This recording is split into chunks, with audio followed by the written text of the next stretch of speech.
Madrid. Civilization here is almost as old as the game of chess.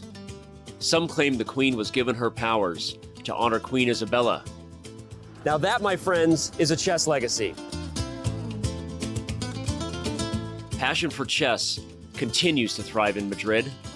For the first time in 30 years, Spain's capital plays host to the Candidates, the most important tournament in chess.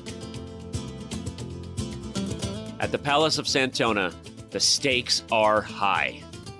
8 of the world's best players competing for the right to challenge for the most coveted title in chess, the World Chess Championship. The Candidates is grueling. The winner requires mental endurance and unbreakable focus. There are those familiar with the biggest stages in chess, yet still chasing unfinished business. And others from the next wave of stars with little patience for yielding to those before them.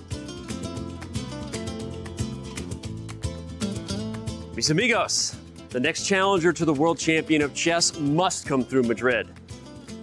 Like Queen Isabella before them, the Candidates is all about leaving a legacy.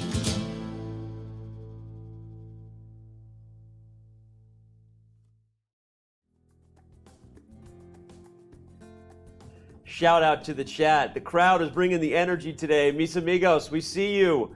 We see the Palacio de Santoña. We have round 9 ahead, maybe the biggest round, the most pivotal moment we've had so far in the 2022 FIDE Candidates is in store for us today. We know the matchup. We know what we're talking about. Caruana Nepomniachtchi, what will happen? But before we get to that, of course, we look upon the beautiful art, the beautiful scenery, the beautiful battlefield that we know as the royal game, the game of kings. Those 64 squares will play host for your hosts to commentate on what the players will bring us today. Grandmaster Robert Hess, Grandmaster Daniel Naroditsky, International Master Danny Wrench. Boys, are you ready to bring it today? I thought you were going to hear the Mis amigos. Mis amigos, are you ready? That was so inconsistent. My friends, are you ready to bring it today? Oh, I certainly am. Round 8 was very exciting. Round 9 might be even better. Danya, you still happy you came to Madrid? I am so happy that I came to Madrid. It's my second day here. We've got some incredible matchups today. I can't wait. Well, as Robert said, before we talk about round 9, we have to remind you of what happened in round 8. Report brought it. He looked good. He got the dub, Robert. Yeah, that jacket, you couldn't stop talking about it, but nobody stopped talking about his win because that was a really nice one over Jan-Krzysztof. Jan Nepomniachtchi didn't come to the board planning to get a win, apparently, Danya. Listen, we knew he would play solidly. We didn't anticipate just how solidly he would play. He really tried to kill the game as quickly as possible, tried to start the second half of the tournament without losing, and hey, he succeeded. Today will tell if that strategy was a success in the grand scheme of things. Yep. Well, of course, we're going to talk about Nakamura-Caruana. I bet you already know what's in store for you. A beautiful highlight recap video. But before we do, I'll mention quickly again, Firouzja keeps fighting. We know he has a bright future. He was unable to get his first win versus Teimour Radjabov. And Teimour Radjabov also almost had chances in a game that brought us a lot of fun and drama. But, okay, before we get into the drama that will be in store for us today, the drama was on the board for hours with Nakamura and Caruana. Then it was drama off the board with streamed and just a reaction by the players. We got all kinds of stuff to break down here in our pregame show. But before we unpack all of it, we're going to start things off like we do with this beautiful recap video of the game of the day from yesterday. Hikaru Nakamura is no stranger to big viewership, but his All-USA rematch against Fabiano Caruana was still his most viewed classical chess game of all time. With excellent play, Hikaru had punished Caruana's enterprising choice of the Dilworth variation, an opening adventure Hikaru had predicted and had prepared for. Yeah, I mean, I was just trying to play normal, but the funny thing is I actually thought Fabiano might play this, so I spent like 2 hours last night looking at this, all these crazy variations in this open Spanish. Victory soon seemed in his grasp, and he put his jacket back on in readiness for resignation. But the hasty bishop to e1 allowed Fabi new life. Suddenly his rook became dangerously active, and Fabi perked up as Hikaru took his jacket back off. Viewers poured in to watch the finish as more than 50,000 tuned in on twitch.tv/chess, and far more than 100,000 were watching on all broadcasts.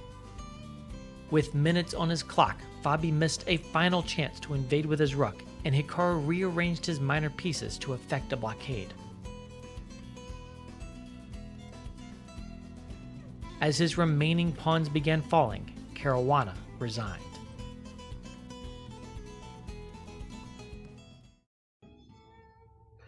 It was dramatic. Thank you again to the team bringing us those dramatic recaps.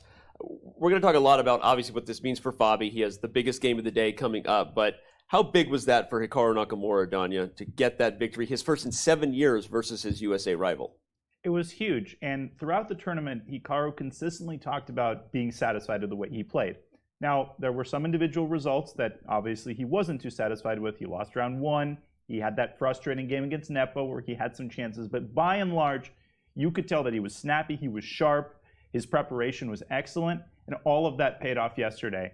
That was an unbelievable game, and that kind of game will be analyzed for many months to come. There is so much to unpack from that amazing display in all 3 stages of the game by Hikaru. Yeah, well, it did. It was amazing. And Robert, I want to let you sum up, but as we bring up the standings and just show where that puts Hikaru, he's now only a half a point behind Fabiano Caruana, still a point and a half behind Jan Nepomniachtchi. So let's be realistic. The hype is real, right? It was a great game, Robert. But what does Hikaru have to do to really cement that this is now a 3-horse race again? Yeah, he just needs to make sure this wasn't a one-off victory. Yeah. And he beat his compatriot yesterday. Now his compatriot needs to be his friend because he needs Fabiano's help to catch Jan Nepomniachtchi. Yeah. But as Danya said, Hikaru is playing some excellent chess. Speaking of how Hikaru's been playing, let's bring up who Hikaru will be playing. I'm going to go in reverse order now and start with you, Robert. Looking at Hikaru's remaining rounds, his head-to-head versus all the players, what about this stands out to you? Well, I look at the leftmost column and the rightmost column. I see 2 losses total and it's against only 1 player. That's the tournament leader, Jan Nepomniachtchi. Yeah. And the leftmost column, we see 10 total victories. So 10 wins, 2 losses, and a bunch of draws against this opposition. That bodes well for Hikaru's chances. Any game you want to circle there, or any stat you want to circle about what you see about Hikaru's back half chances? Well, I point out 2 things. I think he's got white against players that he really does want to be white against. And I'd point out in particular his game against Alireza Firouzja and his game in the penultimate round against JKD, Jan-Krzysztof Duda.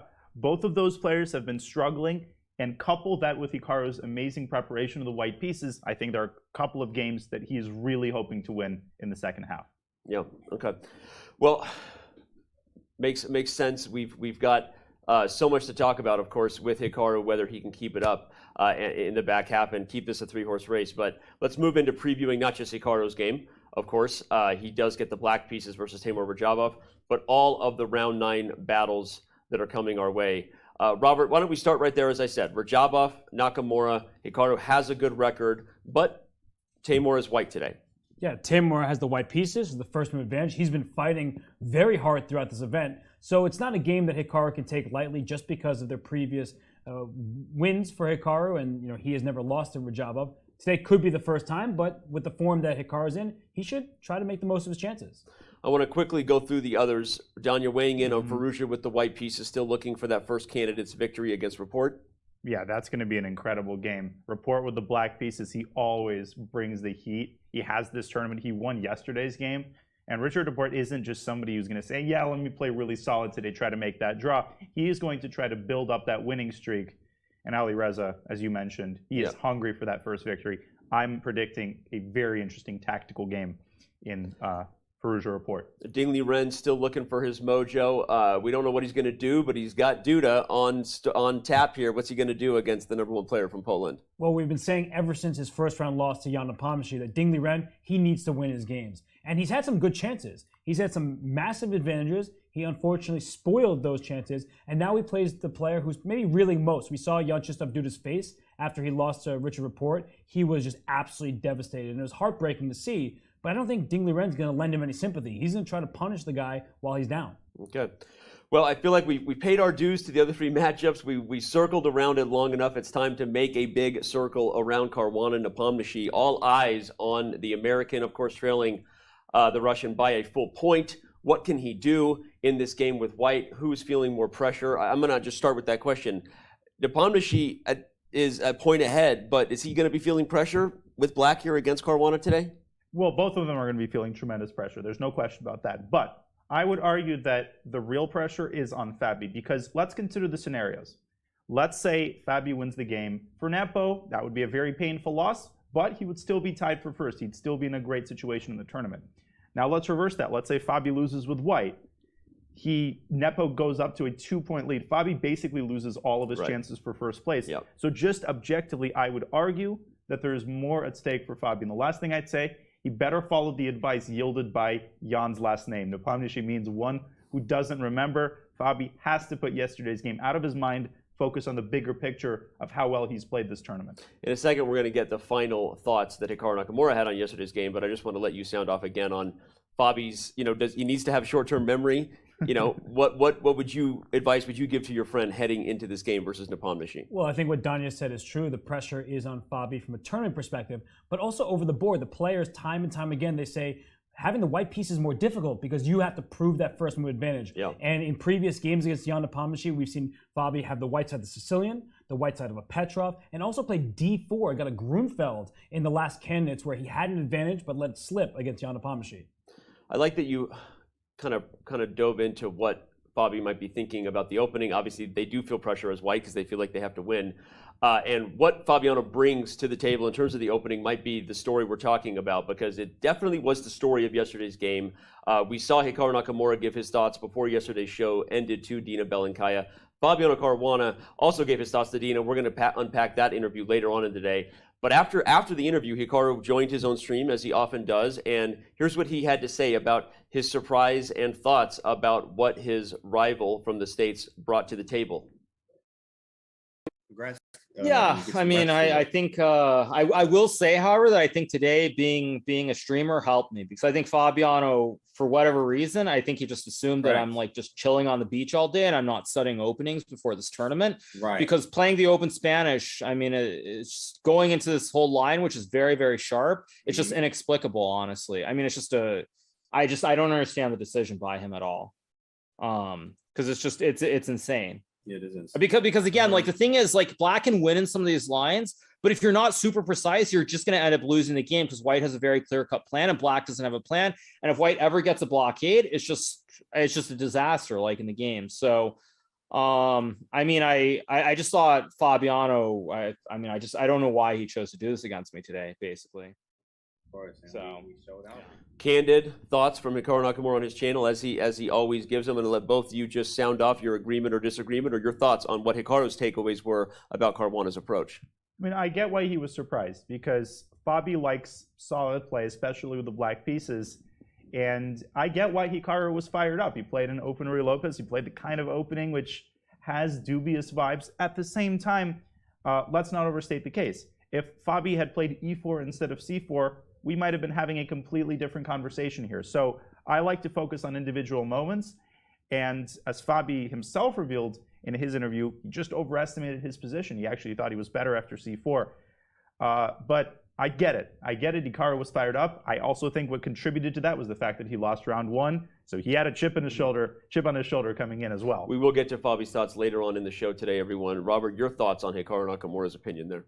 Yeah, we were asking each other that question yesterday, is who is a long string of opening theory going to favor? And the type of position that resulted was one, as Hikaru said, where he could play for a win without much risk. Yeah. And he played an exceptionally strong game. So you just have to give credit where it's due. I think that Fabiano's camp will regret the decision, but it's mainly because Hikaru played so darn well. Yeah, and shout out to Hikaru for giving us rights to use that clip from his channel. We do appreciate it. They are bringing commentary daily over there as well, and we appreciate all the channels covering this incredible event wherever they are across the world. The chess world has its eyes on you, or people have their eyes on the chess world. I don't know. It sounded like a Hamilton-esque thing to say, so I said it. But all right now I need to let people know what I'm going to say about who's going to win the games today. Head on over to chess.com/events, use the command guess, and get it done before 10 moves have been played for your chance to be a part of all the prizes. I'm going to start right at the top. you know I'm going to predict it. I believe it's going to happen. I believe we are going to have nothing but fire and drama in Madrid for the rest of this week. I think Fabiano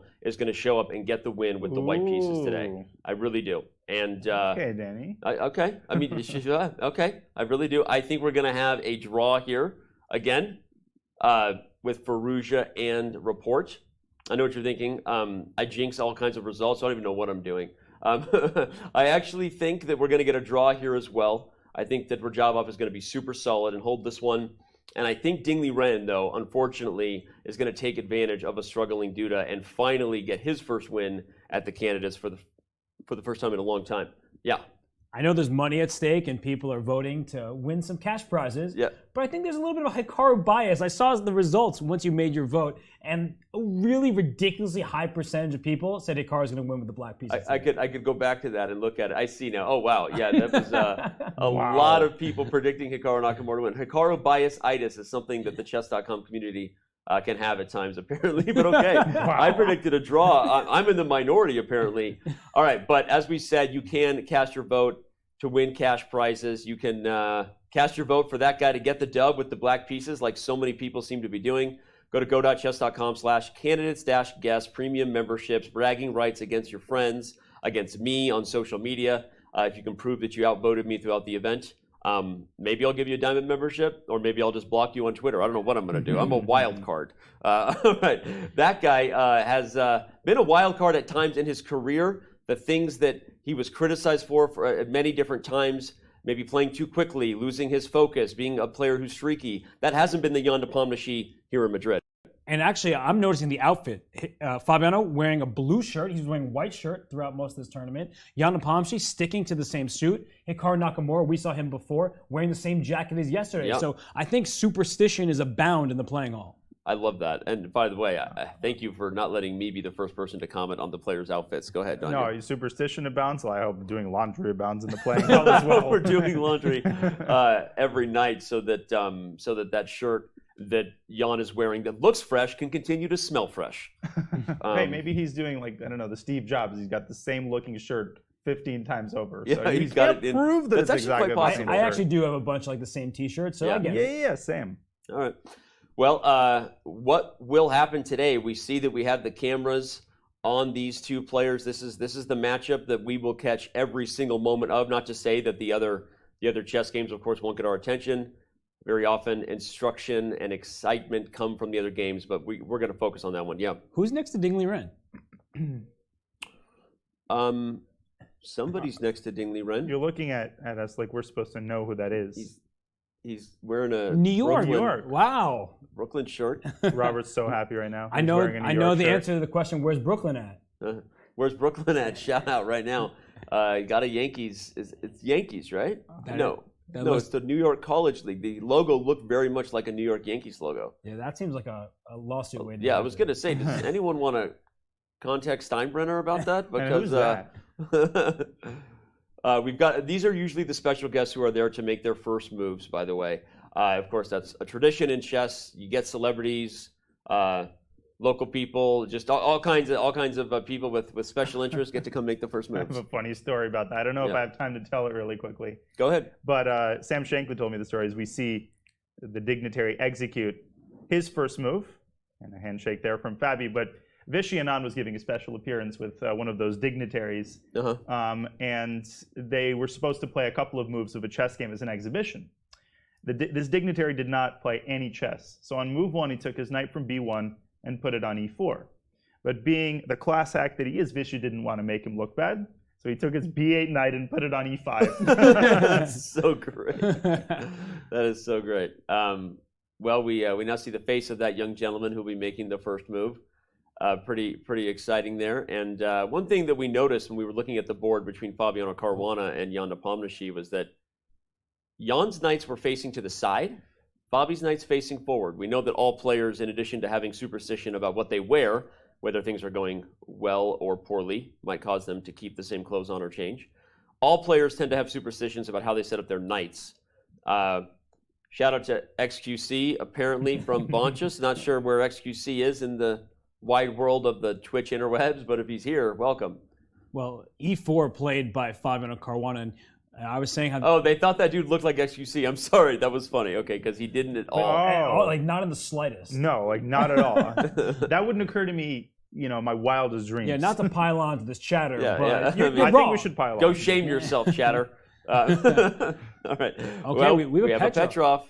Wow, that's actually really big news for everybody at home because the world's leading expert in the Petrov might be Fabiano Caruana. He has used that with great success over a large number of years now, but Jan Nepomniachtchi going right back to his trusted weapon. Well, I was going to say, Fabiano is arguably the world leading expert in the Petrov for the last decade or so, but Jan Nepomniachtchi just played in a world championship where we know he brought a lot of preparation in the Petrov, potentially the potential to use it for both sides, really, depending on how things would go with Magnus. So we are going to have a theoretical battle in store for us in that game today, Danya. We absolutely will, and I'm seeing the bigger picture here. Yesterday, 4 out of 4 games started 1e4. Today, 3 out of 4 games started with 1e4. So that's kind of a transition from some of the previous super tournaments that we've seen. Up in the top right, we have a Berlin. We have a Berlin. But at least it's an anti-Berlin. At least it's not an end. You talk about top right. I looked at top left for a second, and Report hasn't moved. Report Yeah, again thinking on the first By the move. way, he did this yesterday too. We had a moment. We were caught up on some other storyline, and yesterday, of course, for those who were here early, we even had some technical difficulties. Shout out again to the team for rallying so quickly. But Report did the same thing yesterday.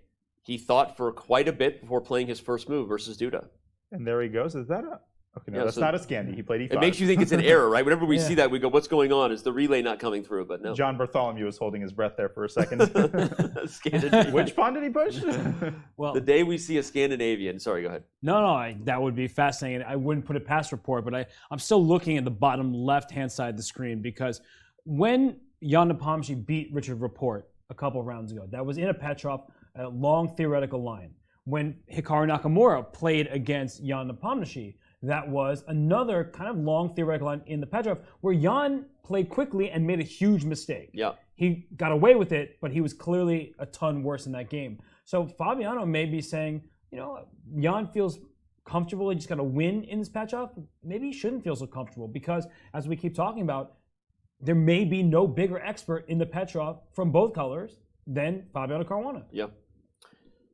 I'm with you on all the things you said. Sorry, lack of response coming quickly because I was really listening to you. And that's not saying I'm not always listening to you, but I was really thinking about it. And well, we're going to find out. We're going to find out what line this goes down. Yeah, and I want to make a point that's probably primitive, but nonetheless, Jan at his core is a Sicilian player.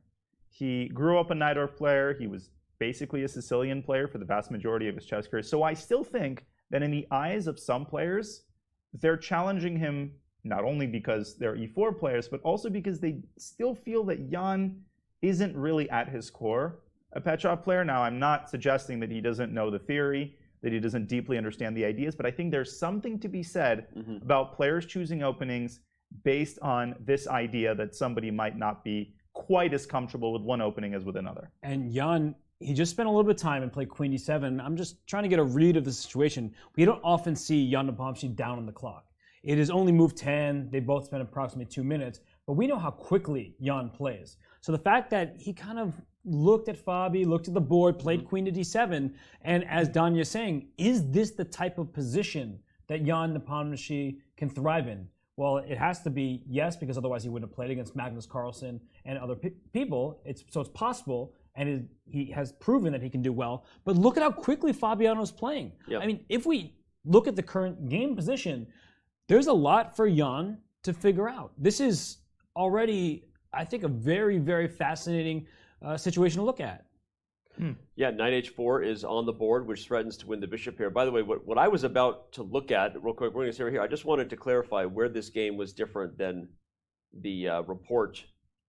Because when the queen comes to b3, there's obviously those ideas of taking b7. I know it wasn't the exact line, but I guess for my own, piquing my own chess player curiosity, the analysis board right now, just going through the opening quickly of what happened in Jan Nepomniachtchi's game. The last time he was playing black, he played a Petrov here in this very line against Richard Report. And I just wanted to make sure we note where the theory is different. It was right here with the, okay, so queen b3 played.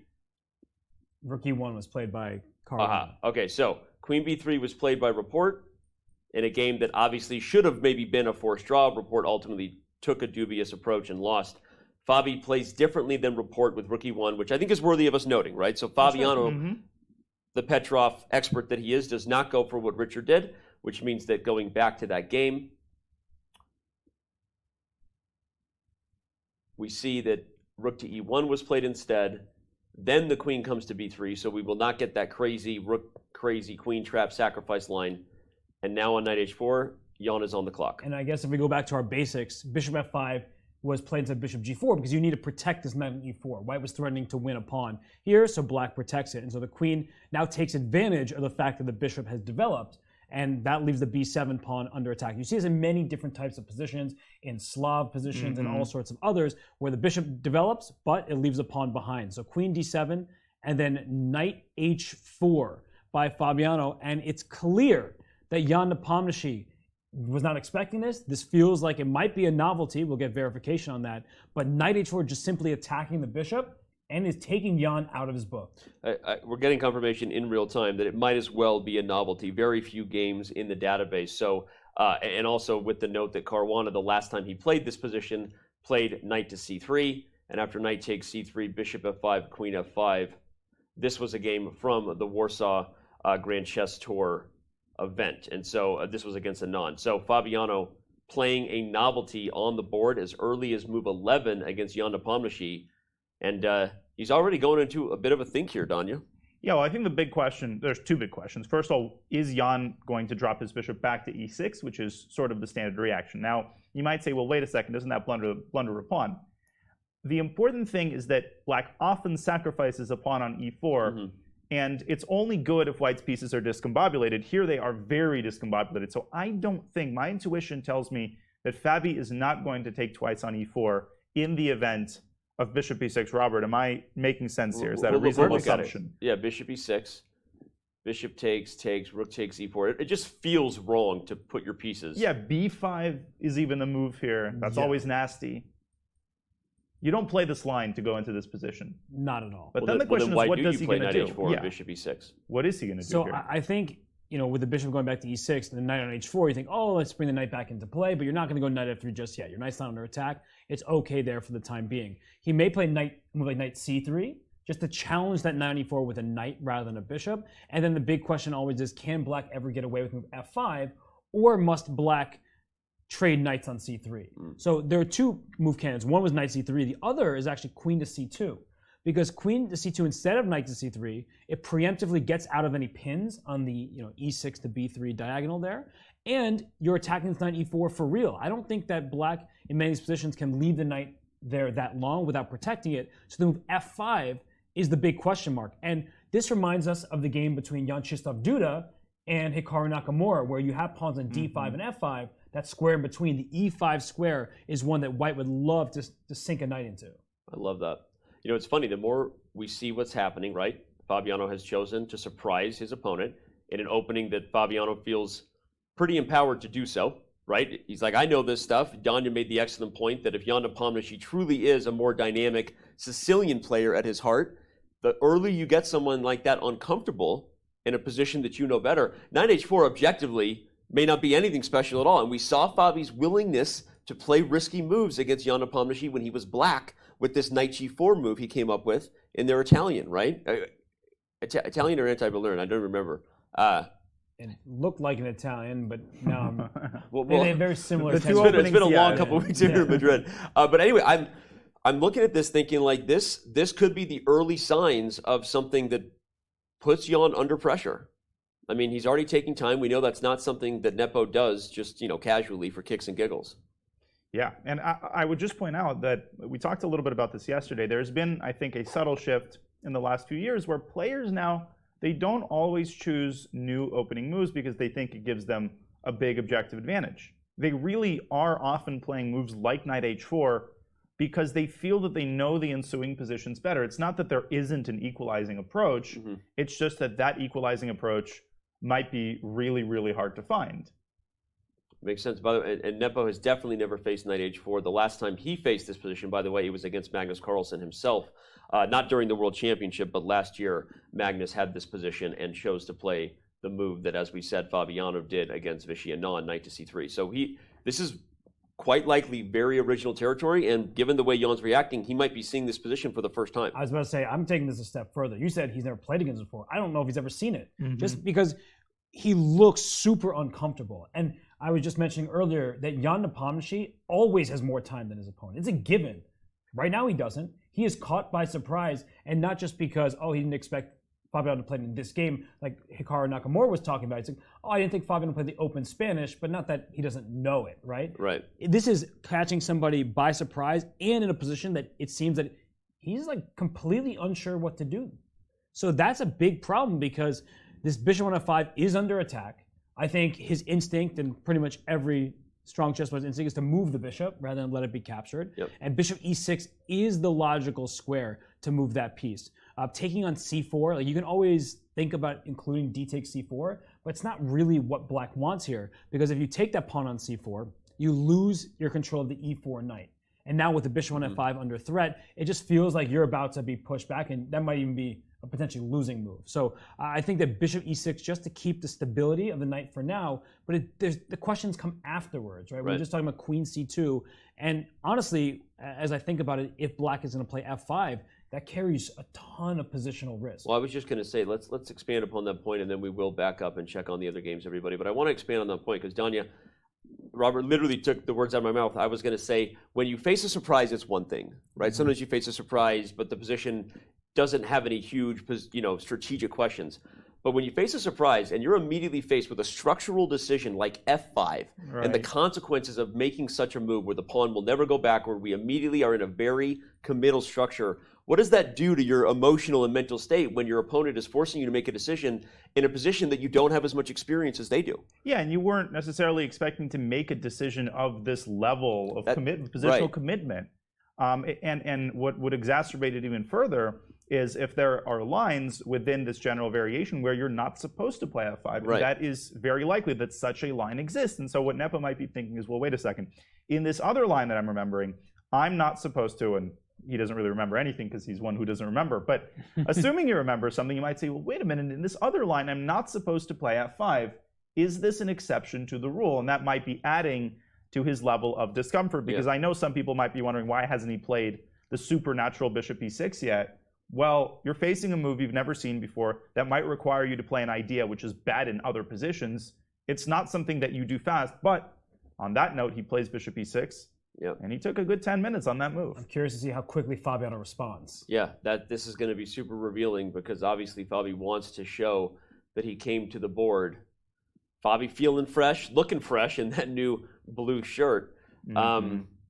We actually want to bring our attention to something because given the level of energy Jan just put there and making us wonder, will this be the first time we see Jan at the board for more than just a couple hours?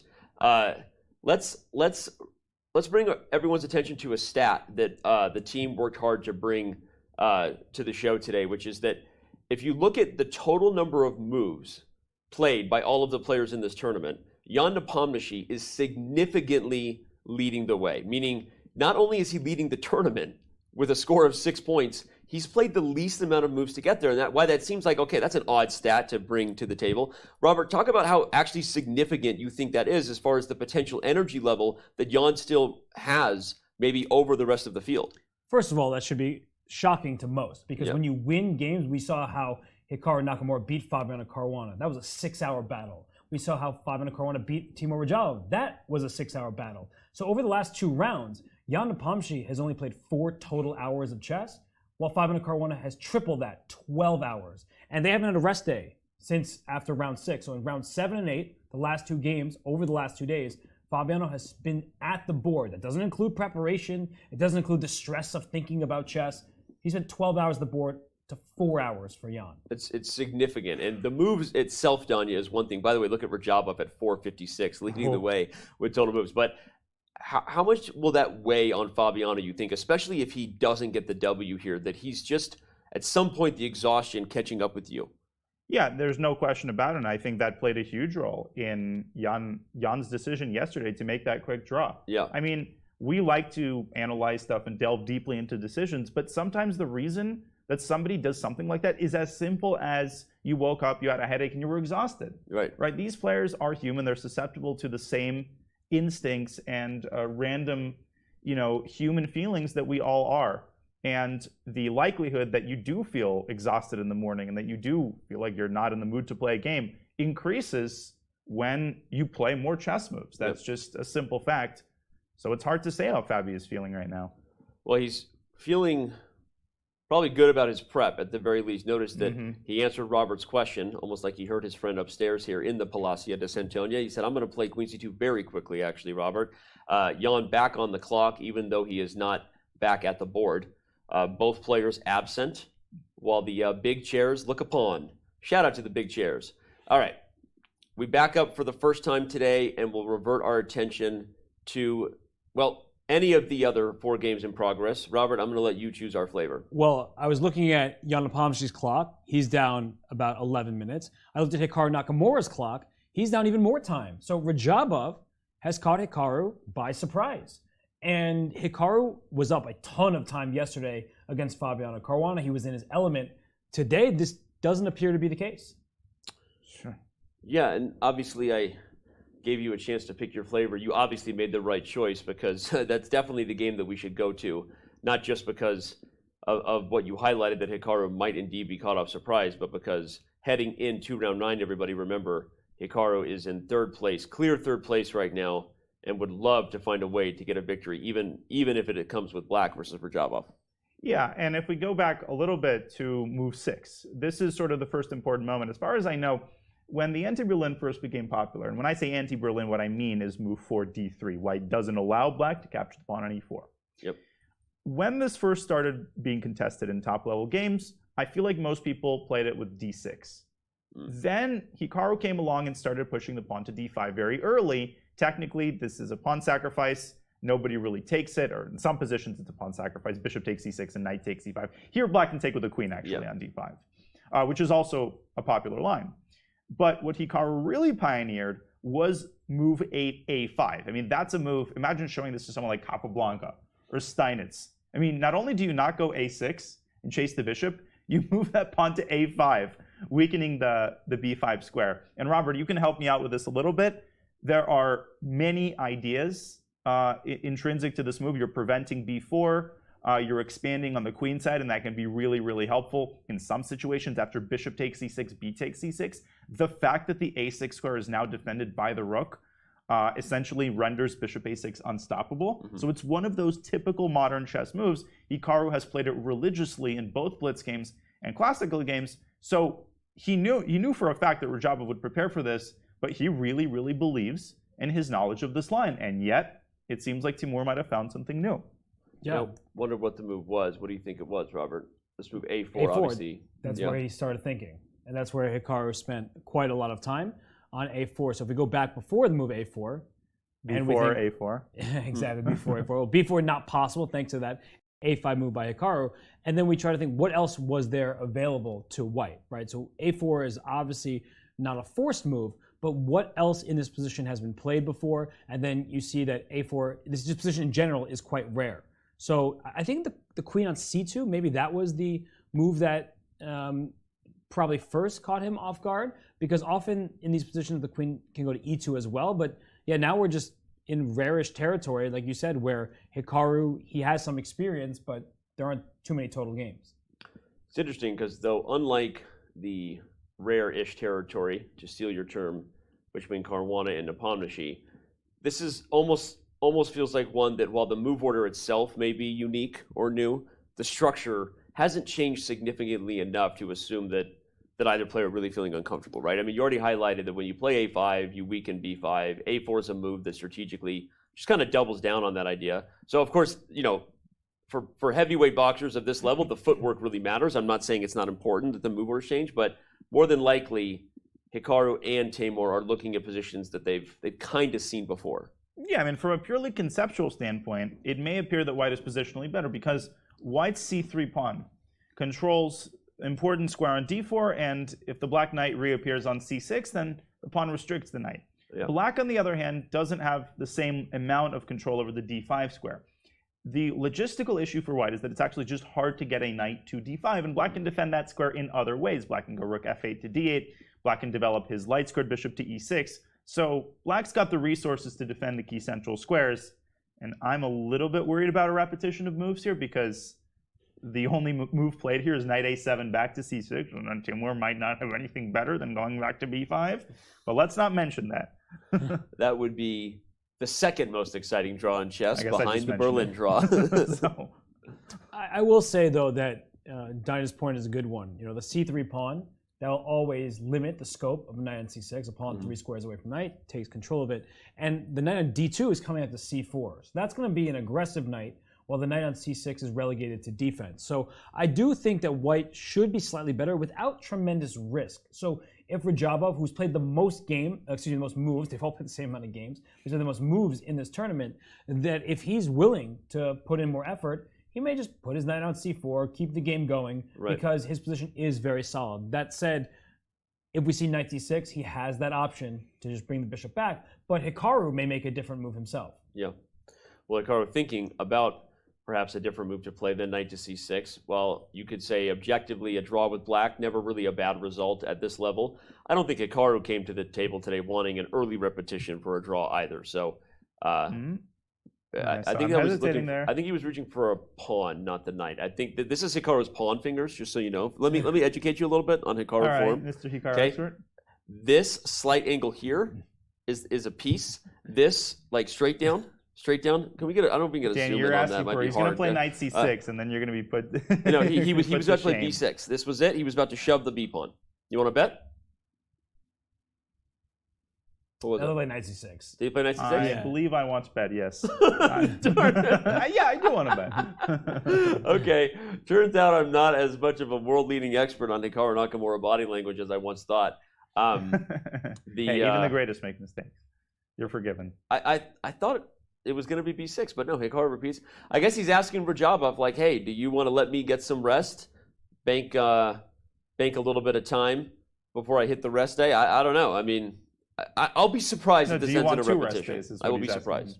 And Rajabov hasn't repeated the position yet. Hikaru's move is very logical, knight to c6.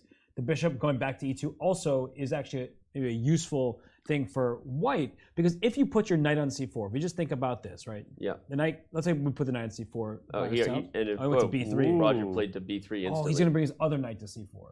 Uh-huh. I think.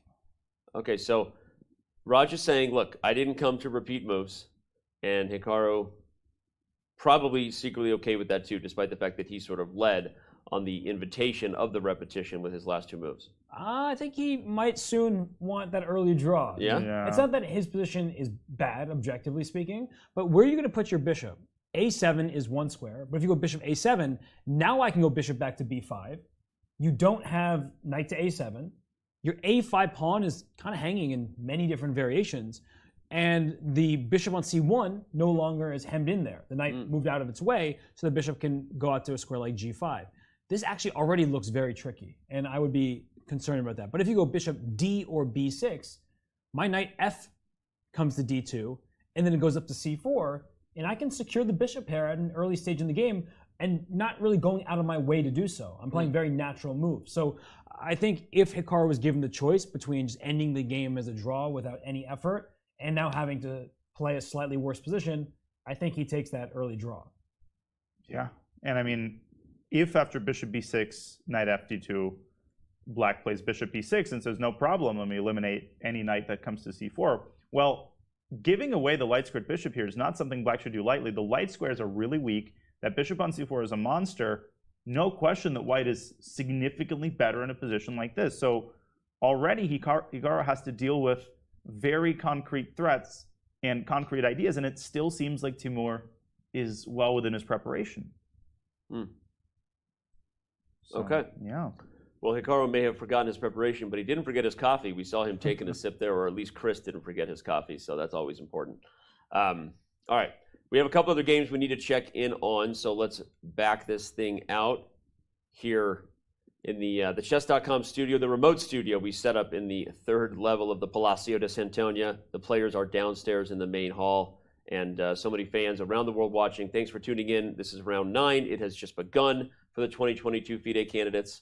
And if this is your first time viewing, hit the follow button so you are alerted for the rest of this week when this historic event decides who's ultimately going to play for the World Chess Championship title versus Magnus Carlsen. So, all right.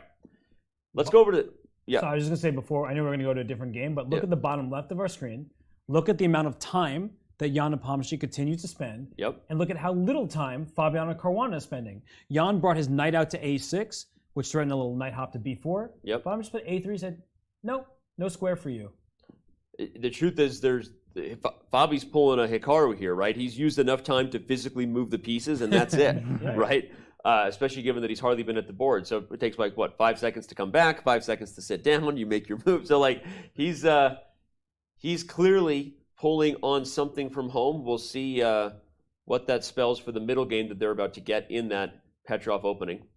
But I want to head over to Firouzja Report, because that game is also looking weird, funny, unique, whatever you want to call it. It's a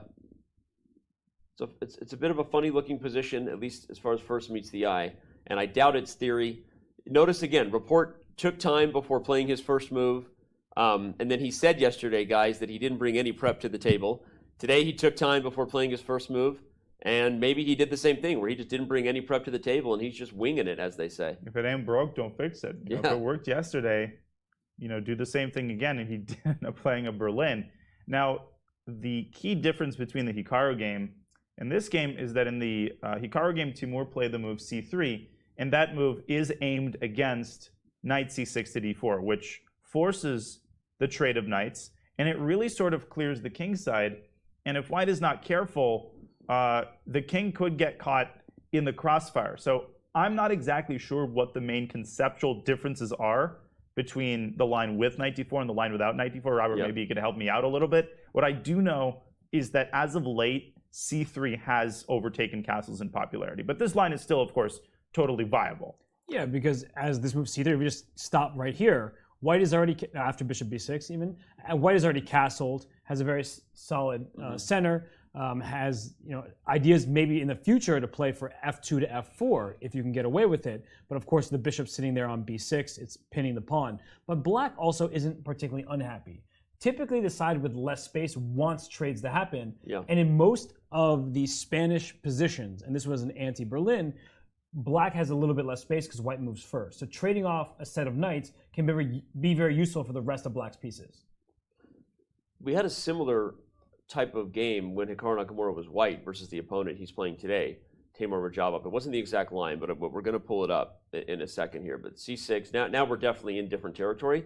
That game had an early d4 on the board, but this knight d4 maneuver, right, in different versions of a Spanish, where black puts the knight on d4 is something we see. And despite the loss of time, as Robert so eloquently put, as I struggle to get that word out of my mouth, with less space, you want less pieces, and so this is kind of easy for black to play. With that knight on c6 gone, you get this plan that we're seeing, c6 and d6.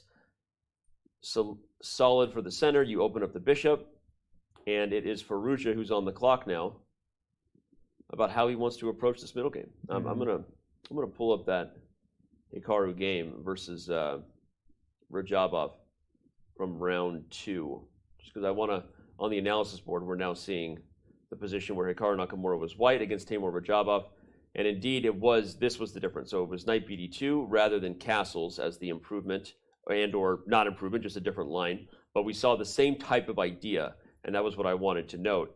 However, this move order allowed an early d4 with this knight supporting the e4 pawn, right? So that's one difference between what Hikaru did versus the type of position we now see Firouzja playing as white versus Richard Report. So apologies if people don't like recalling back to the games. I'm in a studious mood today, guys. I don't know what it is. I keep seeing these games, and the chess player in me wants to go, I saw this position earlier this week, and what is the difference? And backing up, we see a move order difference.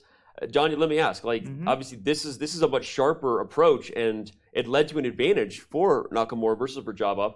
Compare this position to the one we now see Firouzja playing as white. Your thoughts on how aggressive white is going to be for d4 in this line versus what Hikaru did? Yeah, I mean, I'll start by saying there is no better way to gain a deeper conceptual understanding of certain positions, particularly ones that feature openings you don't play, than to compare games and to ask yourself, okay, how does one move impact the position over another move? So Coach Danya approves of what I'm doing. Oh, absolutely. Great. Yes, you're safe. So let's test the move d4 in this move order. So after c3, bishop b6, okay, I think this is the position where, with the knight on d2, Hikaru played d4. So what happens if white plays d4 right now? I think the chief difference, as you indicated, is that the e4 pawn is undefended. But that doesn't mean black should play e takes d4. He definitely shouldn't do that here because of e5.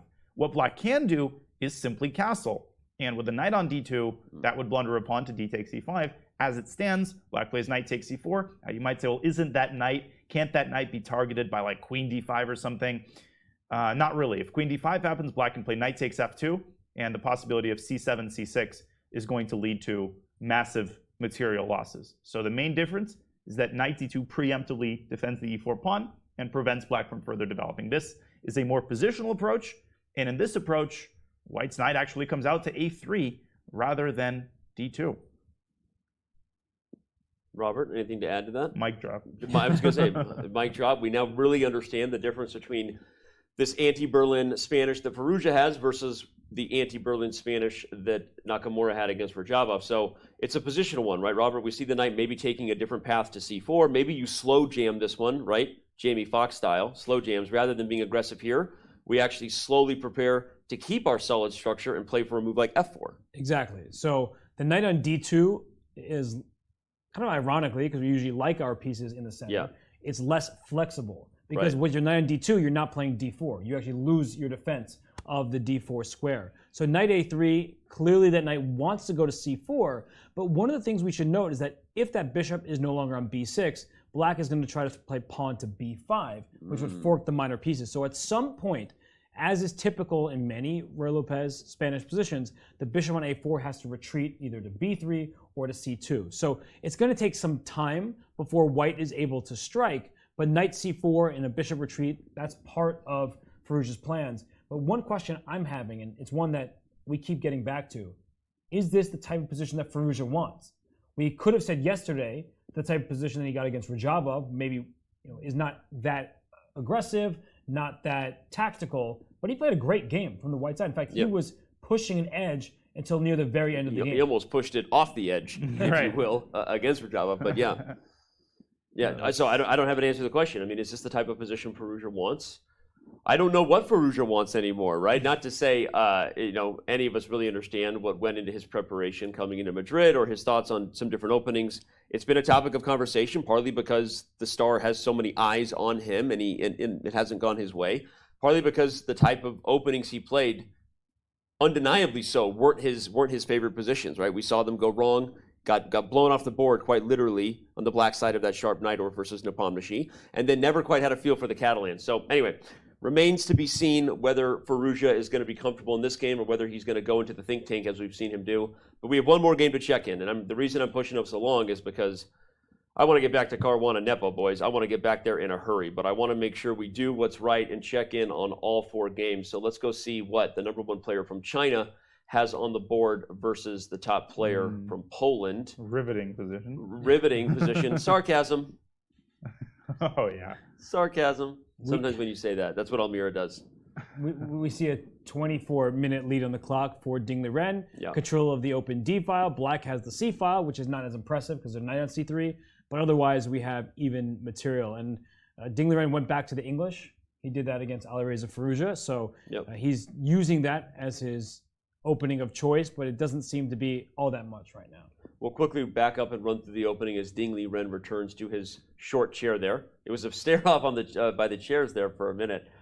We had an English Catalan Neo type of weird system. It's actually literally called a Neo Catalan because you've delayed the advance of the D pawn, but otherwise the ideas are very similar for white, everyone, in that you played C4 to try to open up the long diagonal for that beast of a bishop on G2. Stop me when you see something you want to talk about, Danya or Hess, otherwise I'm rolling through. We get D4, we get the stare down that will occur. So he took on c5 first and then played bishop f4. I wonder what would have happened if he had switched the move order and played bishop f4 first. I don't know the answer to that. I'm just exploring. Bishop d6.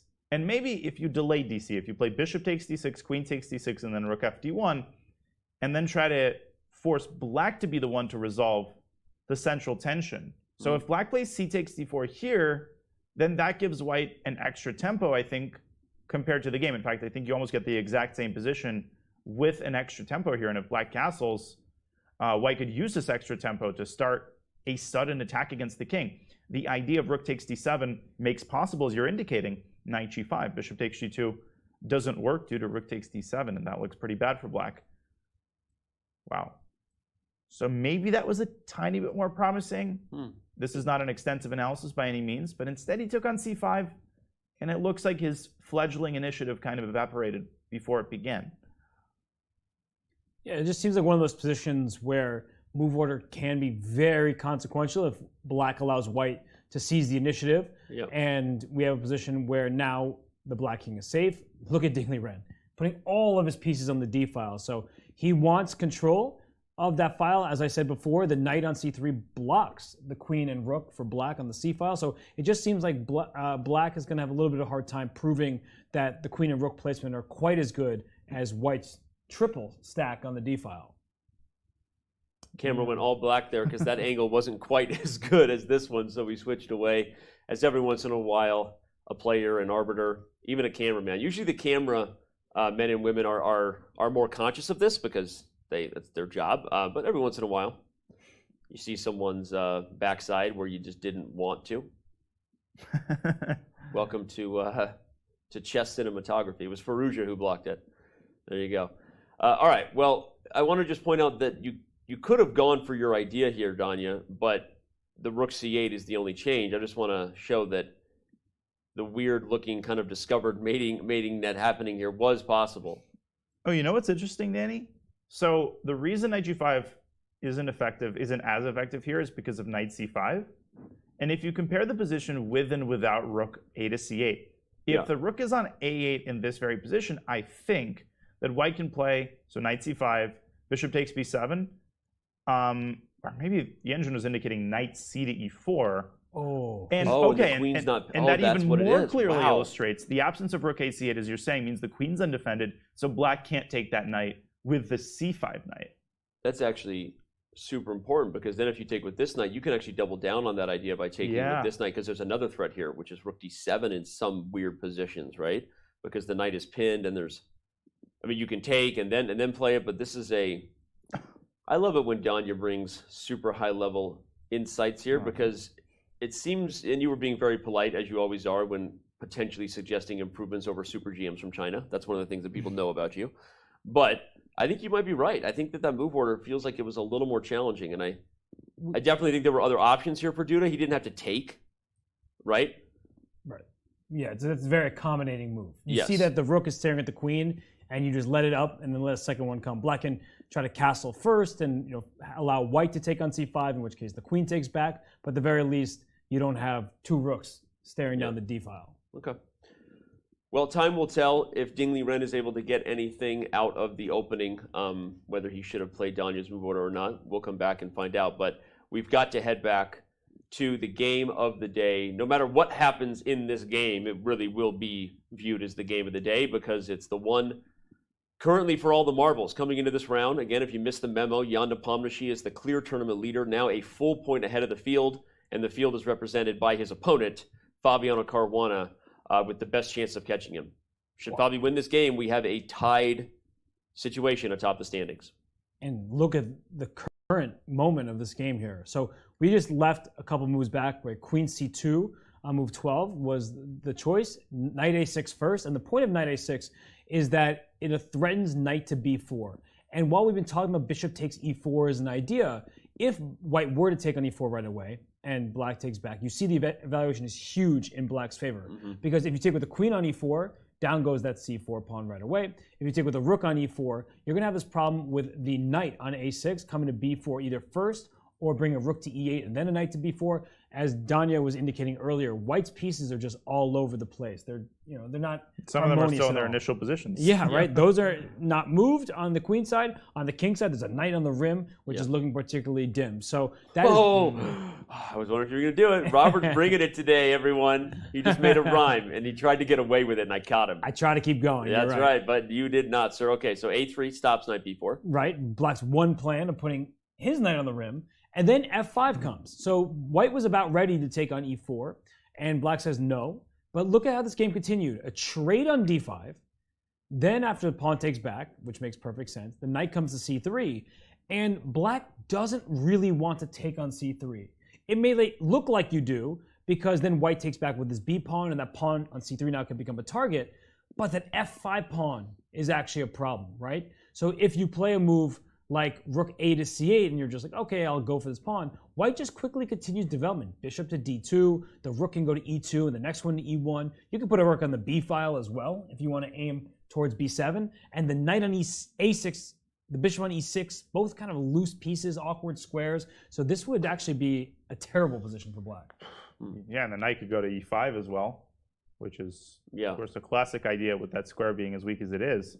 And so Nepo, based on what Robert explains, he wants to keep that knight on e4 at all costs, because as long as the knight is on e4, not only does that yield active play, but it patches up, it hides, it puts a band-aid over a lot of the positional issues that face Black's situation. And so after rook a c8, an incredibly committal decision by Fabi, who continues to play fast, f2, f3, get out of my house, e4 knight. Yeah, this is.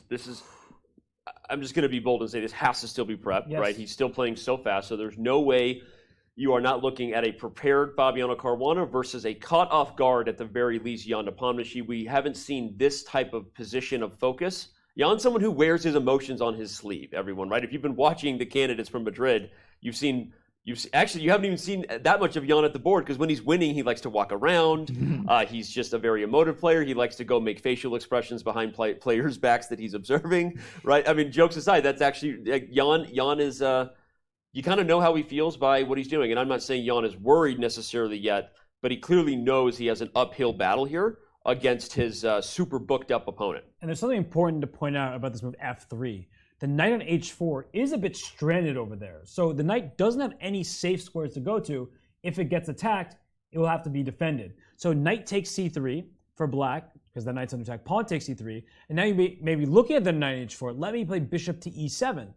And this looks like a problem for White, because you typically do not want to make a move like g3 just to defend the knight. You can't bring your queen over to f2 because c3 becomes loose, and there are other problems there. So g3 is played, and you're like, well, let me take that knight. Bishop h4, gh4. White's pawn structure looks like report against Nepomniachtchi. That looks bad, but look at the evaluation of our going up, and the reason why is the control over the board. That e5 square wasn't available just for the knight. Now that bishop's gone, the rook can be planted there, or as you're pointing, bishop f4, bishop e5 coming your way. So White actually controls most of the board, despite having the ugly looking isolated pawns on the king side. There's no attack. So we don't like having double pawns because it opens files against the king here, but there's nothing to attack with. And on the other side, White has really well-positioned pieces. This would be a fascinating structure to get on the board. I can't wait to hear how Danya Naroditsky breaks down this one if we get it. You could put the bishop on e5, use the g file. This is actually one of those really funny looking, Danya, very modern prep type of positions, right? How many principles are being broken here for White? Yeah, and well, I would say on a more general note that this is the reason why I always like to say that pawn structure is overrated, because pawn structure is, I think, the most visually arresting element of the position. When you look at a position, the first thing that jumps out at you is generally the pawn structure, especially when it's really, really bad or when it looks bad. But just because it's the first thing you see doesn't mean it's the most important thing, or even an important thing. Because in this case, it pales in comparison, as Robert explained, to Black's terrible minor pieces. Look at that knight on a6, 0 prospect. Bishop on e6, 0 prospect. And speaking of pawn structure, Black might actually be the one with the worst pawn structure. Yes, there are less pawn islands, but there are more weak squares, and all of those squares are accessible to White's pieces, in particular, the squares along the e file, the dark squares, the e5 square, and the g file, where eventually White could get a rook. So this position is terrible for Black, despite the pawn structure seemingly being totally in his favor. I almost asked you to shush your mouth when you're talking to me about pawn structure being overrated. And then you realize that he's not me. And then I realized I would respectfully let you finish. Pawn structure is very important. Did I say it wasn't important? but okay, I think obviously in terms of the dynamic factors of a position, you're absolutely right? You've got the bishop pair, you've got dark squares, and you've got ways that, frankly, these double pawns become double trouble for black. If this pawn advances up the board, h5 and h6, combining the ideas you already talked about with pressure on the g-file, those pawns are not a weakness, but rather an asset. So, okay, we don't know whether that structure will happen, but I think it is a super important point that those types of ideas have to be being considered by Jan, because bishop e7, now that the pawn has gone to f3, that has to be on his mind, right? I mean, there's a trapped knight over there, and oh man, I think at the very least we know we're going to get what we paid for here, right? This is Fabiano's situation that he has to play for a win. We said it coming in. He's bringing Pret. Jan's got to hold with black at the very least, maybe even get lucky if his opponent overpresses, but we're going to be entertained regardless. Yeah, I'm just working through variations here because you can start with bishop e7 as well if you want to switch the move order, but then white still can go g3, but also has an additional option in some of these positions. Yeah, because the knight's hanging, so you can even take f5. Right, and like do something like that. I don't know if I'd want to take on f5. It feels like it allows a lot of liquidation, but it definitely is available to Fabiano, and that's what Jan is trying to work out. Because when you're in your opponent's preparation, you're worried, am I going to make a move that gives like that extra opportunity that I'm going to regret? Or should I just trade knights and then figure it out from there? But no matter what his decision is, you can tell that he is immensely uncomfortable. He is spending a lot of time. And got to tell the arbiter. Tell the arbiter time to go to the bathroom. He was just having a lot of tea there, so I get it. It's true. He's got to go, but he also has to start going on the board. Not in that way, but in the way that he needs to start making moves. That's how you not only get kicked out of the tournament, you get arrested. Yeah. That is evil. Okay, all right. Right on that cue, we're going to say that while Fabiano clearly brought great preparation to the board today, and he has his opponent feeling under pressure, yesterday, perhaps in hindsight, the preparation that Fabiano brought actually was right in Nakamura's wheelhouse. It's a big discussion that we've been talking about, and one of the only other interviews we haven't gotten to see yet was Fabiano's with Dina Belankaya after the game. What did you think about this 21 bishop g5? Bishop g5 c4 is still possible, and yeah, knight g3 I didn't think would be very good. Yeah, Hikaru said e4 instead of c4. I thought knight g5, and I saw like a forced draw there, and I kind of got ambitious, and I played c4. I thought that I would be better, but yeah, it was very difficult to play after that, and missed h4, and after that it was very unpleasant. It quickly went to, I think he could have finished this game like two or 3 hours ago, but he gave me some hope, which was torture in the end, because I don't know if I ever had a draw, but I guess he missed h3, and after that it's like, I mean, if he doesn't allow h3, it's just winning, I think, very easily. And after h3, it's like very, very close to being okay for black. I don't know, maybe it even was okay. Was h5 your candidate after h4? Yeah, I just didn't like queen g5, take g6, knight c6, like Hikaru mentioned, and I didn't see how to play this position.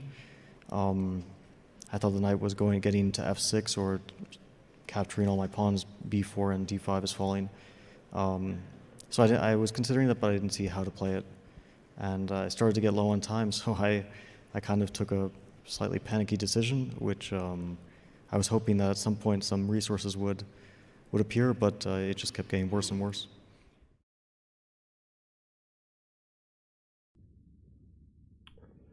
Well, again, even though Hikaru got the better of that game, it's clear that they both were going very, very deep in that position. It also clear to us that we should be careful before we get too excited about what we think was a missed opportunity, as both Hikaru and Fabi, now for those of you who saw each of their perspective, they both knew that there was something more than meets the eye there. Yeah, they're talking to chat. You know, they're saying, you engine warriors out here, you see what the engine evaluation is for 5 seconds, you think you know what's up. Yeah. And what honestly happened, and it happens to a lot of strong players, is if you prepare an opening, and this is not for Fabiano and Hikaru, but advice for a lot of people, is that if you play an opening that you didn't leave the computer on overnight for, but you just look at the first line and press the space bar. That's what we call it, right? Just press the space bar to get the next Space bar move. warriors. Right. Yeah. And then you just see, okay, this was a missed opportunity. That's a mistake that can be easily made because their engines are stronger than ours. Yep. And they've left them on for longer. So that gives the engine the time to accrue the depth necessary to find those holes that the weaker engines, and especially engines that aren't put on, left on for a long time, they won't find those ins and outs of the position. Speaking of finding holes, can Nepo find any in Fabiano's prep today? That's going to be the big question, or will he get in big trouble? Danya, there's a big hole on the board on e5, which is the positional concern you have if you're black. But what else is he in such deep thought about? He's now more than 40 minutes behind, or close to it. Yeah, I mean, when you look at the engine, bishop e7 might look like a very natural move, and you might just be asking, why isn't he just playing this move? But think about it from another perspective, and that leaves the knight on e4 hanging. We pointed out knight takes f5, desperado move, which essentially wins a pawn. After bishop b7, g3, you have to figure out whether you're sacking the knight on e4 and just leaving it there and trying to go after white's king. That's an incredibly hard thing to do, a move like bishop f6. I mean, yeah, exactly. And even when Nepo thinks for 40 minutes, or, when he's down 40 minutes. This is like a crazy idea, by the way. Black is like coming in. Did you just come up with that? What? I mean, the point is just that you have 2 pawns for the piece, and white's king is really, really weak. But white is under no obligation to take the knight. White could also consider the move bishop e3 here. Just say, hey, I am going to make you move that knight from e4 at all costs. And black can refrain from taking on c3. But what I'm trying to say is that all of this is really, really complicated. Yeah. And when you're facing your opponent's prep and you're down 40 minutes, you start experiencing this incredibly demoralizing sensation that no matter what you play, you're going to be caught in your opponent's prep. You have this feeling of hopelessness that my opponent he sees everything, as I like to say sometimes when I'm tilted. He's factored everything in, and I don't know what to do. And Nepo's stumped. There also could be this element of, remember how Jan Nepomniachtchi beat Richard Rapport? Rapport decided to play on to test his opponent's preparation. That line we were just looking at, g3, bishop f6, pawn takes e4, and you could throw in bishop d4 check first. And now, just if we pause here, white has a number of options. There's bishop e3, potentially. I know that you can take and play d4, but that looks really complicated. But you could also just move your king. Let's say king to h1. This is where I want to really pause. F takes e4. Now, freeze.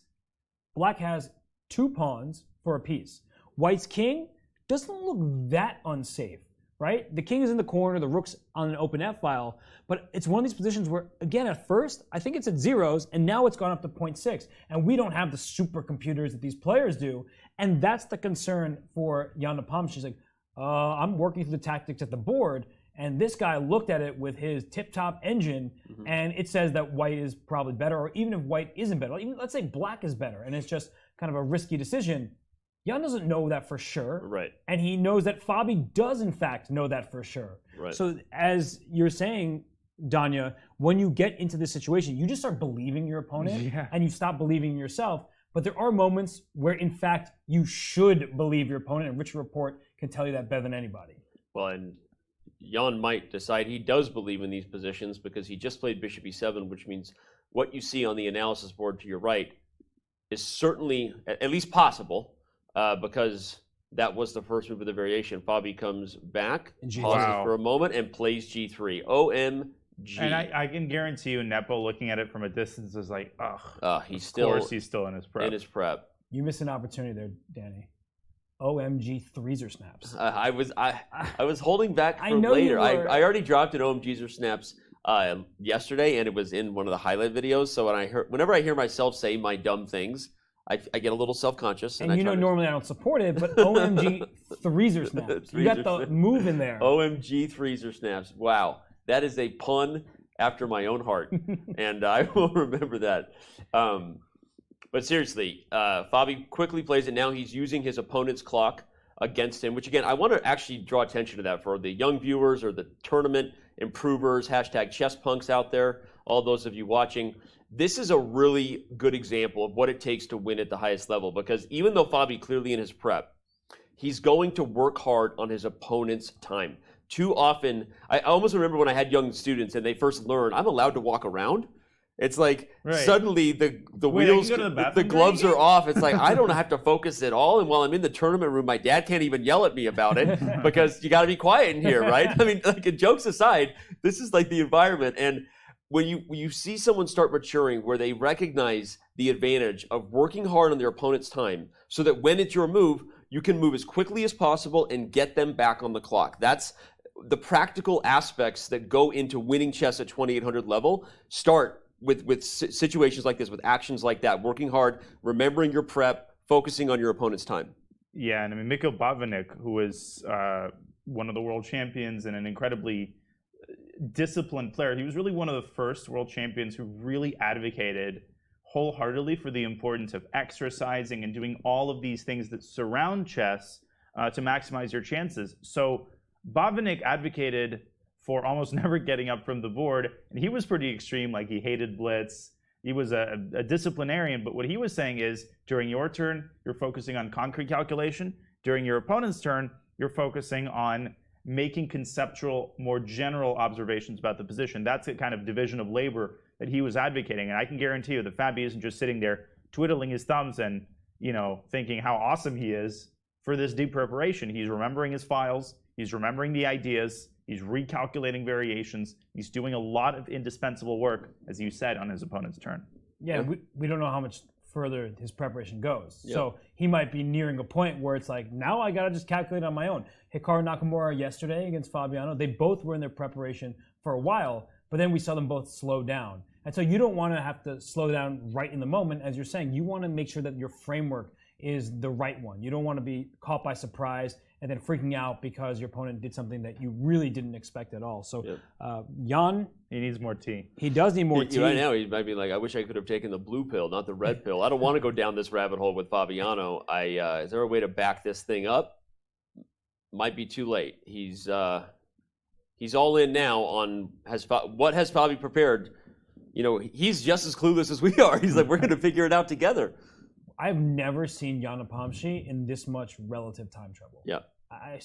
We've been commentating so many years and so many of his games, and the storyline has always been there are moments he just plays too quickly. Mm-hmm. Why does he have so much time remaining on his clock when he could have used it to avoid that careless error? And obviously, we've seen him win many games, and in this tournament, he played the least amount of moves to have the highest score. So he's a baller, right? Jan Nepomniachtchi just goes out there and dominates sometimes. But I really have never seen him out-prepared to this extent and just this far behind on the clock. It's crazy. And that's one of the dangers of playing an opening that's relatively narrow, like the Petrov, because White's got a lot of different options that you have to be prepared for. And within those options, the lines are relatively forcing. So you're essentially forced to repeat stuff that you've played before. And you only play such an opening if you really, really believe in your knowledge of it. But there's a downside. Someone like MVL, he's experienced this before with the openings that he plays exclusively, like the Najdorf and the Grunfeld. So maybe Nepo should call him up and, you know, he'll express his sympathies. Maybe Nepo will have a chance to do that after the game. We're going to have a chance to continue to look at all 4 games in progress after our first very quick break. But before we take it to that first break, I want to remind everybody that ChessKid.com, our scholastic extension site, continues to provide relief efforts for Ukraine. They have a special event coming up with Anna Musicek, the Ukrainian voice of ChessKid is who she really is. Go.chess.com/ChessKidUkraine if you want to be involved in the event. You can also check out ChessKid's YouTube channel. They also have their own streams. Make sure you check out and throw your support into this event. We are going to throw ourselves into a quick break, so that when we come back, we can bring the energy just like that guy is going to need to do. For the first time in several games, he's really got to bring the energy today. We'll see if he's up to the task. Jan Nepomniachtchi trying to think about what to do against Fabiano Caruana's prep. We are going to take this one out. One of the live shots there from a chess club here in Madrid. Chess continues to thrive in Madrid, mis amigos. Don't go anywhere. Our coverage of round 9 for the 2022 FIDE Candidates returns in a few.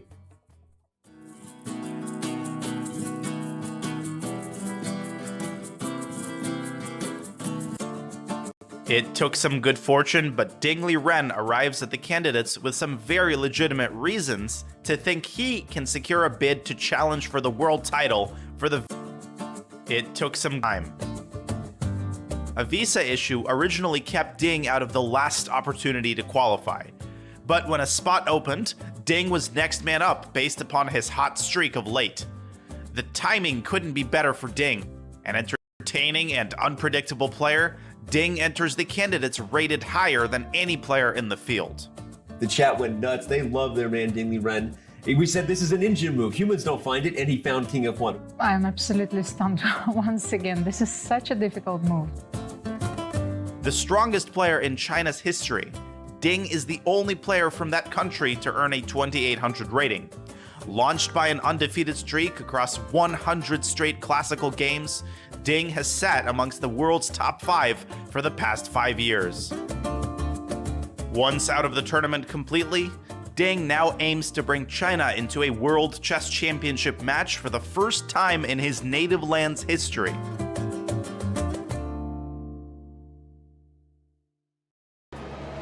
I figure it's time for me to really blend in, you know? Dress like a local. I obviously wear jackets all the time. Okay, so we're ready for the candidates. Madridian visits the chess board on a daily basis, I hear. Kind of pay tribute to Queen Isabella herself. I hear that this is a statue of Queen Isabella herself.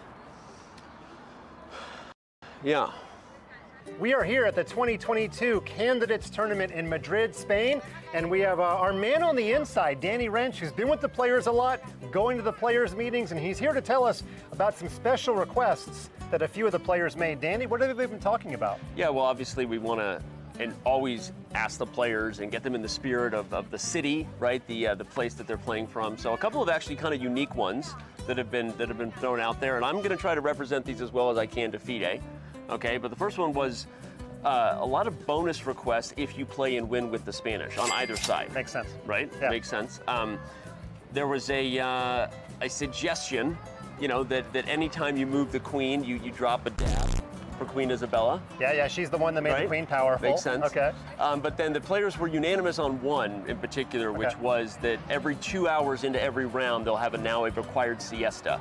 Well, we'll see if any of these rules are implemented for the tournament, especially if somebody plays the Spanish. They got some money coming their way. Yeah. Doesn't seem likely, but I don't even want to know which players made these requests, but I've got a couple ideas in my mind. Yeah, well, you know, and anything that gets the players to play something more than the Berlin, right? The most exciting draw in the world. Now that we have some money on the line, perhaps we see some exciting Spanish games. So I'm actually excited about that one. There you go. You gonna do some Alex Honnold on us? Yeah, the Alex Honnold of chess, folks. Climbing without a rope. Oh wait, I can do it. I don't know why I'm doing this, but I feel like a little kid when I get around big things. Slowly checking our insurance This is like policy. chess parkour.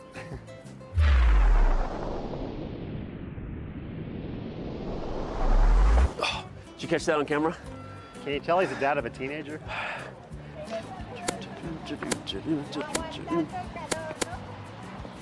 Always move like a knight, guys. I think I'm gonna go hit a siesta over there with the, seems like the thing to do with the locals. You do you, baby girl. Yeah? Yeah.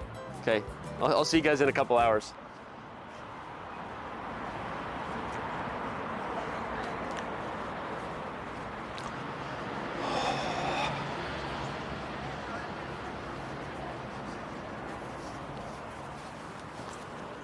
Yeah, it's been a long day, Dan. You deserve it, buddy. You deserve it. Go ahead and throw that down and just buckle up, buddy. Yeah.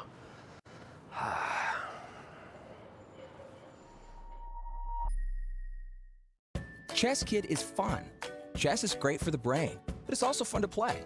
And ChessKid makes it easy to have fun. Whether your child is a total beginner or a prodigy, they can hop on and find a well-matched opponent from around the world at any time. ChessKid is the safe, parent-approved way for your child to play chess online. ChessKid is educational. To kids, it feels just like playing, but chess is a great way to learn patience, strategy, and critical thinking. ChessKid features a comprehensive training program that guides kids to level up on their way to mastery. This curriculum is designed to work with Common Core standards and global educational guidelines. There are more than 50,000 chess puzzles and a whole library of entertaining videos that teach strategies, tactics, openings, and endgames specifically for kids. ChessKid is easy. Whether you're a parent helping your child, a coach managing dozens of kids, or a school of hundreds, ChessKid helps you organize your students and monitor their progress. Each child receives a weekly report card that shows how many lessons, puzzles, and games were completed. You can also organize kids into clubs and send them messages. ChessKid is the online home of scholastic chess for thousands of kids.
It's just so funny. Why did we put Kasparov at the end of that video? It adds, to the quality of the video. Shout out to our team. If you are somehow still not following our social accounts, whether it's Twitter, Instagram, TikTok, you are missing out because we have a talented group of people who are just doing crazy, hilarious stuff on a day. I mean, honestly, that's not even the funniest thing we've done or most creative thing we've done for this event. And we might be putting together like a quick reel of all the highlights, Robert, but you have a favorite? Is it the chairs one or any other favorites? I don't know. I just feel like they're all the gift that keeps on giving. So I don't need to choose favorites to have a good time, Danny. Dude, my favorite video, not that you asked. I just feel, you sometimes go odd couple on me and attack me in a way, and I go, what did I do? But you know it's not sincere. Oh, of course I know that. I think Hikaru poking the looking for the pineapple poking out. Oh, that's the best one. That might be the best one that they've done. But go ahead. Well, I wasn't even going to say one from this tournament. There was a video of Spenny doing his impressions. Yeah. That was the funniest thing I've ever watched. Like I may have watched that like 100 times. Who would have thought that I would have found an impression? I know. Well, yours are pretty good. A good Kasparov there, but we've got some good games to get back into, ladies and gentlemen. Thank you for being with us. This is round 9 of the FIDE Candidates from Madrid, the Palacio de Santoña. This is where we are. The players are throwing down, and for the first time, Fabi is putting his head down. So we're going to go back to that game because it really is the game of the round. It might be the game that ultimately decides who's going to win this event. For those of you who don't know, Jan Nepomniachtchi leads by a point, but he is black and right now seems to be facing some prep. But Fabi thinking about this one, Robert. Yeah, and Jan did not go for that piece sacrifice for a couple pawns and some pressure against the white king. He trusted Fabiano. Where we could have been. We could have had this, but we didn't. So simple. Yeah, he was looking at it, but he didn't believe in it, or he believed in Fabi's prep, which is completely understandable. So it goes knight to d6. Now the issue for black is both bishops are on the e file, and they're both loose. So like a move like queen to e2 right now seems to cause black some serious problems. The bishop on e6, and then behind it, the bishop on e7. So if you bring a piece to defend it, either the king to f7, that just looks wrong, even if it's right. I mean, maybe it somehow works, but I don't know about that. And the other way to defend it would be knight back from a6 to c7, which is bringing it towards the center. But already I'm trying to figure out tactics like, I mean, look at this move, knight takes d5. Ooh. Wow. Look at you. Take with this one, you take on e6, and you win a pawn at the end of it. And if you take with the bishop here, you win that guy. So that's sure. You know, what's funny is I wonder if one of the reasons Fabi is thinking here, guys, is because what happens sometimes when your opponent plays the first move that makes you think and you were deeply prepared, usually that move wasn't on the top of your radar because you know it wasn't the best, right? So that gives you some confidence. But then you want to make sure you don't let the advantage peter out, right, Danya? So he might be wanting to go for some lines like that, but he doesn't want to get tricked into some sort of like, yeah, I'm up a pawn, but it's an endgame that I can't win. Because he wants to win and cash in on his prep, right? He doesn't want to let Jan slip off the hook here. Yeah, the worst thing is when you have incredible prep and then you burn all of it by playing one inaccurate move. Yeah. But I'll say one other thing, which is that Nepo is probably the one who's most uncomfortable because you're in a catch-22 situation when you're in your opponent's prep. If you're making a move and your opponent is responding instantly, you're uncomfortable, but at least you know that you're going down the main line or one of the main lines of the prep. You make a move and your opponent starts thinking, and then you're like, oh no, I caught my opponent off guard. I threw him off his prep finally, but what must that mean? That must mean my move is probably a mistake. Yep. And in this case, I think it is quite inaccurate compared to bishop f6. I think queen e2 looks like the principal move, and Fabi could be, as we speak, evaluating the endgame that Robert so expertly indicated with queen e2, knight c7, knight takes d5, essentially leading by force to a trade of queens, where white cashes in, white wins a pawn, but black does activate his knights, and the d4 pawn is in the resulting endgame quite weak. So that must be accurately evaluated, but I think it's worth going for. Okay. Let's go back and analyze it, because I'm with you. I think that it's hard to find a move that is more concrete. I mean, if we just break it down on the most fundamental levels. The e-file was blocked. We talked about if that knight moves, guys, what happens? Access to weaknesses. The e-file is open. The most principal thing to do is to slide the queen over, target these weak bishops. Taking h4 still really off the agenda. Well, actually here, you can take here because at the end you win a piece due to the fact that both the knight and the bishop are hanging. So now it's really off the agenda. So you have to defend. You can't get these pieces out of the way. Knight to c7 seems like the most logical way to do it. And here comes knight d5. So I'm just showing how logical it is that what we're analyzing, almost like I feel like I have to defend myself, is probably a good line that we need to be aware of. And so then the question is this going to be an isolated pawn that's blockaded, or ultimately become a strength, right? Something that has some power to convert on this one. Colors. Oh, look at that. You want more of that? Yes. Yeah. What else you want? You like that? I'm like a baby. You like that? I like the blue. You like the blue? When I commentate, so I always sleek. use the blue. Okay. It's so sleek. There you go. But Dan got a new trick. this obviously looks good for white at the very least, right? It's a Yep. position where Fabi is not risking anything and can press for a win. But those knights blockading the d file, as we've been highlighting, the d4 pawn is isolated, and since it's blocked, it's more of a liability than too much of an asset. It's an extra pawn, but it's not going anywhere. So, I mean, Jan has a tough choice himself, though, because this is a tough choice from Fabiano from the perspective of, is this going to allow me to win the game? But for Jan, if we just go back to the move Queen E2, which has a direct threat, he could play King F7. It seems ridiculous, but at least it doesn't cost him a pawn immediately. Yeah. It also protects the bishops. By the way, I like the green. I don't know why. Yeah, it's the sort of the edgiest somehow. But yeah, after King F7, like if white had F4 already thrown in, or if the knight could get from G2 to F4 in one move, then we wouldn't even be having this conversation. The thing is, if white plays knight G2 here, well, what about E5? That's another square we would love to land on, of course. But we'd settle for F4. The problem is with this extra tempo that black has, he can play bishop F6. And if you stubbornly respond to knight F4, not only is D4 hanging as you're indicating, but even perhaps more importantly, black can put a rook on E8 and protect with everything that he's got. The bishop on E6, create an X-ray against white's queen, and that renders knight takes D5 impossible as well. So as Robert is saying, as awkward as this looks, King F7 does hold on, and Jan should invest some serious thought into it if Fabi plays Queen E2. Okay, well, what's interesting is that Mr. Caruana is on the clock, so he's going to try to use the time advantage that his preparation earned him, right? He didn't really have to think about a single thing until this moment. So we're thinking Queen E2 makes the most sense. Are there any other moves in the position that is? That's what I'm asking. Is Fabi just, deep down the rabbit hole that is Queen E2, confident that that's where the edge is? Or are there other moves we haven't even considered yet here? Grandmaster has? I guess one other move with a similar concept is Queen A4. You're just trying to take advantage of the fact that these bishops are not easy to keep defended. So that's actually really cool just to show that if you take, you probably just lose, right? Well, okay, you can. Oh, bishop h4, rook e6, and 2 minus. Yeah, we Yeah. talked about that line earlier. So I guess you have to go king f7, but this looks really bad because I take on a6, get rid of your knight, double your pawns, and put my knight on c5. Oh man, And look at that bishop on e6. It's not very happy to that be is a there. beast of a pony versus a dud of a bishop here. Oh, there's a funny line here. If you play bishop takes h4 now, I think white plays rook takes c6, and you say, gotcha, rook takes c5. Or no, I guess that's not the line. You can play bishop e7. That must be it, right? Or bishop f6 even. So what should white do after bishop takes h4? Do you simply play gh and go for total domination over the dark squares, bishop f4, etc.? This is strategically completely lost for black. Yeah. Well, okay, so Queen a4, that's such a cool move.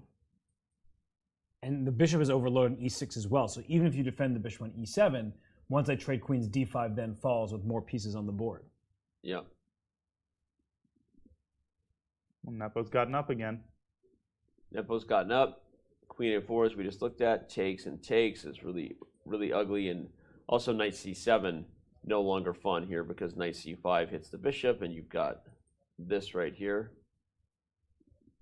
But it can be agonizing sometimes when there are two incredibly tempting moves. Yep. And they're kind of similar conceptually. Both of them go after the bishops in one way or another. And you're sitting there thinking, I don't want to ruin my prep. I want to find the best move. But you really have no idea which one you should choose. So Fabi should make a decision efficiently, but you can totally understand why he's investing all this time. One other option is this move rook c6 to avoid trading queens, but then the rook is pinned to the queen. So if you take here and you try to capture back, white can actually just trade on d7 and then win the whole piece at the end of the line. Takes. There's all kinds of crazy stuff that could occur on something like this with bishop takes h4, and then you take.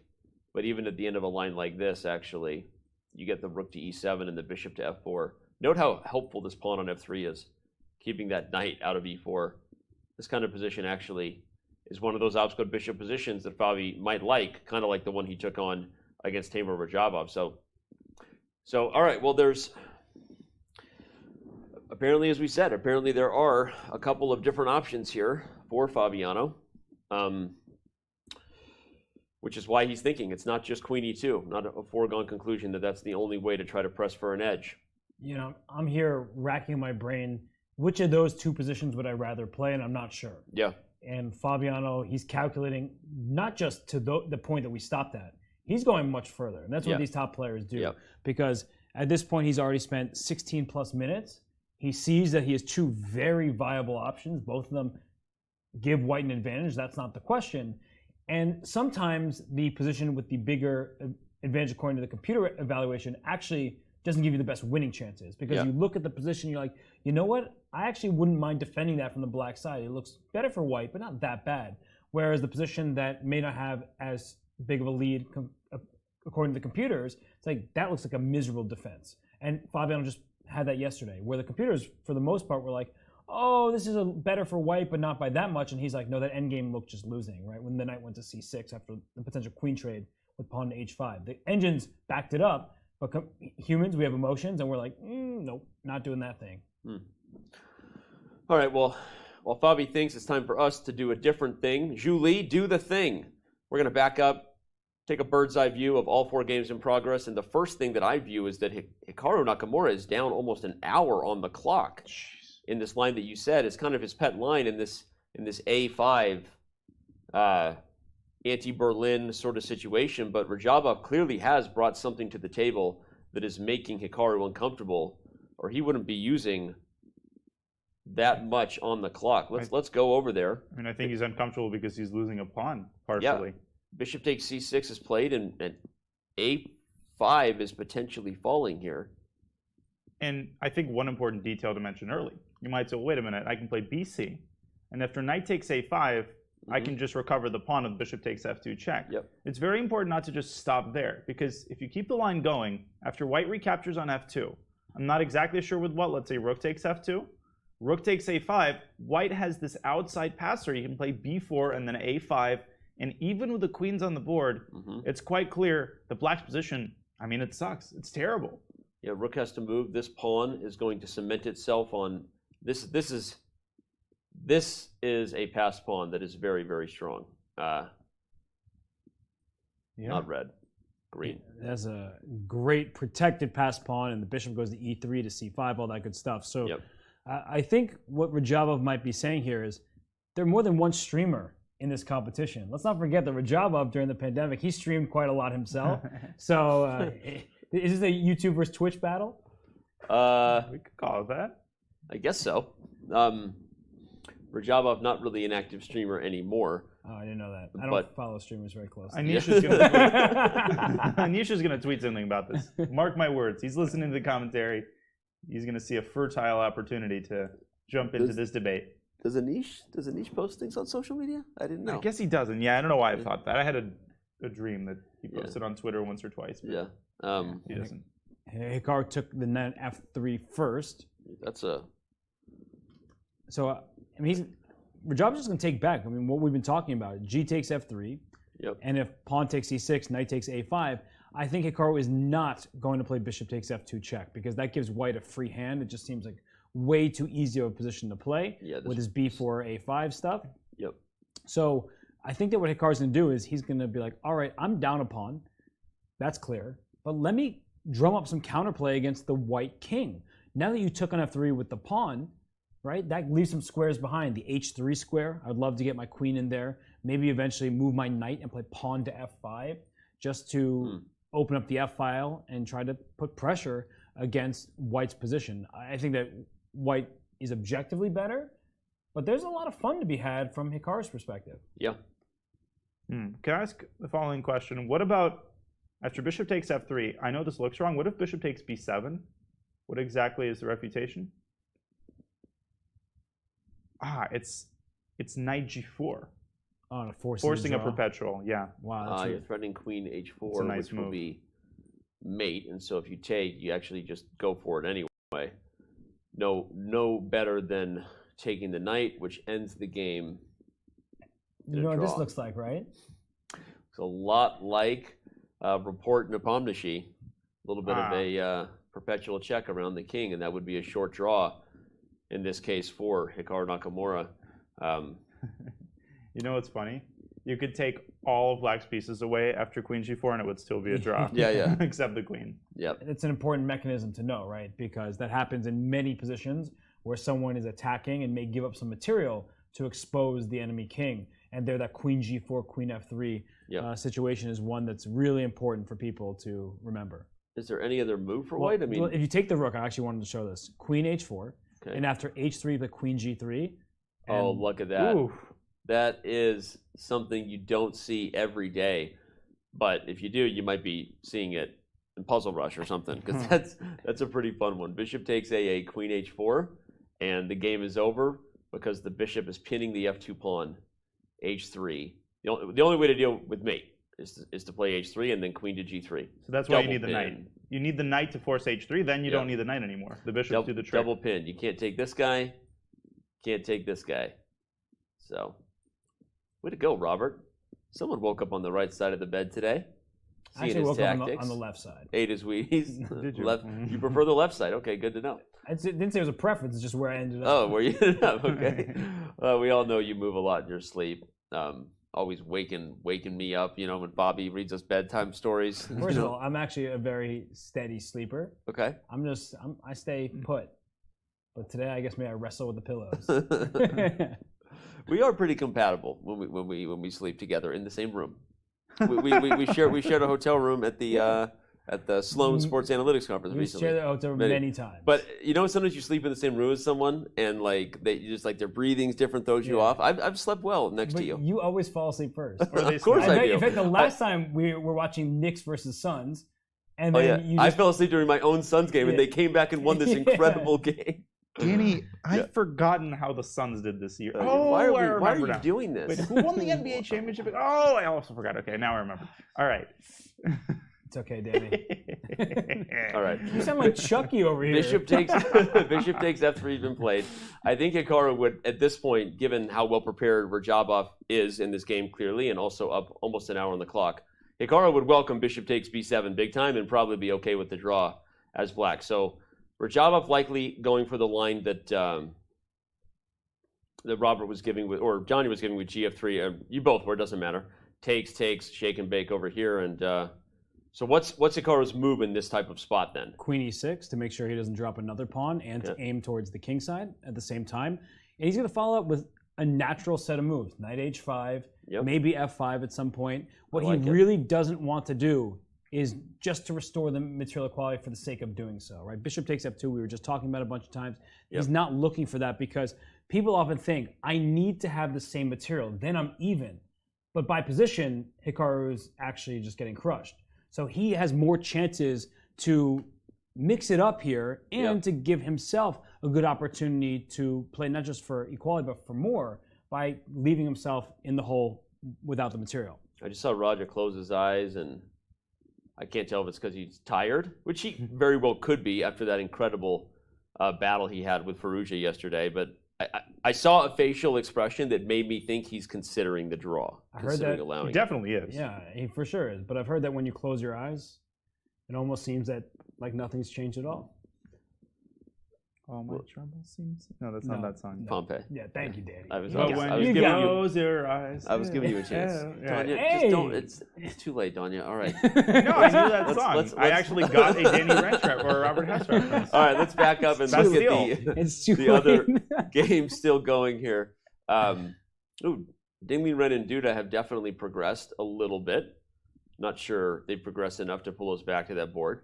Fabiano still on the clock after knight d6, so just really trying to make sure that he gives himself the best possible winning chances. And I'm sure that should Fabi go on to win, and if we did happen to have an interview, I'm sure he would say that was exactly what this was, because I think that he knows both queen e2 and queen a4 leave him with an advantage, but he doesn't want an advantage that's, symbolic, as they say, right, but not concrete. What do you think he's choosing?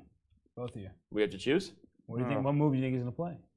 I think the longer he thinks, the more likely we're going to see queen a4. Okay. So now I'm supposed to say queen e2. No, you just say whatever. Queen a4, queen a4. Okay. I know Agree and Danny Wrench don't usually, go together, but I agree with Danny Wrench. His eyes have been focused towards the center, but that just could be down the line, right? It's not like oftentimes when he's looking down the e5, like, wait a second, in the event of queen a4, can I make it work? But look where he's looking. Well, it's like my first coach shared that old Soviet trick. When you make a threat on the queen side, you very intently focus on a dust particle on the h1 square. So it's the equivalent of a no-look pass. Yeah, right. The only way to juke your opponent in chess, there is no like, I'm going to this square. Nope. There's no juke. And then for full effect, when your opponent misses the tactic, you're looking over at the king side as you play bishop Well, you ever d5. have that where you blundered and you just have to get away from the board because of the belief that you could psychically let your opponent know that you blundered, so you just remove yourself from the situation. And that was the topic of conversation when Vishwanathan Anand blundered against Shakar Mamedyarov just last month, or even earlier this month, where he just blundered on the spot, losing the game, and he resigned. Yeah, and Shak didn't even know why. Yeah, right? Mom was like, I didn't know that he blundered until he resigned, and then I was confused, and I realized it happened. So you're right, that when you blunder, you should just head on out of there. Get away from the board, and don't let your opponent have any clues that you're upset or even what you're looking at. All right, where do we want to go? What do we want to look at now? I think Firouzja report, I guess. A little bit of let's do it. A little bit of fire, a little bit of fight over there. Again, a slow structure compared to the early d4 type of advance you see in some of these lines, but Firouzja going all in for Robert's plan, which was to get the king out of the way so we can advance the f4 idea. The more I look at this, the more I'm like, why did the bishop come to g4? It feels like that bishop is going to regret its position here soon, right? Yeah, it definitely feels like a misplaced piece for multiple reasons. Right? Even if a knight lands on e3, you don't really want the bishop on g4, so I'm not sure. Yeah, that bishop's like me at my middle school dance. Like, he's kind of tossed around. Sort of awkward. I don't know. Wow. I don't know why I said Thanks, that. Danya. You're welcome. I put a thought into people's minds that I have no business putting. But yeah, f4 is going to be really dangerous. And I guess the big question is whether white should start with a4. Just to slow down the attack. Yeah, actually, that's probably the strongest move to play here. a4 would slow down b5 just to show the line. obviously if b5 comes anyway, you take, and I think you can take a5, right? So even with the rook being unprotected, looks like you can. So if a4 officially slows down your opponent's counterplay, now you can get back to whether it's f4, bishop g5. As Robert pointed out, knight e3 also not so easy to deal with. You don't want to give up the bishop pair, but if you move it away, does the pony pop into f5? Yeah, you know what they say about pony popping? I would say two things here. One, White's has gained an advantage in a few moves. That's very surprising to see. Yep. But two, the players don't know that the eval bar is right next to the a5 pawn. Right? They don't know exactly how much better for White if this only position they'd looked more carefully. You know, they're super strong players, so they recognize that White has gained a little something. But for Alireza, it's not like he's looking at this and saying, "Oh, this is +1 better." And I think we should always remind people of that. That the players, they have a great sense of the dynamics of the position, but they may think, as we were just talking about in the Fabiano game against Jan-Nepomniachtchi, it's better for me, but does this give me the best chance to win the game? Right. And so for Alireza, this move a4 for White, which stops Black's pawn in its tracks. That pawn clearly would like to go either to b5 and the next one to a4. Is that necessary? Is it giving Black time to castle and make sure that the rest of the board is taken care of? So this is a really important question about how much time does Alireza have, or is allowing Black to castle quickly and then deal with f4, is that just enough for a report to maintain the status quo and not be that much worse? One thing I do want to point out is that even though it is Alireza on the clock now, this is one of the first games we've seen where he's been up on the clock as they head to the hour mark in quite a while, right? Alireza has been slower than he usually is, I guess, just the direct way to put it, in this tournament. He's gone into several long things, and it's left people wondering what was going on in his head. But here, not the case. He has an edge on time, and we'll see how he uses it. If castles comes, you can still play f4, which is fun thing to point out. If this pawn comes to f4 and that bishop doesn't do anything, there's a threat of f5, and that bishop's going to run out of squares on h3 and g4. So that's another reason when I first came to the board and looked at bishop g4, I was like, what's going on? What's the goal here? Because if f4 comes, you got to run back to safety. Unless you're going to take. I mean, let's look at that line, right? If a5, a4, Rekarovka, f4, ef. I like that. Bishop f4. This looks terrible. Bishop g5, queen. I mean, this Black game made it in like 2 seconds. This looks horrible for report. It really does. I mean, you can't really allow f4 in this version. Yeah.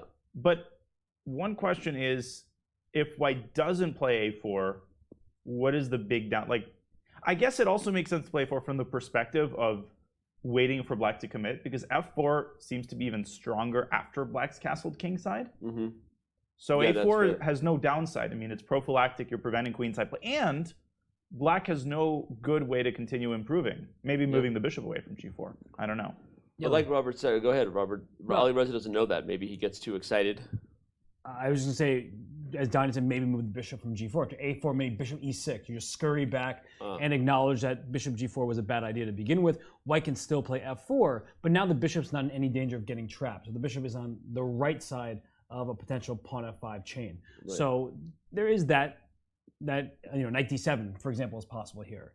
Because f5 no longer traps the bishop. You trade in. Yes, White is better. We know that it's going to be the case, but this position is also very locked up. All 8 pawns for each side on the board. It's not that clear how to win the game from here, and that can make people nervous. Okay. All right. I don't think Firouzja looks too nervous right now. He shouldn't. looks like he's feeling the rhythm. They both got distracted by someone entering the room a little loudly there. But let's back up, see where the other positions stand. Has Fabiano Caruana moved yet? He has, and he moved queen a4. Danny? Nice, thank you. And you too, sir.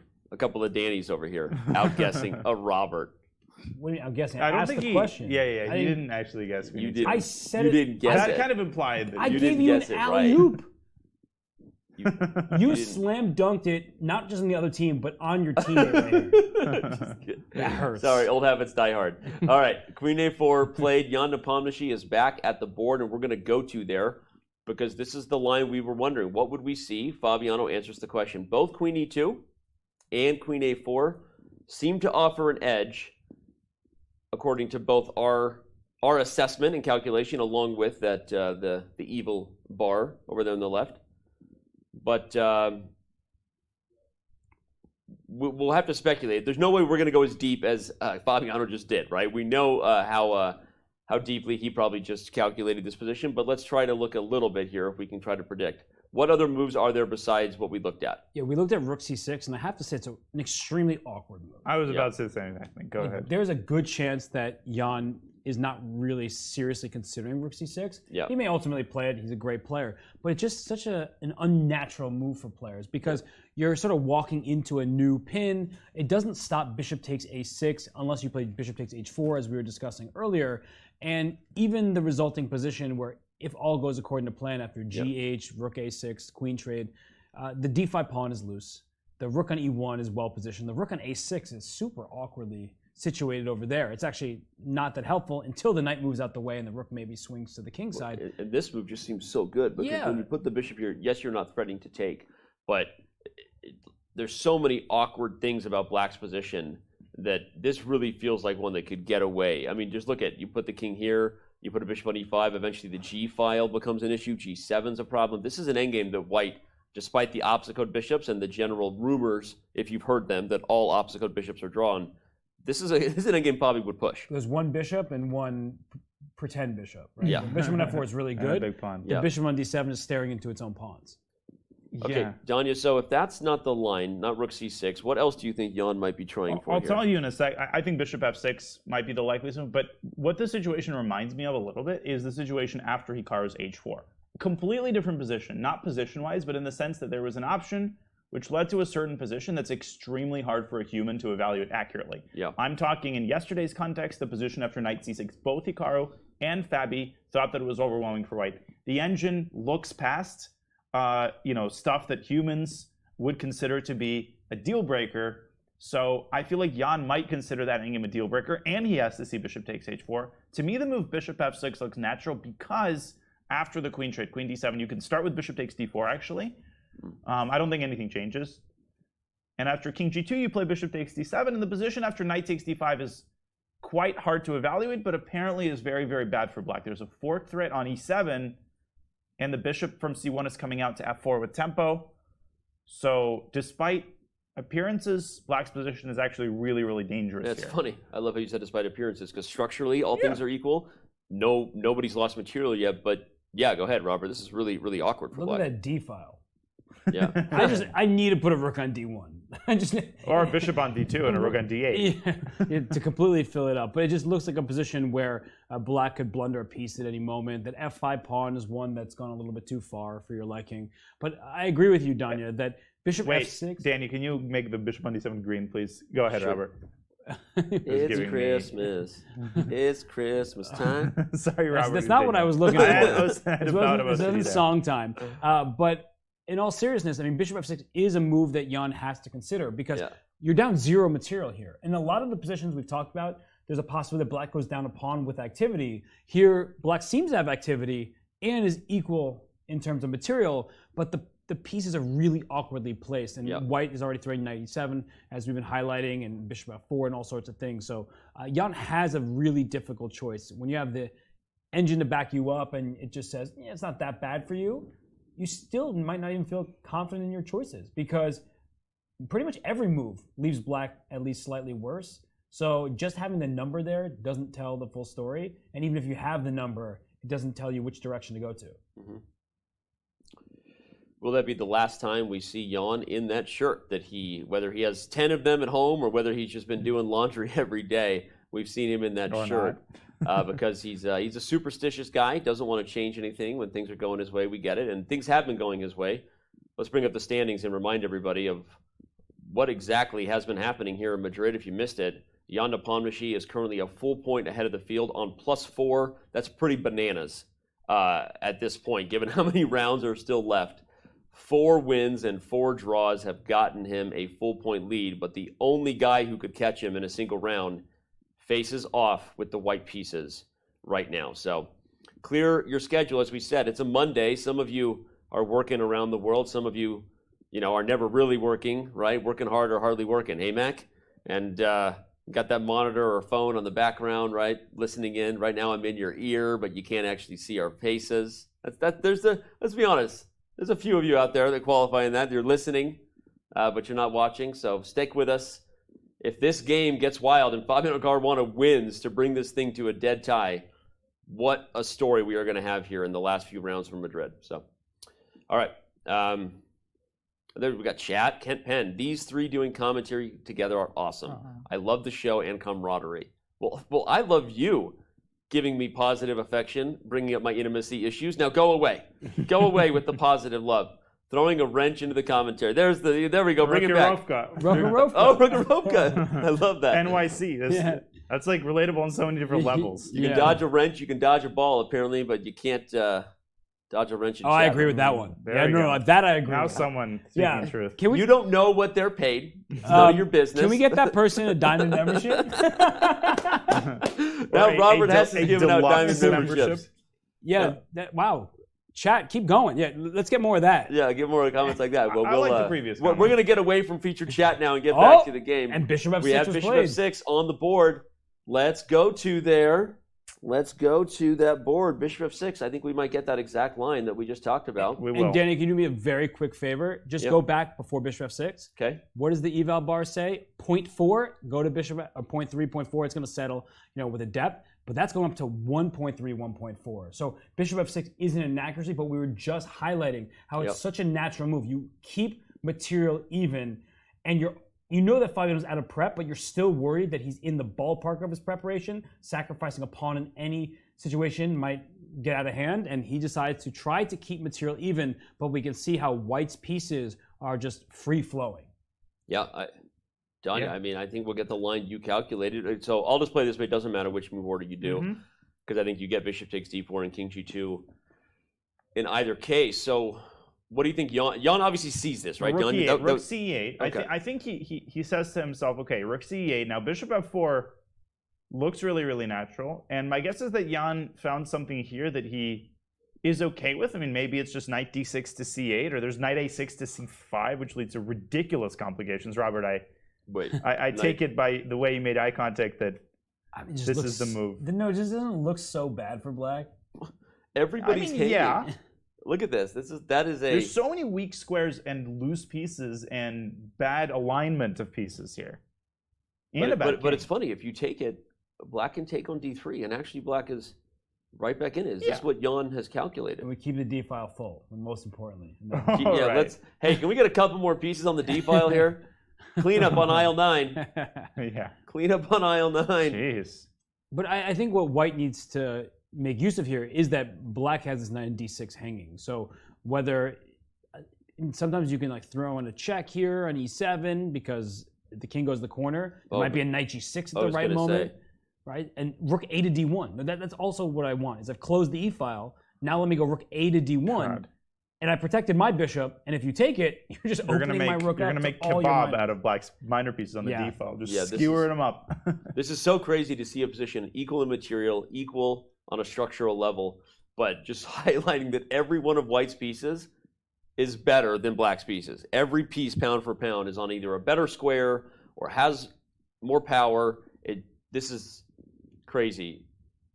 How deeply Fabi has already calculated Bishop f6 before he played Queen f4, we're going to find out. Right now, he's either double-checking variations or not sure where to go. I have just one last thing to add, not about the position, but about the clock. Jan has 58 minutes. He's made less than half of the moves until time control. The first time control is after move 40. Now, if you gave this time situation to Alexander Grischuk, he'd be like, are you sure I have 58 minutes and not 5 minutes or 8 minutes? Why do I have double-digit minutes after 18 moves? But giving it to someone who is not used to getting into the time pressure, like Jan, he's already going to start getting antsy, and that might further negatively impact his emotional state right now. He knows he's worse, and he's got a lot less time than he's used to having. So his situation is very unenviable here from every perspective. Well, it's a good point to bring up now, because Jan might get in time pressure in this game, and it's been a talking point throughout this entire event. So many of the players have weighed in on the lack of increment versus the traditional increment time control. Jan Nepomniachtchi, who is going to be playing in time pressure in this game potentially, gave his thoughts on the subject to our own Dina Belankaya yesterday. Yeah, I had quite some practice in Dubai with this time control, but frankly speaking, in Dubai it was, I can't say it was like really unfortunate, but I believe the last tournament I played with a similar time control without any increment until like move 61. I would say it was like 2011 or 2012, so I didn't really feel like I'm used to this. And there are like a few similar tournaments, like for example in Norway they have these 2 hours for 40 moves and then just some small increments. So it's basically you finish your classical game and you start, second rapid game just inside this one game, or rapid or blitz. But yeah, okay, then the time trouble comes. It's very very new feeling, because you always can, let's say, use all your time and then you still have like 30 seconds to figure out what to do next. And here the time management comes to to a next level, which is, it's just more or less the same, because basically the time remains the same. The time limit 2 hours, but I believe people just not used to it. It's an interesting talking point we haven't gotten into, because we're talking about the candidates like this is the first high-level FIDE event where they removed increment. We forgot Dubai had the same time control. But Robert, it really wasn't as much of a factor there, as Jan said. We just didn't get the same, we weren't talking about it nearly as much. Why was that? Because Jan Nepomniachtchi plays so darn quickly. Oh, okay. He's almost never down on time. Yeah. And so it has been very surprising to see him caught in Fabiano's preparation. But right now, the clock is evening up, and that could be difficult for Fabiano. That might not be good news for him, because while he still knows he has a good position, maybe he's losing some of that confidence that he built up when Jan was deep in the think tank, and now he's trying to figure out, all right, I should be better. Where is that advantage? And if I take the wrong path, am I letting it slip completely? Jan is saying that other tournaments have this too. He just said he feels confident in this. Do you think it's because he's just inherently such a fast player, or he just, generally was never really into the increment thing to begin with? Yeah, he's also a extremely habitual and amazingly strong blitz player. Yeah. I think that contributes as well, because most online blitz is played without increment, 3+0. And if it is with an increment, it's only a 2-second increment. So, Jan is generally fine with it. And if it hurts anybody, it probably hurts his opponents more than him. Yeah. He kind of said that. His interview was like, I don't got a problem with this. Like, It's, I'm good with it. Everything is Kasparov. Well, apparently Fabi doesn't know what to do. Again, it feels easy for us sitting here on these very comfortable chairs, by the way. Plenty of back support. These are excellent chairs. I have to compliment. Excellent chairs. Yeah. I complained after our long Sofa Boy session during the World Chess Championship with me and Fabi and Robert over there. It's tough. I'm still recovering. Like literally, I have sciatica issues from that event. I'm not kidding. Don't you hate it when there's a couch and it looks really plush and leather, and then you sit on it and it's as hard as like a rock? It's like, who designed? We were massaging each other. It was like, hey, I got the massage gun. What gift did I get everybody at the end of the event? Tell them. You got a massage gun. I got everybody a massage gun at the end of the event. The Flyby? The Flyby. I don't necessarily recommend okay, I won't say that. Thing? I know a lot more about massage guns now than I used to. I'm very into them. They're very good for you. I have the Theragun now. It's a much more powerful motor. Can really crank it up and dig into these old hips. I'll tell you that much. Massage guns, for the record, if you're into sponsoring anything with my company, reach out. Chess.com. Chess.com. All right, here we go. Let's back up and look at all four boards here. Smooth. The beautiful Chess.com events portal, bringing them to you live. What do we got here? Well, in the top left, it looks like Alireza did not play A4 himself, and allowed Report to do it. Okay. And then in the top right, we see that Hikaru, he brought his queen up to E6, and Rajava declined that possibility to make a quick draw. He says, let's fight. And now the onus is back on Hikaru Nakamura, who is fresh off that victory yesterday.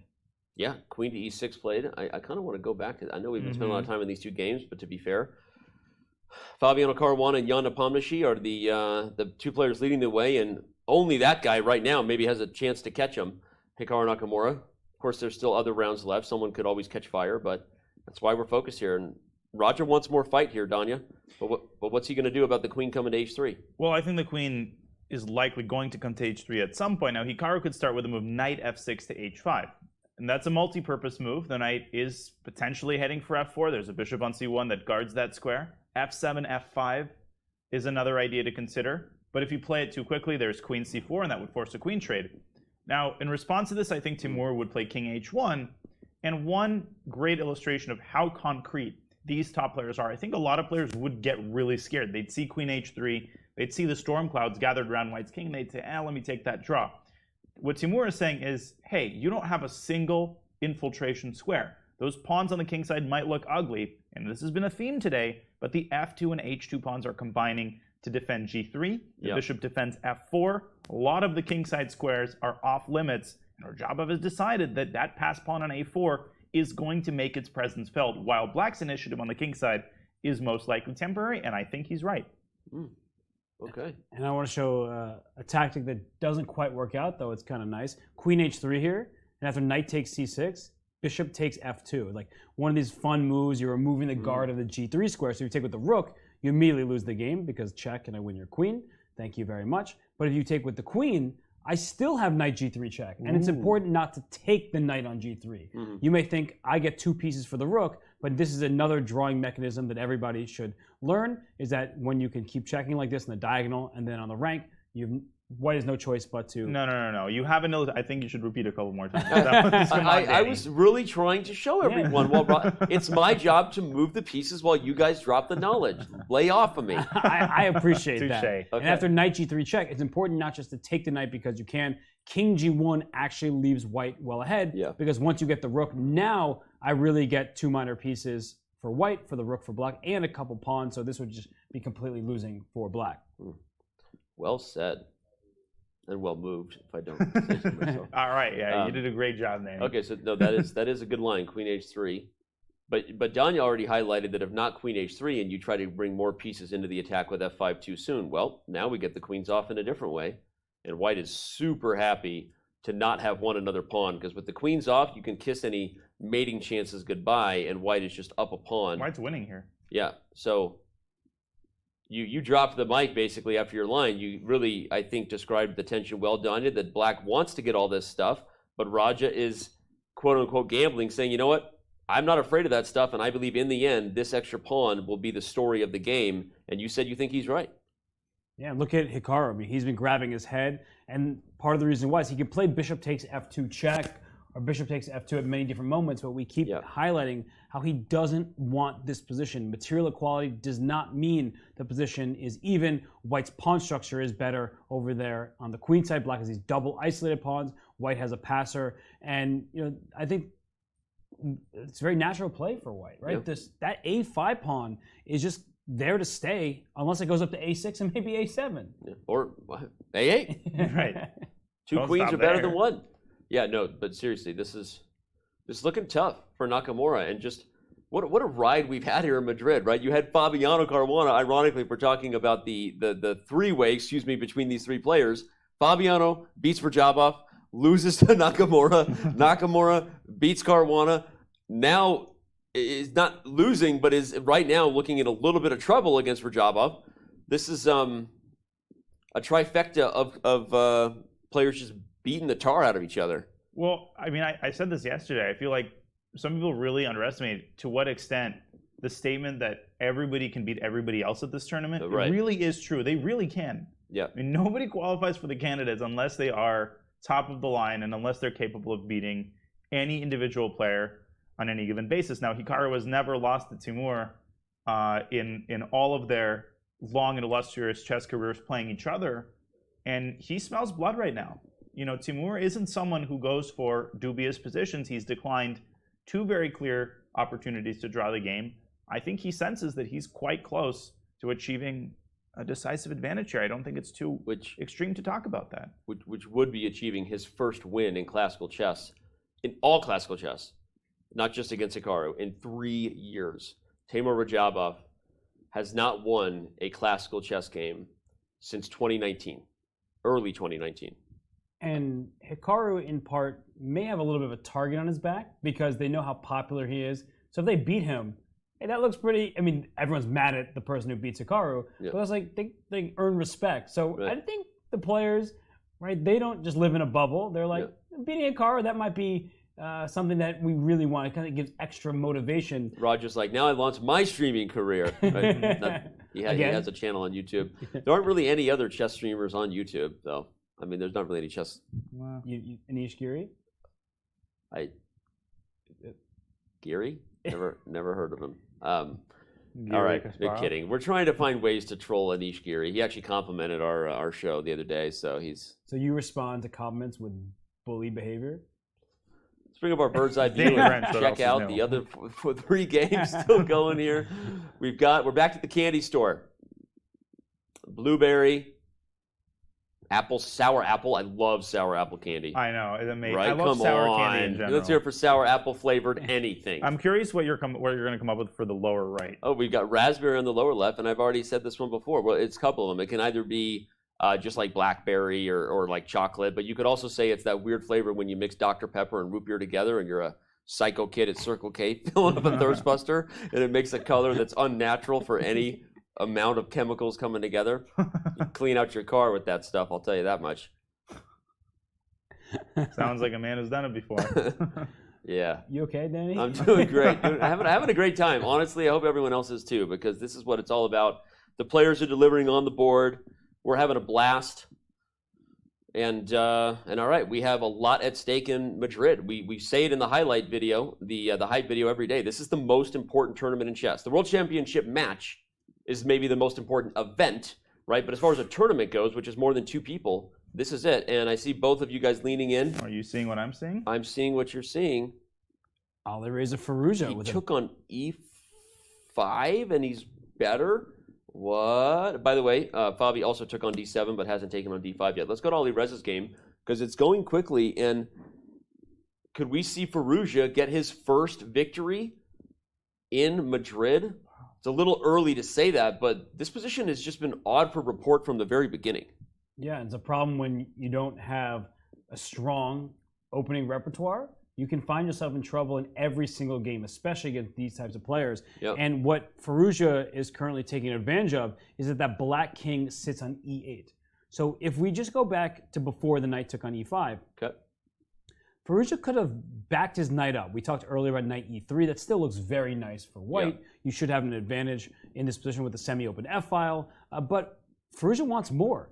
He doesn't want to give black time to fix the pieces, finish the development of castle. He says, let me keep going forward, D4. If you take twice on D4, black is up a pawn in this position.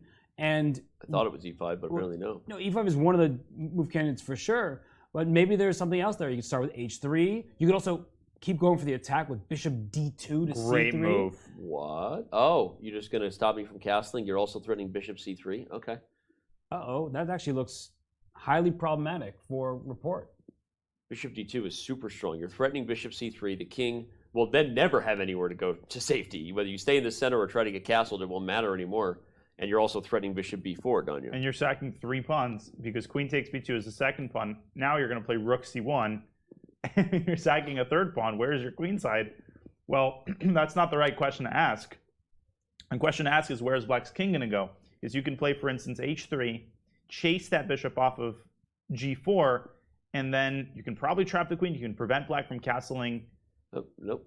Yeah, but even after this, I mean, imagine evaluating this as a human. This position as black. This looks atrocious. This looks like it's going to be checkmate at 5 moves, let alone the fact that black's queen is in trouble and you can go after it with bishop B1.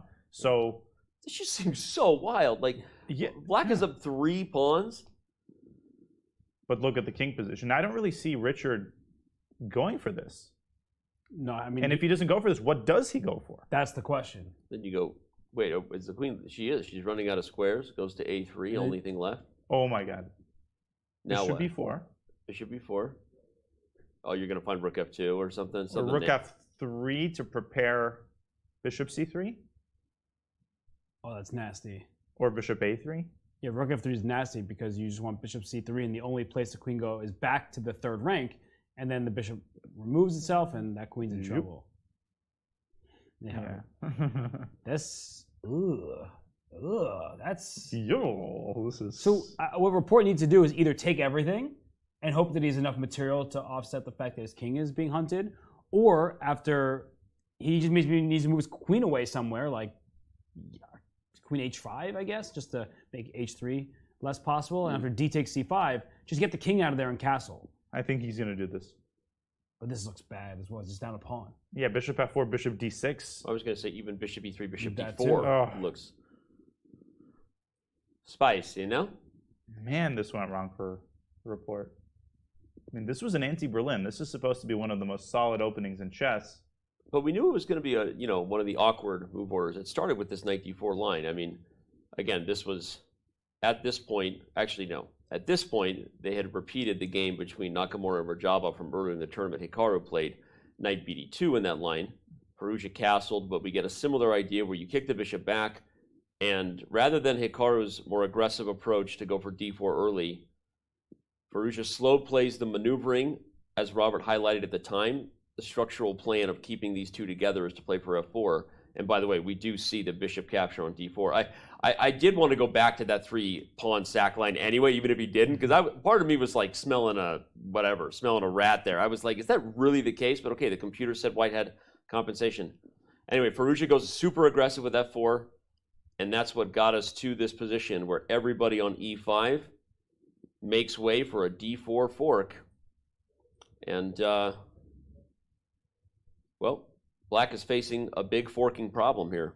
Bishop g4 King in the center. Was a really big inaccuracy. Bishop g4? By report. Yeah. I didn't like it when it was, I'm like, why? Why would you want your bishop on g4? You gained this single tempo on the queen, but everything about the bishop spot there is not ideal. And you've improved the queen. Because when you play f4, you often want the queen coming to g3 or h4. Yep. So that was a big mistake. And look at this. I mean, I'm very curious how long Alireza is going to take after queen takes d4. Because black does not have another move. If you move your queen away, right, you're just admitting that your position is terrible, your king's never going to find safety, you're pretty much lost. So he has to take the material. And he took on d4. And now will Alireza find this bishop d2 to c3 maneuver? I think he will. I mean, I think the key is to avoid the temptation of e5. What was so wrong with e5? I played it, so I'm defending it, but the knight gets. I guess the knight comes in, and you just have no. And black can actually castle in some of these positions queenside, as crazy as that sounds. I think that's actually kind of key, because I was just visualizing this, right? You know how I like to draw on some long diagonals on a chessboard. I just assumed that was what the compensation was, but you're saying that castle's long is actually quite the possibility here. And that is... This is an amazing position. Yeah, well, this is a report position and a Firouzja position. We kind of knew, right? We had this one circled last night when we all went home, everybody. We're obviously talking about the big games, Caruana and Nepomniachtchi, but we talked about this one as like, don't be surprised if that's a decisive result for one of the players. It's, you know what those bishops remind me of on c2 and c1 when you've castled queenside? It's like, I was reading about Y2K when the year 2000 happened, and there were widespread predictions that it would just mess up all the technology, and there were companies that were founded on the basis of all of the code getting messed up and the new date messing everything up, and of course nothing happened. It's like those two bishops. I've got all the machinery ready. You're going to castle short. I'm going to tear you apart. Whoop! Then I'm castling queenside. You guys are too young to remember the panic of Y2K. I remember that. I was like a 15-year-old kid, but everyone had you super nervous. Yeah. It was scary. I mean, you weren't even born? I was 5. You were 5. I wasn't even born. Okay, I don't know how old you are. What do you think I was born? You could be 15, you could be 25. I have no idea. Yeah, I mean, he tied your shoes this morning. So I mean, I tied your shoes and child. I tucked in your shirt and got you you all off ready. this comfortable chair. All right. Well, Firouzja is thinking, Robert, you asked that question. You said, I'm going to be curious to see how long Firouzja will take before responding. This shows it might be two things. One, that he just went for it intuitively believing that there was compensation, and we're not saying he's wrong, but he hasn't actually worked it out yet. It is his type of position, though, right? So Yeah. he's been able to get a position that is better for him, but also is full of life, full of tactics, not just a position where you're just maneuvering pieces and you're trying to find squares. But you have to resist the temptation to make a move like e5 or a move like bishop g5 to create an immediate threat, because this position isn't about just a one-move idea. It's about trying to get after that black king. And by putting your bishop on c3, that's going to cause black a million different problems, and the king is never going to find true shelter. All right. Well, we still have a lot of things ahead here. We We don't know what's in store. We do know that Caruana and Nepomniachtchi is delivering with Fabiano. Whether he gets the victory that brings this thing to a tie or not, he's certainly getting the pressure and all that he could hope for with the prep that he brought to the table. That is a position that is looking scary for the tournament leader. We're going to take a very quick break, but before we do, we're whoa, wait a second. What happens to this second white armchair after the candidates? Is it shipped back to USA, or can I buy it with discount to give it a second life at Holland? If you want the chair, Anish, I'll give it. I'll sign it for you. Do you want that? Someone let Anish know he can have the chair. I actually don't know. I think we probably rented these. Shout out to the team who set up the studio. But I'll buy it for you and we'll ship it to you if you really, as long as you promise to use it on stream, right? That's a fun little banter. Imagine the honor of sitting on a chair that has been sat on by Danny Wrench. Come on, all right. We'll send it to you, Anish. But it is comfy. I'm not kidding. So, all right. Also not kidding that we have a very exciting event going on. It's the Women's Speed Chess Championship. Valentina Gunina takes on Ellie Potts next in the next round. This should be a fun one. Both of these players, super exciting, aggressive styles. That will be an interesting match on Tuesday, June 28th, 5 a.m. Pacific time. So go to there, watch that match. The WSCC is really just starting. There's plenty more great matches ahead. You're going to want to tune into that. You're going to want to keep tuning in here to our coverage of round 9 of the 2022 FIDE Candidates from Madrid. Will Alireza Firouzja get his first victory here in his candidates debut? We might find that out today. Well, we'll definitely find out if he gets it or not. Don't go anywhere. We'll be right back. You can watch top chess events right on your phone? You don't even need to download an app. Just open any mobile browser and head to chess.com/events. You can see what's happening right now, check out top games, see results, and so much more. Try it for yourself at chess.com/events. Mi favorito es Rapport, porque es original, porque es diferente. ¿Cuál es tu opinión de lo que llevamos? Pues bueno, un poco de sorpresa porque otra vez Nepo ahí imponiéndose y esperando que Alireza resucite. Yo creo que Nepo tiene muchas oportunidades, pero Nakamura confío en él. Yo confío en Naka. What's the best thing for you in Madrid you have found here? Well, everything, first of all, people. But it was since my childhood that I've discovered that people are great here, and in general, I love Spain. Okay, thank you very much and good luck. Le quería preguntar quién es su favorito del torneo. Pues Caruana, seguramente. Si tienes que elegir a uno de ellos para que interprete el próximo James Bond, ¿a quién eliges? Mi nombre es Rapport, Richard Rapport. Imagínate que tu vida da un giro y quieres atracar un banco. ¿Quién quieres que sea tu compañero? Es muy fácil, Liren, porque con su cara no van a pensar que estamos atracando un banco. ¿No?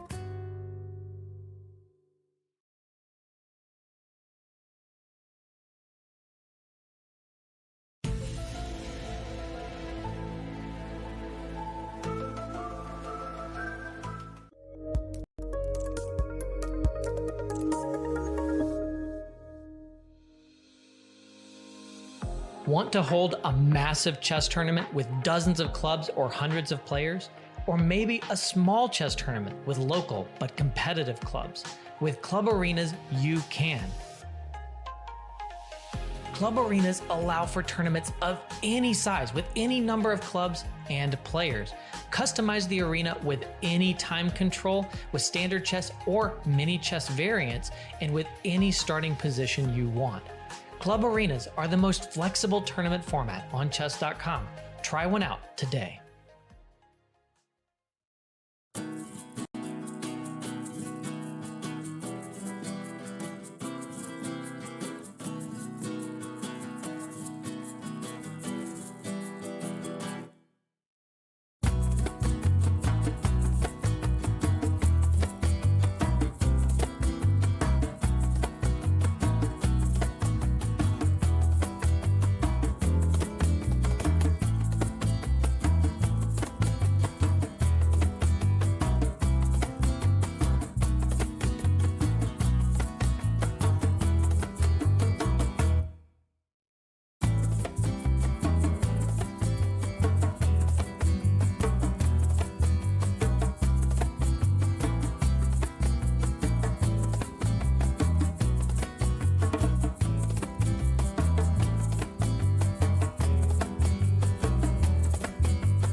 Madrid.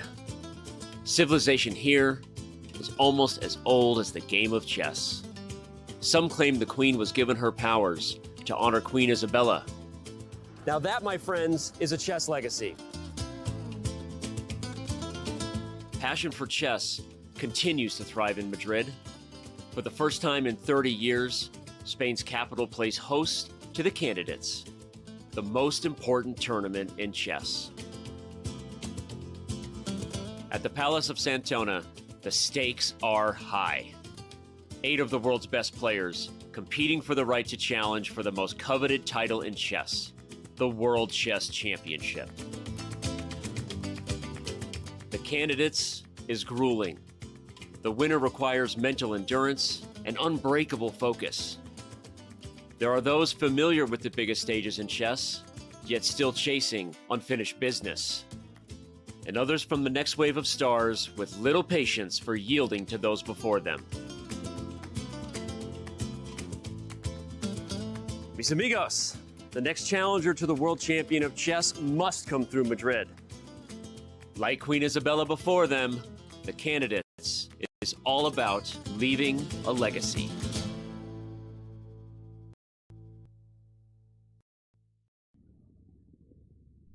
Mis amigos, we're back. Round 9 from the 2022 FIDE Candidates continues to roll on here. Robert Hess, Daniel Naroditsky helping us bring it to you live, and we're going to dive right back in here to our bird's eye view where Fabiano seems to have real chances, which may mean real opportunities for Jan's lead to disappear. He has to be very careful here, and he's got to be worried he might already be almost a little too late. It's looking harder and harder to find good moves that don't blunder something tactically. Firouzja, by the way, plays slightly different than what we were looking at with bishop d2, but bishop e3 and queen f2. It's going to be a wild position over there. It already is a wild one, but I was saying during the break that Rapport, he thrives in the chaos. He's an agent of chaos. He's like the Joker. A lot like the Joker. He some men just want to see the world burn, as they say. He just wants to see every chessboard burn. Exactly. That's exactly what he wants, literally. Richard Rapport wants to bring fire on board like no other. Sometimes he might bite off more than he can chew, though, potentially against Firouzja. Yeah, so the interesting thing is, during the break, bishop e3 was played. Now, conceptually, the idea is very similar to bishop d2. He's trying to get the bishop onto the long diagonal with tempo. So, for instance, if black castles kingside in this position, then white's going to play bishop d4, and I think that might be... Whoa. No. That was a very weird way of moving. Did he play bishop e6? Yeah, he did. He brought the bishop back, which actually looks... So after bishop d4, he wants to play queen b4. And then I think Richard's point is that if bishop takes f6 happens, that's a lot less scary than it looks, because white runs out of fuel, right? We'll have to get that, for everybody to be able to see. But yes, it's a situation where definitely white is down 2 pawns. And if you start trading pieces just to get 1 pawn back, that wouldn't be ideal for your attacking chances. Bishop d4 will likely be on the board. Queen goes to safety to one of these squares. Yeah. Not sure which that's one. Fine. Queen b4, for instance. Queen b4 seems like the most logical. Logical. And the thing is, you want to keep this bishop. This bishop is a beast, right? The dark squares are a problem, but the concrete way to regain a little bit of material and to bust things open is also bishop takes f6. So, but the problem is, if we just finish this variation, I know we want to, of course, go to our leader's game, but after bishop takes, pawn takes, queen takes f6 here, that you just slide your rook to g8. And with the queen coming back to e7, white doesn't really have tremendous firepower aimed at the black king. There was a lot of inertia. There was a potential, right, for white to get an attack. But if the best you can do is give up 2 pawns just to get 1 back while trading pieces, that's not what you want. You can see that black has an advantage in this analysis position. This isn't Bughouse where you're like, hey, give me a pawn, give me knights, give me pieces. You can't do that here. Despite all the holes, the optics of the position are maybe not the concrete reality. So, can you imagine if Rapport gets a 2nd win in a row? Well, then we'd really be talking about it being a multiple horse race again, because that would put Rapport at 5 points, which is, given that he still has head-to-head shots against both Caruana and Nepomniachtchi, would not have him out of the mix either. So too early to say. I mean, this game could go either way. Firouzja could still, this is a 7-result position. Both players playing for wins and losses. These two guys, I mean, desperately want the points. So yeah, look at that. I mean, with 4 points coming in, a victory here, and opportunities to face all 3 of the guys ahead of him in the standings, Nakamura-Caruana and Nepomniachtchi, Report would sort of control his own destiny. Almost improbable to think. It would be very hard, but not out of the question. So, all right, let's back up and head back over to the bird's eye view. We want to give a quick snapshot of the other games just to make sure we know where they stand. Hikaru did play knight h5 in that game, but it's kind of a similar scenario as to where we left it. We have given almost no attention to Ding Liren, Jan-Krzysztof Duda, and I say that just knowing that we're probably not going to head over there right now. It's an interesting game, an interesting fight, but there's too much life on the other games that affect the standings at a higher level for us to ignore it. So I think we need to go back over again to the featured matchup of the day, check back in with the tactics, and evaluate Jan on the clock. Yeah, he continues to slide into time pressure. So this is the position that we anticipated, with the major threat being a fork on e7, with the secondary issue being the possibility of bishop f4 quickly developing and targeting black's loose pieces on the d file. This looks so unpleasant.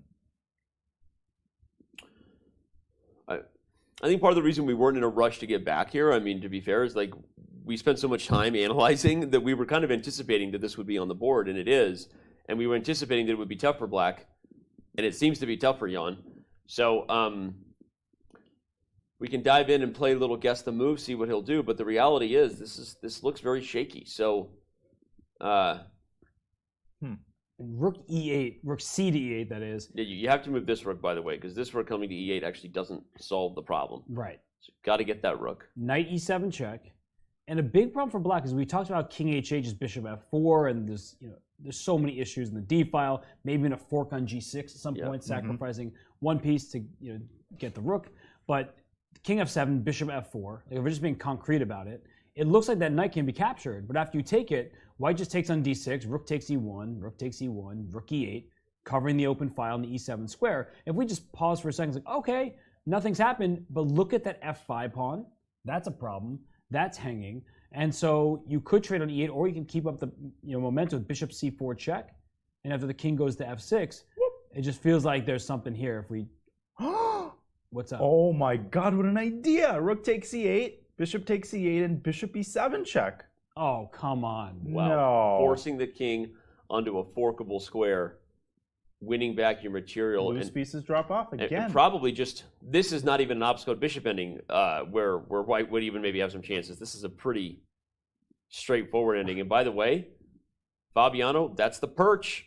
We see it again. He's got the arch back, leaning in. So that tactic, if we just go through it just a little bit more slowly. King f7, bishop f4, right? Seeing that bishop e7 check is the winning move at the end of that sequence is like impossible from the live position. Right. But once you go down this path, right, even rook e7 takes on here, rook takes e1, like just the fact that you have to play rook e8 and the f5 pawn might fall, yeah, it feels like there's some possibilities for white. But then once you get here, I think Fabiano would quickly see this tactic with bishop e7 check, but what a tactic it is. Yeah, it's logical given the theme of the position too, right? And where the knight has been, like you would be looking for something like this. And rook e8 is 100% forced, by the way. I mean, no other move stops rook e7. Wait a second. After bishop e7 check, can black decline the temporary sacrifice? What about king e5? Where's the crusher here? Could be f. I feel like I'm going to mate you. Oh my goodness. There's got to be something here. Okay, this is f4, king e4, and I don't see the mate. It's bishop f8. King f6. Bishop takes g7 check. I mean, this is it's the same idea. Beautiful. Except on you two win. different squares. Same idea, but you win 2 pawns, better than 1. So that would be even worse. Oh my gosh. What's funny is, like you said, Robert, there's no way Fabi has already calculated all that, but he doesn't have to, right? All he has to calculate, even before he went into this endgame, he's probably already looked at positions like this, right? This is where you just kind of get the sense that your opponent is hanging by a thread. But if you don't calculate it, whatever that is, 15 moves deep, after these trades in rook e8, I mean, that seems like a draw. It could be a position where black's about to stabilize and hold the game. So I think there might Fabiano have been other ways to maybe win the f5 pawn, right? I mean, well, b2's hanging in every variation. Well, I would argue that bishop f4 instead of 97 check is another tempting candidate move. Right. That could be the and it's probably not bad actually. No, it's just good. And in fact, it's a way more, like if you were playing bullet chess, it's a way more intuitive way to play. You just develop, you continue the initiative. 97 is concrete. And we know that Fabiano, he can calculate really, really deep variations. When we had him in studio after he beat Timur Rajabov, he was talking about all sorts of different lines. He was flowing out lines that me, Robert, and the engine were coming up with. Right? And he was right. So that's what he's doing right now, because he could have just played bishop f4 in 2 seconds knowing it's a good move. Right. But he's, I think, looking for a knockout. A 97 check, it just puts that king in uncomfortable territory for black. And so if he can keep his variations, keep those wheels turning and go all the way down the line to see bishop e7 checking bishop f8, that is possible for Fabiano to see. It just is very, very difficult. Yes.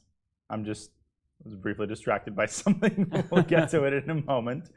But bishop f4 is we look at this knight c5 line. Let's remember what doesn't work here, because it wasn't bishop takes d6, right? Yeah, black could take d3 and it was awkward. I guess it was back to the 97 idea. Ooh. Right, and after king f7, maybe just maybe retreat. now we can take d6. Or retreat your bishop, because all of black's pieces The are d file is dirty. Got to clean it up. But here's the thing. After rook takes after rook takes e7, bishop takes d6, rook takes rook, rook takes rook, rook e8. You still have this bishop c4 check idea. And rook d1. But now rook d1 is incredibly strong. Oh, well, even better. Because black's position totally collapses there. This bishop has to protect the knight. And if you move the bishop to kind of try to keep it protecting the knight, we can now go after the bishop. So, okay, this is a position that is hanging by a thread. And what a great game plan this would have proven to be, right? If this goes down as Fabiano winning on command, so to speak, right? I mean, again, yes, it wasn't, the pure sense of winning on command at the end of a tournament last round, but pretty darn close to it, right? There is no game, more critical than trying to win against the person you're chasing. And if his prep proves to have gotten him in this position, and then his accurate style, very technical, calculates deeply, puts the game away, then the people are getting what they want in terms of drama, right? Jan Nepomniachtchi fans, hey, not so thrilled about that. But I think a lot of people are wanting to see as much of a mess as possible in Madrid. And for Fabiano, it definitely feels like this could be the last game of the tournament. It isn't. Even if he draws this game, somebody else could beat Jan Nepomniachtchi. That's obviously possible. But for Fabiano, his own chances, he's looking at this game, he's circling, he's like, I have to win it because Jan's a full point ahead of me. And it's possible but unlikely, just mathematically speaking, for Fabiano to leapfrog him. So he's looking at this. He knows this is his moment. And Danya made the point that bishop f4 just leaves white with a better position. So he has two different styles of choices here. One is much more concrete. You have to see through the treacherous waters and all those variations to make sure you're not losing your advantage. But the other move, bishop f4, it kind of throws the ball back in Jan's court. Like, are you going to find the right defense? And I'm just going to be better without really much risk of losing that advantage. Yeah, and I think that his decision really does hinge on whether or not he will see bishop e7 check. And, because without that additional tinder into the fire, the fire could burn extinguishes. Out. Yeah. Yep. You said tinder, I didn't know where you're going. No, I said it hinges on. He wants to swipe right on this position. That's where he's going with that. Yeah, so Fabi doesn't have much time to bumble around here. I mean... Oh, gosh. What? You just name it. He did all the dating apps. I'm not going to take this down the road that hey, my when I brain say can take something it. funny, You're you guys welcome. are supposed to laugh. That's how this commentary works. Oh, man. Oh, wow. Shout out to 25 gifted subs from the Psych Doctor. And speaking of subs, if Fabiano wins this, we might have to update our sub emote. Right now, when you see it, it is the face of Jan Nepomniachtchi, because he is the tournament leader. But if Fabiano wins this and they're tied, I think we'll refresh the subface because at that point we're basically maybe changing each round. We'll rotate as long as they're tied in first, but whoever's leading the tournament will be the smiling face you see upon subscribing to the chess channel during the Canada. It's just a fun little touch, and we do appreciate everyone's support. We're not putting your face as the sub alert right now. Maybe later, Tanya. Maybe later. I mean, I've learned to be thoroughly disappointed. Hey, I will take it in stride. All right. But yeah, well, big moment here. Big moment. Yeah, huge moment. And Fabi wants to be really sure. Because like you said, Robert, if you don't go for 97 unless you know you have, unless it's in the bag. You know what I mean? Not necessarily, but you don't need to take it down a forcing line unless you're converting when moves like bishop f4 make your opponent's life so difficult, right? So Fabi's going to try to put it away, and if he can't, we'll probably see bishop f4. I'll just put it this way. I hope this is succinct. That 97 check is a bad move unless you've calculated that entire variation. Right. Bishop f4 is purely a good move without having to calculate all that kind of stuff. Right. So I think that Fabiano, he knows that 97 check is there, but he needs to find the right moment for it. Both players have 19 moves to make before reaching time control. Remember that you have to get to move 40 in order to get more time added back on the clock.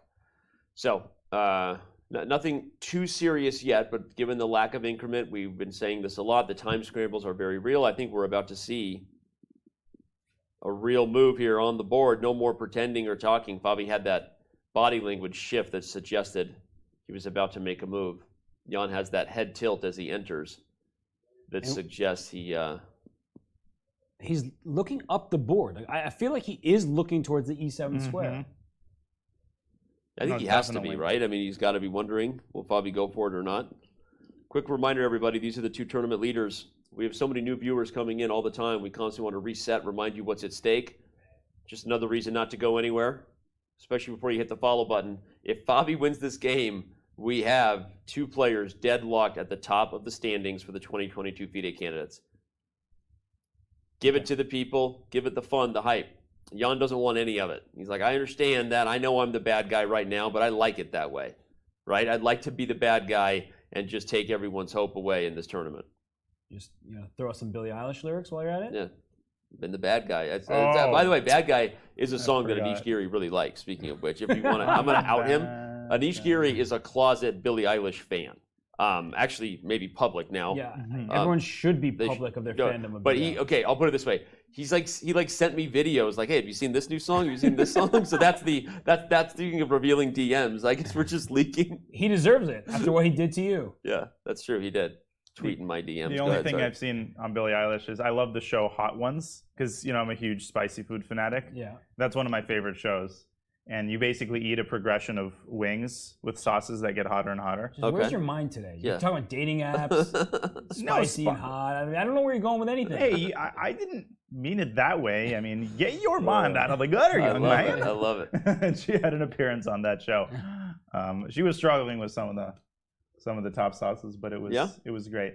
Everyone does normally. I mean, you should. If you have normal taste buds, you should be a dream about for me to appear on that show. Set it up, Danny. Come on. All right. Hit up Sean Evans. We have some time. No action in the two games that are impacting the standings the most. That being, of course, Caruana and Nepomniachtchi, and then Hikaru's game with Rajabov. Although, right as I say that, Raja does move King H1. So I thought maybe we would pay off the debt of going to check on the game we haven't looked at for a long time. I feel like we should give Liren and Jan-Krzysztof a bit of a shout out. At least make sure we keep our eye on how that one is progressing. Should something crazy happen, we'll have a little bit of context as to how it got there. So let's head over there. The pieces are being traded. I would like to say that maybe it's dwindling out, but the truth is there's a lot of awkwardness about this position, right? White's structure, not super healthy, but pound for pound, maybe every one of White's pieces better than the black counterparts besides this bishop. So, I mean, this knight is very good. The rook is obviously much more active. But how do you deal with defending this, right? You got to keep an eye on this. Weird position. Well, as I learned from famous effing legend Gadakovsky, as I was his teammate in previous world team and Olympiads, that these positions are never just a draw. That a lot of times the players just assume that there's not much material remaining, it's just equal. But no, look at some of the problems in Black's position. The B5 square Right? Once that rook slides to d4, the bishop can come into b5, for example, and that b6 pawn becomes a target. The a4 pawn is actually quite easy for white to keep defended. So even if black is able to go after b2 somehow, with like a rook c8, rook c2, eventually, which isn't easy because the knight on e5 is so strong, putting pressure on f7, that it's easier for white to go after black's pawns than it is for black to go after white's. And that may seem to be not the case because black's already putting pressure on e4 and a4, but as soon as white plays rook d4, pawn f3, bishop b5, I'm starting to like white's position. I concur completely, and I think this is another example of a situation in which your visual, sort of optically, white's got this damaged pawn structure, but I think the more important consideration here is white's superior piece placement. Right. And to piggyback off of what Robert said about Kamsky, a question I like to ask myself is, would Magnus Carlsen offer a draw in such a position? And the answer is obviously not, and I think Magnus would take white here any day of the week, including today's Monday, right? Yeah, including Monday. Well, unfortunately for JKD fans, this is another day of the week where you're seeing not necessarily a frustrated JKD, but just body language. I think he knows this is tough for him. He's looking a little dejected a little bit, and that guy started out so solidly. In fact, even had early winning chances in a couple of the games he had. Maybe round one, the most winning chances he's got in the tournament so far when he had the white pieces versus Richard Rapport.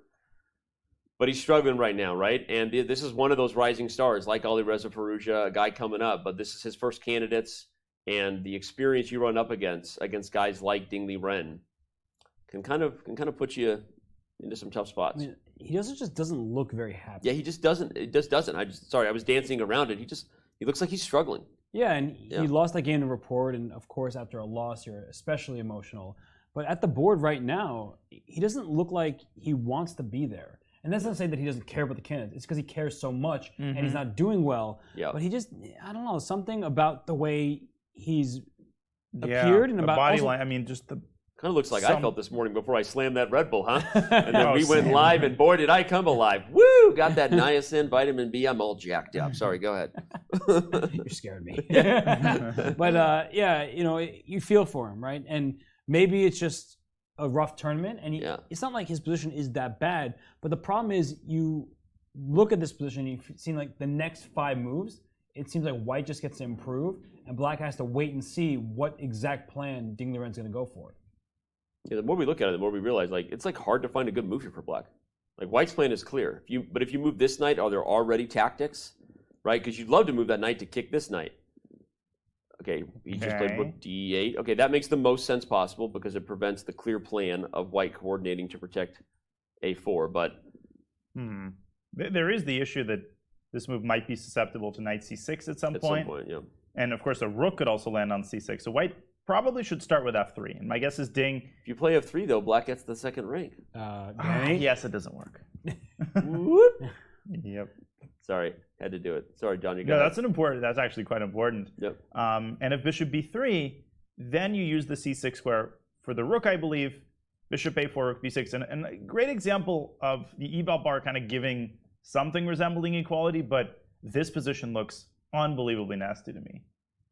100 out of 100 grandmasters say they would play this position from the white side. Yeah. Man, but what about the 101st? What about the 5th dentist?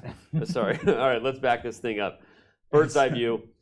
See where things are at. I know that if we have action in Rajabov Nakamura, which again we do a couple of moves. Oh, and look at that, bishop f4 instead of knight e7 from Fabiano Caruana. So he decides to do what you said, Robert. Pass the ball to Jan. Go ahead. I probably shouldn't take up any time saying this, but speaking of the 101st dentist, there's an old Trident gum commercial where essentially the catchphrase is 9 out of 10 dentists like it. So they show a panel of dentists and they're pressing the green button, approve, approve, approve. Then they get to the 10th dentist, and he's about to press the green button, but then a bug is flying around his face. Right. Another dentist kills the bug. His head falls down on the red button. I remember that commercial. That was a good one. Yeah, anyways, now let's actually do what I'm So you're saying the only chess grandmaster who doesn't prefer the position for Liren got hit in the face and blacked out, I guess. So that's that's the lesson there, everybody. Not endorsing violence in any way. Okay, let's go back to Caruana and Nepomniachtchi. This is the game for all the marbles. We got to continue to watch that super closely. Bishop f4 was played, so Fabiano either didn't see the end of that 97 check line, we're not going to begrudge him, or just feels like this is such a tough position that I want to keep Jan in it. But what about round 2? 97 check here is still available. So he's done nothing wrong. The question is, will he play this move knight to e7 and now bishop to f1? We looked at this position a little while ago. It's a real problem for Jan because if he moves his knight from d6, because his king's on f7, there's not just bishop c4 check, but the f5 pawn is also hanging in many different positions. So that king could get checkmated. Oh, absolutely. Well, now, as soon as c4 comes available, I got to come back, right? Oh, knight d5. Knight d5. Oh. Destructive. Yeah, wow, this is... Owie, owie, owie, owie, owie. Owie. Oof. Owie, owie, owie, owie. Mommy, mommy. Owie, owie, owie, owie. Is bird the word? Here we go again with the references. You know what Fabi might be attracted to, though? Instead of bishop f1, I can't take my eyes off of bishop b1 for whatever reason. Trying to get to a2. And it's not so easy for black to generate a move. Wow, that's actually... So still, if I take here, now the rook's not protected. So right, bishop a2 check. And this almost transposes to the bishop e7 line. Oh, you just take it, okay. But after king f6, bishop takes d6, rook e1, we've gotten that same position. Or have we? Yeah, we have, because you can play, I think, rook d1. Oh, no, you haven't, because there's rook e2 check. If you play rook d1, it's not exactly the same. May not matter. Maybe you play rook d1 anyway, because what does this check do to the idea that we talked about? Yeah, no, this is still very bad. But I feel like this kind of move is very much in Fabi's style. He likes these sort of creative approaches. And I don't exactly see what black can do after bishop b1. It's probably some sort of computer defense. Well, the problem is if knight e7 is so concrete, and it seems like the forcing thing, but he didn't go for it the first time. He's about to be dead equal on the clock before he could go for it a second time. And you wonder, it's like we say, the longer someone thinks, the more they might be out-thinking themselves. And if he's seeing ghosts or just doesn't see the knockout blow, does he let it slip and not play knight e7 check here? I guess he can also play bishop f1 right now without knight to e7 to leave that option for the next move. But apparently that's inaccurate for some reason. But it is still the human thing to do, you're right, because you still have knight e7. The knight is still under fire. By the way, you actually are back to threatening rook d1 in a lot of that positions because of the stacked d file here.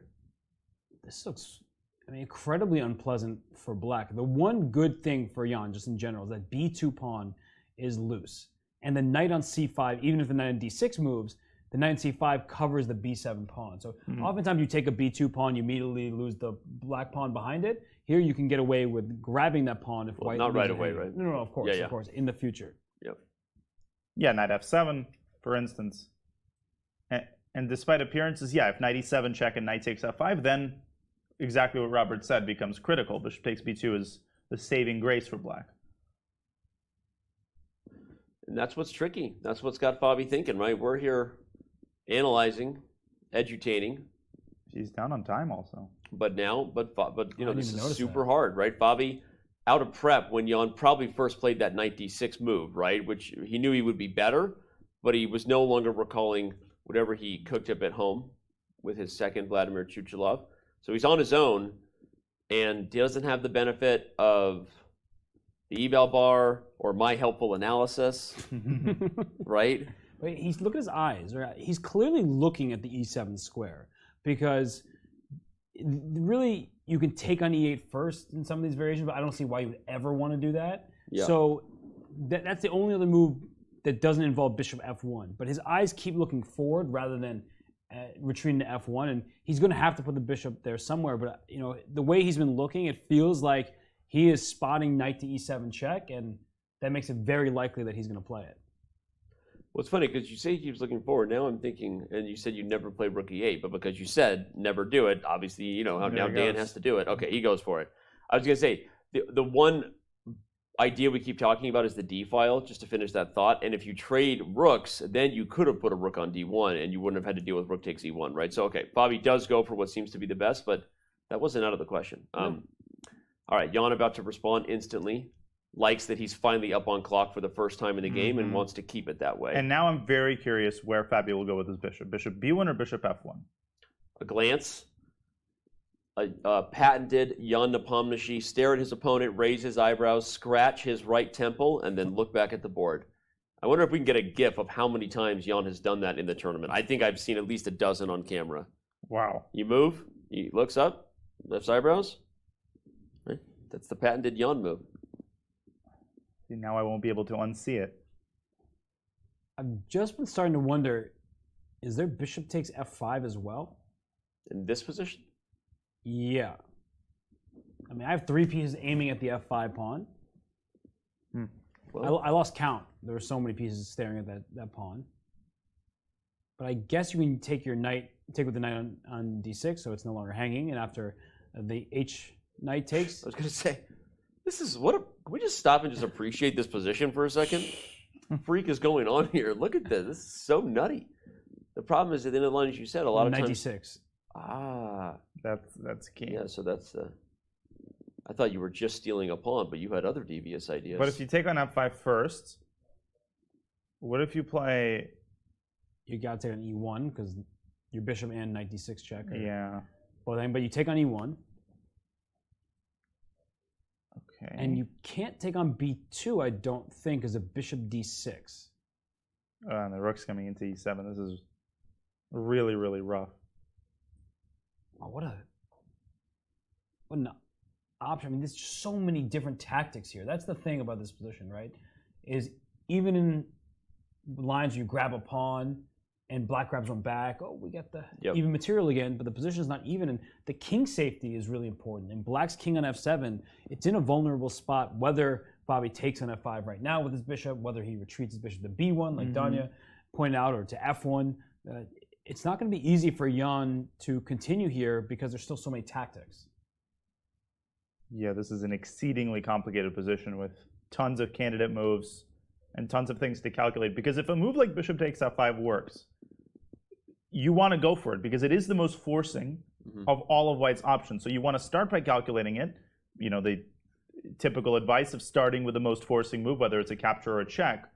And only if it doesn't work do you start searching for the more open-ended options. So I can almost guarantee you that that is exactly what Fabi is calculating. He already had a move in mind when he gave a check on e7, but having actually reached this position, your vision of the position is more clear. Oh wow, the knight is trapped there, by the way.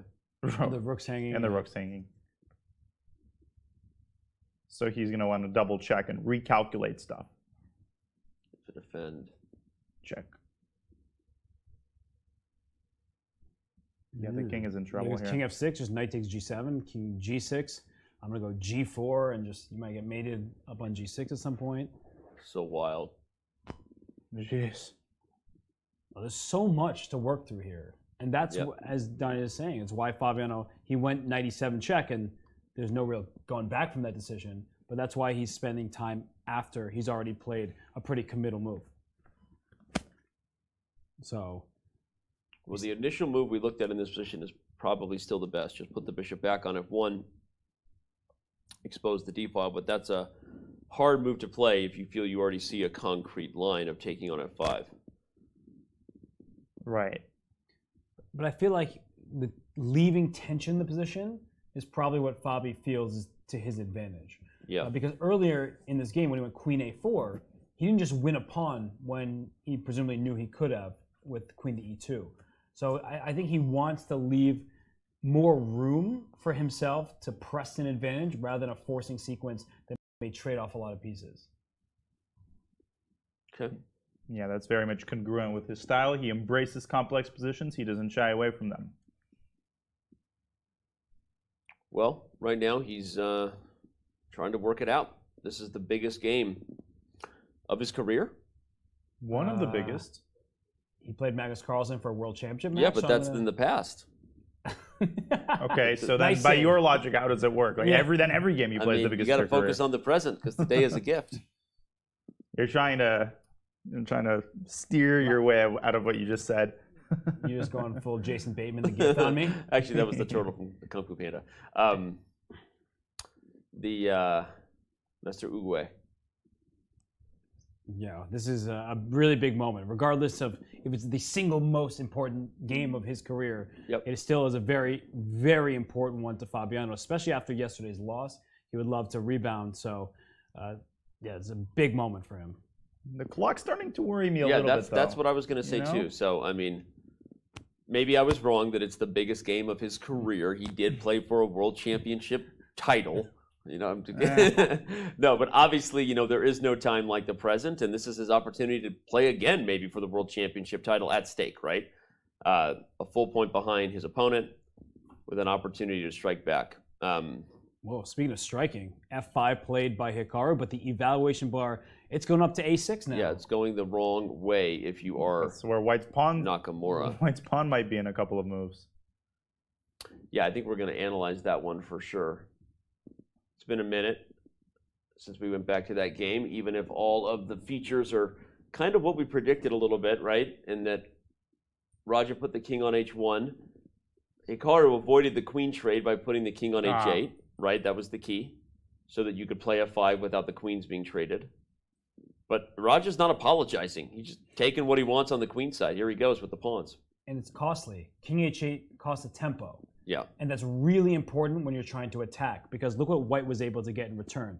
The king slides over, the rook comes to G1. That's a semi-open file, and the rook helps shield the king on H1. So right now, there are many different options for Rajab. He can play bishop to E3, and you don't actually necessarily want to take on A7. Sometimes you do want to get the bishops off, but the knight coming into F4 is worrisome. So you probably would prefer that the bishop captures you. But even if the knight gets to F4, with that rook on G1, Black is never going to deliver a checkmate. He made a move, by the way. He made rook G2, which was not to the computer's liking. The one practical thing you have to say about Hikaru's position is that while obviously he's now going to be all in, right? He did everything he could to keep the queens on the board to try to launch an attack. He's going to make Raja earn it, right? Maybe Rajabov doesn't want to deal with the pressure. Maybe he doesn't want to deal with an all-out Hikaru Nakamura kingside assault. He's already maybe played one inaccuracy when facing F5. And we all know that all Hikaru needs is a tiny window of opportunity. Anytime he's got anything going against your king, the game is not over. So he came back and gave a little bit of a squint that we've seen before. He's like, now he's got the Hikaru head shake going. That's Hikaru Nakamura number 6. He doesn't like what he sees for his opponent. He found that a little surprising. If Hikaru finds your move surprising, that ain't good most of the time. But I think we can understand Rajabov's move, because he wants to move his bishop, whether it's the E3 or D2 remains to be seen, but then his A1 rook at some moment can slide to G1. I'm not sure it should, because you want to have your rook behind a passed pawn, but having that option is important. Also, he's defended the F2 pawn, and the reason that's so necessary is that if his queen, that's being Rajabov's queen, ventures out to C4, where it offers that queen trade and puts pressure on the C6 pawn, maybe there are opportunities for Black, exactly as you're showing, to take on F2 before. So the rook on G2 is sort of preemptive. It's defending White's pawns. Yeah. Rook G2. Ooh, Hikaru is about to move, doesn't want to take a lot of time, which, by the way, we haven't mentioned yet. Hikaru actually, speaking of time, in the worst time pressure of anybody in this round right now. He has 19 moves to make in only 23 minutes. And he looks over at the clock, and he doesn't like that. He just shook his head and says, I don't want to spend too much on the clock here. Yeah, and I mean, the big question for Black now, I think, is whether and where to put the rook on A8. That rook is not participating in the game. My instinct is to put it on the open file. That's always what, is instinctual for a human, rook A to D8. But that move might be ineffective because there are no infiltration squares on the D file. That gives White a tempo. What is White going to use that tempo for? Maybe to discharge the tension in the center with E takes F5. And you can't really take back with the queen because the C6 pawn hangs. That's a pretty big deal. And if the rook takes back, White plays bishop E3. And Robert, I know you'll co-sign this. White only needs like 2 or 3 moves to fully stabilize. And when that happens, that's all. I don't need to say anything. I completed your... We finish each other's sentences. Sandwiches. Yes. Is that another When reference? is he going to learn? What is that from? And we feed him every day. Okay, every single day. All right. I'm a lost cause. But don't give up on yourself. No, you're right. And obviously the whole point is that if and when Raja can simplify the pressure, nullify Hikaru's attack, it's just a matter of formalities at that point. The A pawn is going to rule the day. So Hikaru, with only 21 minutes, 19 moves to make, needs to make this thing as messy as possible to have any chance. So that's weird. It's like you have to keep it messy because you're probably worse if you don't, but the messier the position, the harder it is to handle with how much time you have on the clock. So Hikaru has an uphill battle here for sure. And they both know that Rajabov has a better position. Yep. And if Hikaru doesn't keep that pressure up, he knows he's going to lose the game because of that A4 pawn.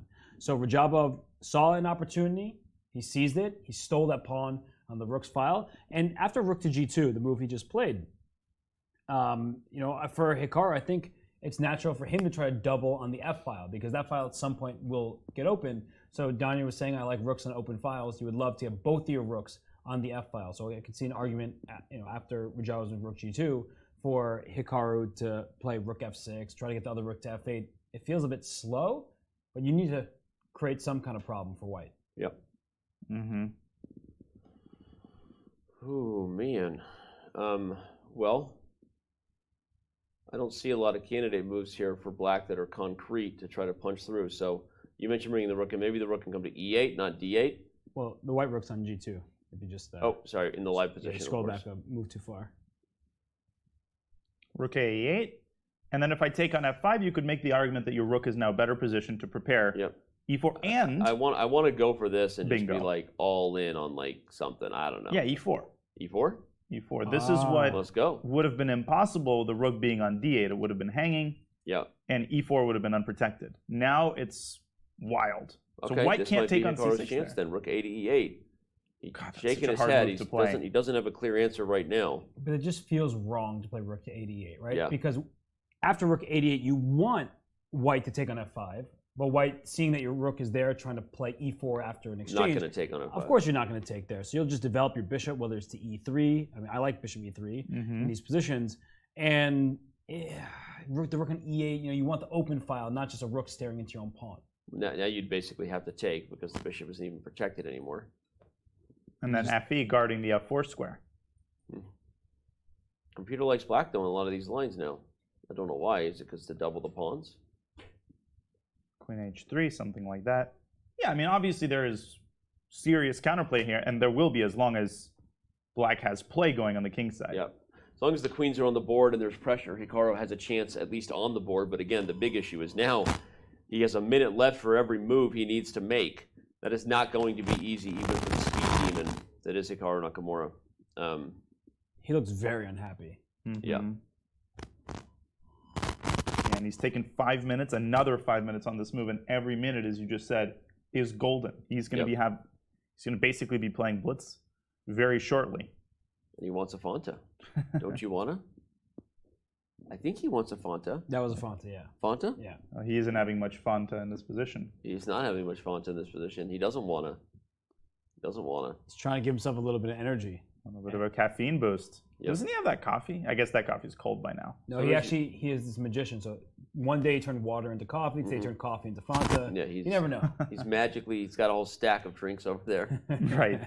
And ooh, he put it on the table. He put it on the table. That's a sponsorship opportunity. He gets paid a lot of money to do things like that. I don't Right. think Fonta is a sponsor. So whatever drink sponsor Hikaru has, they might be texting his manager right now and saying, "Get that Fonta out of here." Right. I don't want to Fonta see. I don't want to Fonta see that. Fonting see that? Okay, you know where I'm going with this. Let's go back to the bird's eye view. Well, maybe to change, to make that drink a little bit less visible, they should have changed the font on it, the Fonta on it.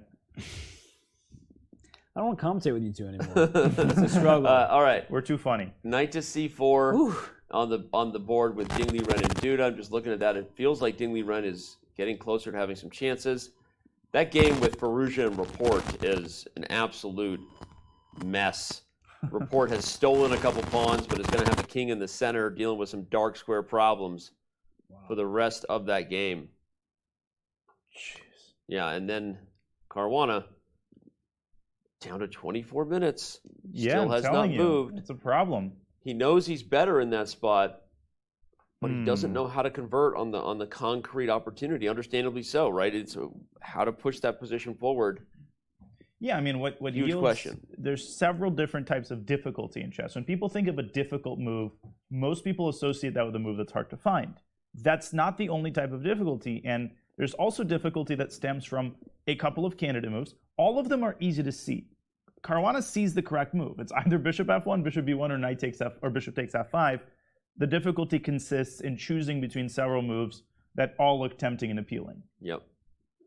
And that's why he's spending so much time. But gosh, he's got to be thinking about moving in the next 3 minutes at the maximum.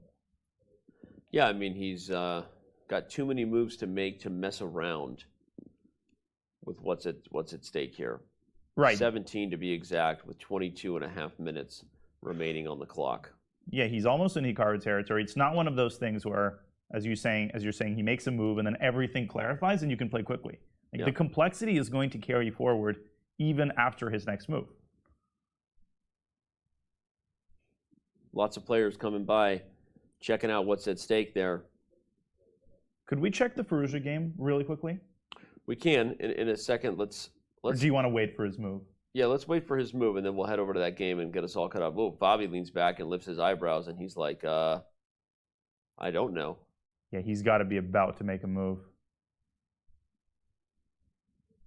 So this was the Firouzja. Yeah, in the Firouzja game, the interesting thing is that he had that repetition. He didn't go for it. Yep. But that position is going to remain messy for a very long time. Yeah. Okay, well, remind everybody where we were at. It was in this spot after queen f2. Mm-hmm. You can see in the live position what's changed. That bishop came back to e6, and after bishop d4, queen b4, and bishop c5, as John, you just pointed out, there was the potential for a repetition. Who knows? I mean, Report might not have even taken it. He might have gone to a5. He wants to play it so badly.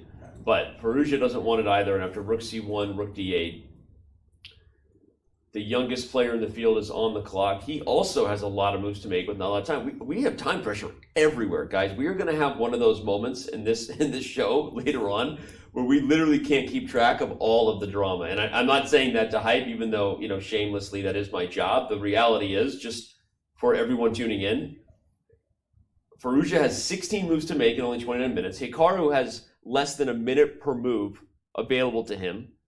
Fabi is not that far ahead compared to Hikaru. He's basically right there. Other than the Liren Duda game, those three games are all going to come down to very real time scrambles. And right now, Firouzja is looking in this position because he's down 2 pawns. And his attack, it's not clear how it continues. And if he takes one of the pawns back, he trades an even more valuable piece off the board, right? Because bishop takes a4 here, just queen to d2. And he's just struggling because he needs to find something. And trading the queens is not that something. Yeah, this is a good example of you sack a pawn, and if you panic and try to get it back, this is exactly what your opponent wants, right? Yeah, because you're already down 2 pawns, and just cutting that deficit to 1 is not going to do the trick. And you could realistically, you could lose more. If this knight takes, you could play f5 and protect. So this is very, very tough for Firouzja. And Report, shout out to his instincts, right? I mean, I think we have to provide, self-reflection when needed in these shows. We were all very excited about Firouzja's position here, and I thought for good reason. I think it was, but I guess what we didn't really come back and properly say is that this whole sacrifice on e5, followed by the fork on d4, it wasn't necessarily optional for White to find bishop d2, guys. That was actually apparently really key for Firouzja to get proper compensation. Yeah, if Firouzja loses this game, and even if he draws, this will have been, in retrospect, the critical moment.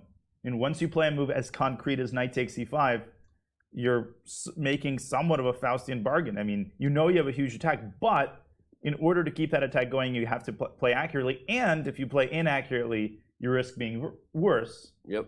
And that's kind of what's going on here. Yep, he went to e3 instead, and Report starts gobbling up pawns even more. So really, it was that spot right there where the find of bishop d2 was even. I mean, we were analyzing it and we thought it was a nice idea. It looked good and it was good, and it also had the same ideas that the bishop has in the game, but it was way more forcing. And the big difference, everyone, is that in this line after rook c1, the queen gets herself in a lot more trouble in this position than Report's queen is in the game.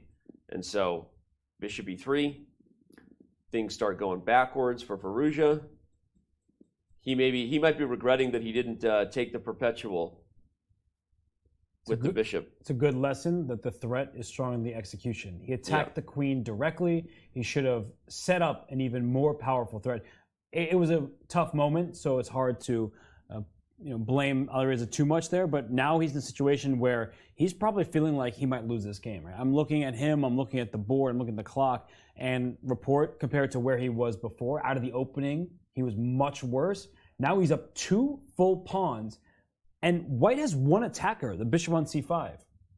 It's not clear how he's going to increase the pressure towards the black king, and that king, at some point, right, could even go to d7 and walk its way to the queen side. It seems ridiculous. Manual queenside castle. How often do you say that? Almost never. And it wouldn't be report's first king d7 in the tournament, though. That's true. Oh, you just dropped that mic like it was hot. Almost went on to win that game. The crazy time on that was his battle with Rajaba. But, okay.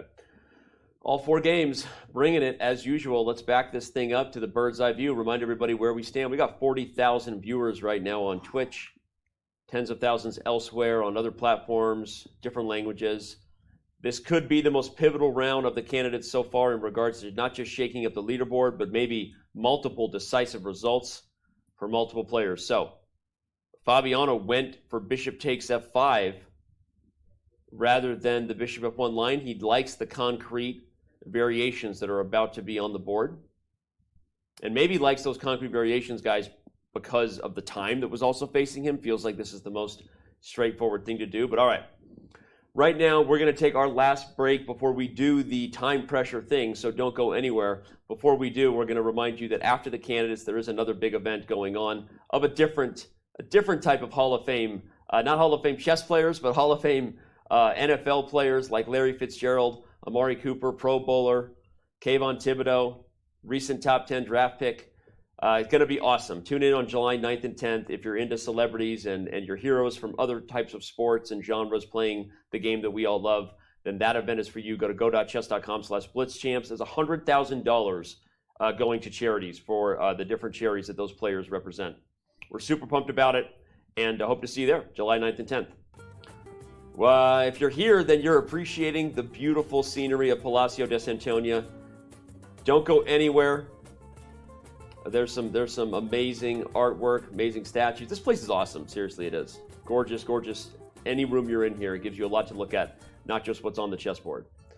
Don't go anywhere. When we come back, round 9 will continue here for the 2022 FIDE candidates.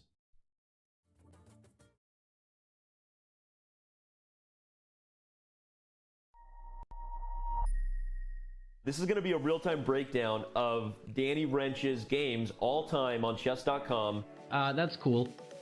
Oh! In the last month, I am playing 83.12. I'm less accurate than them in every stage. Yeah. Man, that stings a little bit. You should do the more game review. Okay. Yeah, thanks a lot. Okay, so Tuesday sucks. I gotta stop playing chess on Tuesday. Oh, it's because it's Title Tuesday. Look how many blunders there were back in December 2020. And now December 2021, 1,600. Don't look at this number. Look at this number. Best. Let's go to tactics. Mates. I'll probably need to work on these ones. Yep. Every single rook fork that has presented itself to me, I have found. No one has a higher percentage of rook forks than I do. Yes, correct.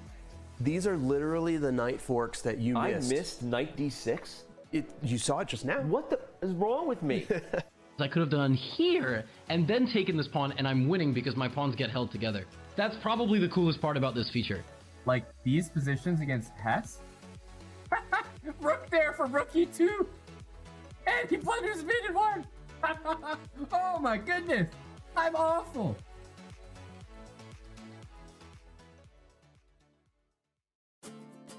The FIDE Candidates is the most important tournament in chess. Taking place every 2 years, the Candidates qualifies the victor to challenge the reigning world champion in a World Chess Championship title match. The 2022 Candidates will feature 8 of the world's best chess players. They've all earned their spots through 2 years of fierce competition. They now head to Madrid, Spain, where everything will be settled over the board.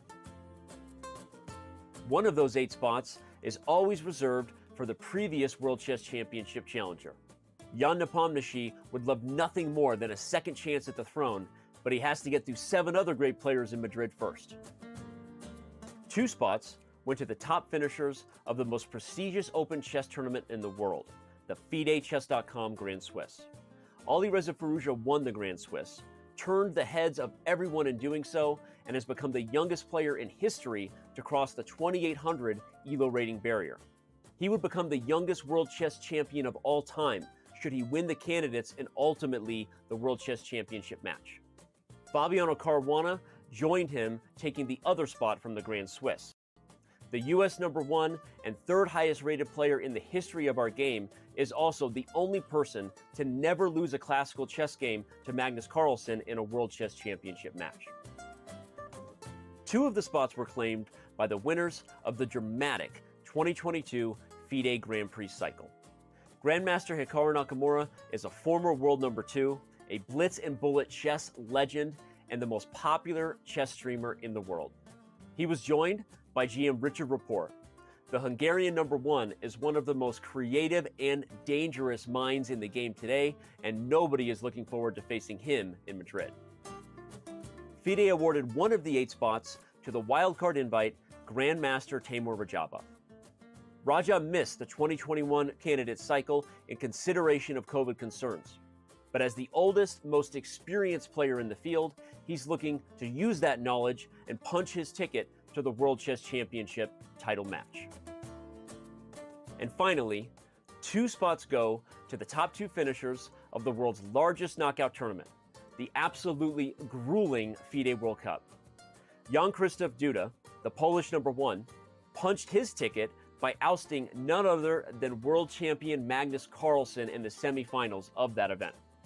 Duda would ultimately defeat Karyakin in the final to win the World Cup. However, Karyakin, due to suspension from play by FIDE, sees his spot go to China's #1, Grandmaster Ding Liren. Ding Liren takes the spot due to being the highest rated eligible player according to the May 2022 FIDE rating list. So that's how each of our 8 competitors earned their bids to Madrid. Inside the Palace of Santona, it's about who can sustain the mental endurance to secure the coveted slot as challenger for the world title. Well, we're not sure who that will be just yet. We do know this. We'll enjoy watching every minute of the candidates with the Chess.com community as we see how the most important tournament in chess plays out together.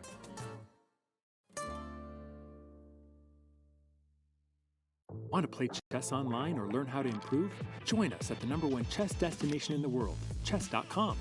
With thousands of people playing at any moment, you'll quickly find a game with someone at your level, whether you're a beginner or a grandmaster. Chess.com makes learning fun and easy. Sharpen your tactics with puzzles and enhance your strategy with our lessons by top masters. Learn from your own games with our easy-to-use analysis tool. Chess.com has everything you need to take your game to the next level. Signing up is free and easy. Join Chess.com today.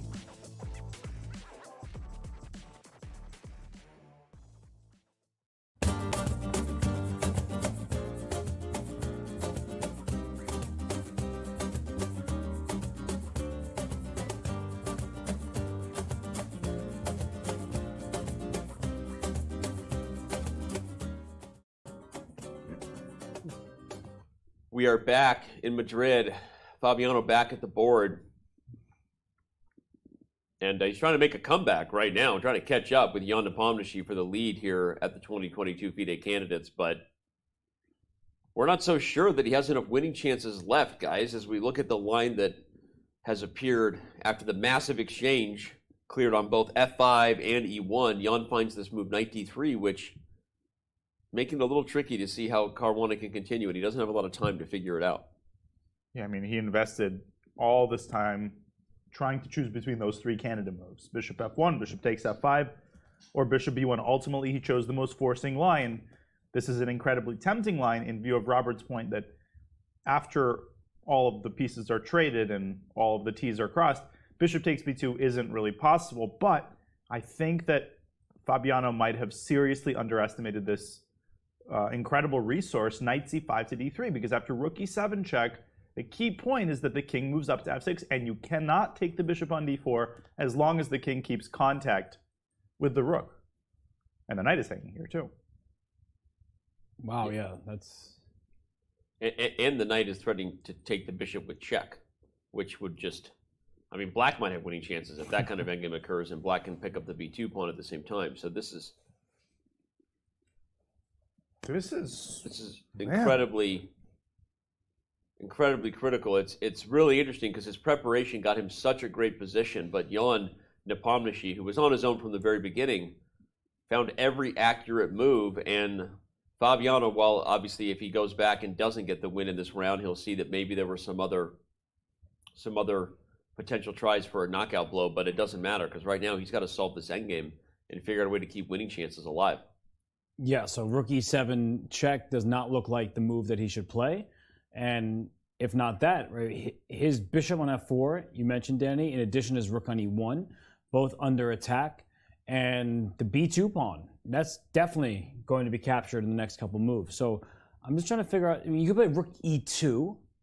That looks to save the b2 pawn. But after knight takes f4, g takes f4, it's like your extra pawn isn't really much of an extra pawn after all, with double isolated f-pawns. But there's a very important detail here. You have to play rook f8 to d8. I think this is the sort of the saving grace, because if you had moved your bishop, then either the rook would have gotten to e7 or white has b4, and the situation remains very uncomfortable for black. Maybe he has g6 counterattacking the knight, but I think rook d8 just removes all doubt instead of this.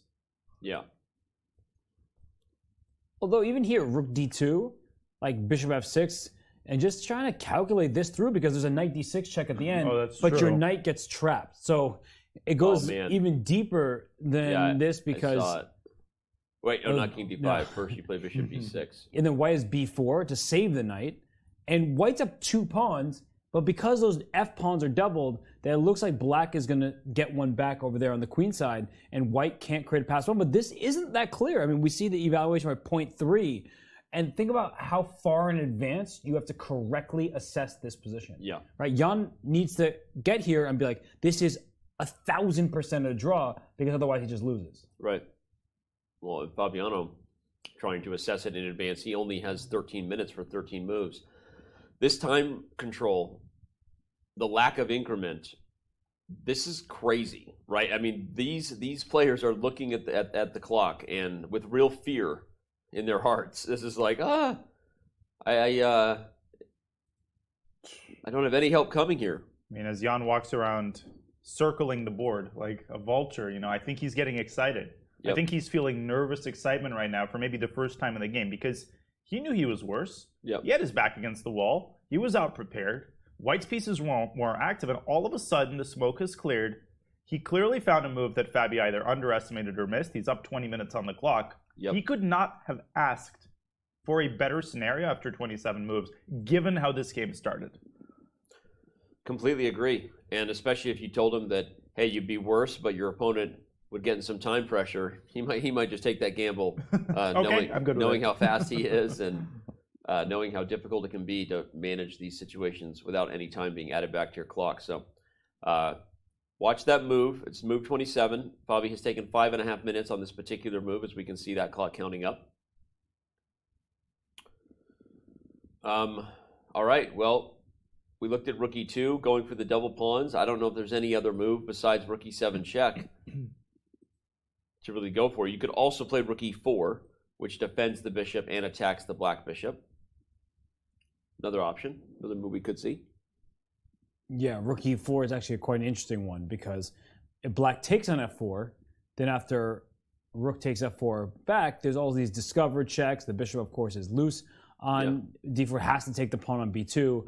And I guess there's rook b4. I mean, you're very tempted to use a discovered check, but rook b4 looks more accurate. Take on b7, and g7 will fall. This is the type. Yeah, this is the kind of thing you want. Right, because now you have an extra pawn, 3-on-1. So it's an extra 2 pawns on the king side versus 1 extra pawn for black over there on the queen side. And maybe black should hold with absolute best play. Yeah. But absolute best play is not that easy to get done.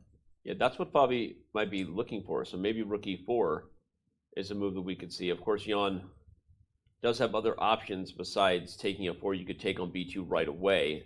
But if I'm Fabi, I'd also be happy about this. At least there's some chances here, right? There's still a game. This is not just a foregone drawn end game. No, I completely agree. And to this end, I think Fabi, whatever he chooses, he needs to make sure that Black will not have winning chances. Yeah. In the line he chooses, he's in too deep. He's got 11 minutes. So He just shook his head too. Fabi is unhappy with his current situation. He's visibly a little nervous, a little shaken, maybe even shaking his head about the clock staring him down. Anytime you're in time pressure this acute, it basically almost automatically turns into a 3-result game. And you couldn't have asked for more. Yep. His preparation was spot on. He had a 30, 40-minute lead on the clock. Jan looked nervous, and Jan responded well. So we have to give Jan the credit as we get near move 40, when they get an extra 60 minutes, an extra hour on the clock, and the 30-second increment doesn't happen until the final time control. But for Jan, I mean, to survive that position, not to make any kind of fatal error, and then to kind of see more than Fabiano in some of these tricky positions. No, and if it ultimately does prove a game that Jan draws, or even crazy scenario wins, I mean, that will just tell you why it's his candidates here, right? I mean, because this guy has already escaped the worst of Fabiano's prep, and while Fabi's still a teeny bit better, unless he figures out a way to he's got to swindle some sort of dynamic difference where he can still outplay Jan for a win here, but it's looking harder and harder to come up with something. I wonder how deep into the variation of like that rookie 2 line, and it is hard for Black to keep the b7 pawn. And maybe Fabi got to this point and thought that rookie 2 would be a huge advantage because he saw that Black can't save b7. And if that's the case, then you have a clear extra pawn. And the extra pawn on the king side, once that knight takes an f4, it's doubled. So that doesn't feel very good. But if you can grab b7, you really are feeling great about your winning chances, because then you have a pure 2-on-1. Yep. Less than 10 minutes now for 13 moves, guys. This is real. I mean, this is acute, seriously acute time pressure. Yep. Wow. I feel like he has to play a move like rookie 2. Completely he has agree. to play it quickly. That's the thing. It's like he's obviously frustrated with the situation. And the one thing in his favor is probably the moves that are about to be played are going to be simpler than all the moves he had to find to get here, right? We were just in a very complex position a moment ago. So much tactics on the board is why he burnt up all that he did on the clock. But still, I mean, not excited about not having increment. This is very, very nerve-wracking. And I read an interesting point from Grandmaster Jonathan Rosen in one of his books that, a lot of people think, all right, well, when you're in time pressure like this, you just imagine that it's a 3-minute game, and then you've got oodles of time. It's a luxury to have 8 minutes. It doesn't work like that. Yep. Right? Because you can't just remove the baggage of this game, and you can't just pretend that it's a blitz game. It's not, and you've just spent a whole game with plenty of time. Now you're faced with a new set of challenges. All of a sudden, you have to rely on your intuition, and that's incredibly hard. Yep. Fabi, though, about to make a move, I think. Now, I wonder if part of his frustration, I mean, I'm sure he knows he's not worse here. He just knows that he's losing his winning chances. But I had this feeling looking at him that part of his frustration, Robert, is that he knew he was much better earlier. Maybe he did see the 90. Maybe he saw other lines, but ultimately went for what he did. And now he's like, you can't do it as a professional. You have to be focused in the present. But you wonder if he's just frustrated and kicking himself for that. For sure, because there were like probably 8 different variations where he was like, I can just be better without giving Jan such easy play in return. And right now he's looking at this. There aren't that many pieces remaining.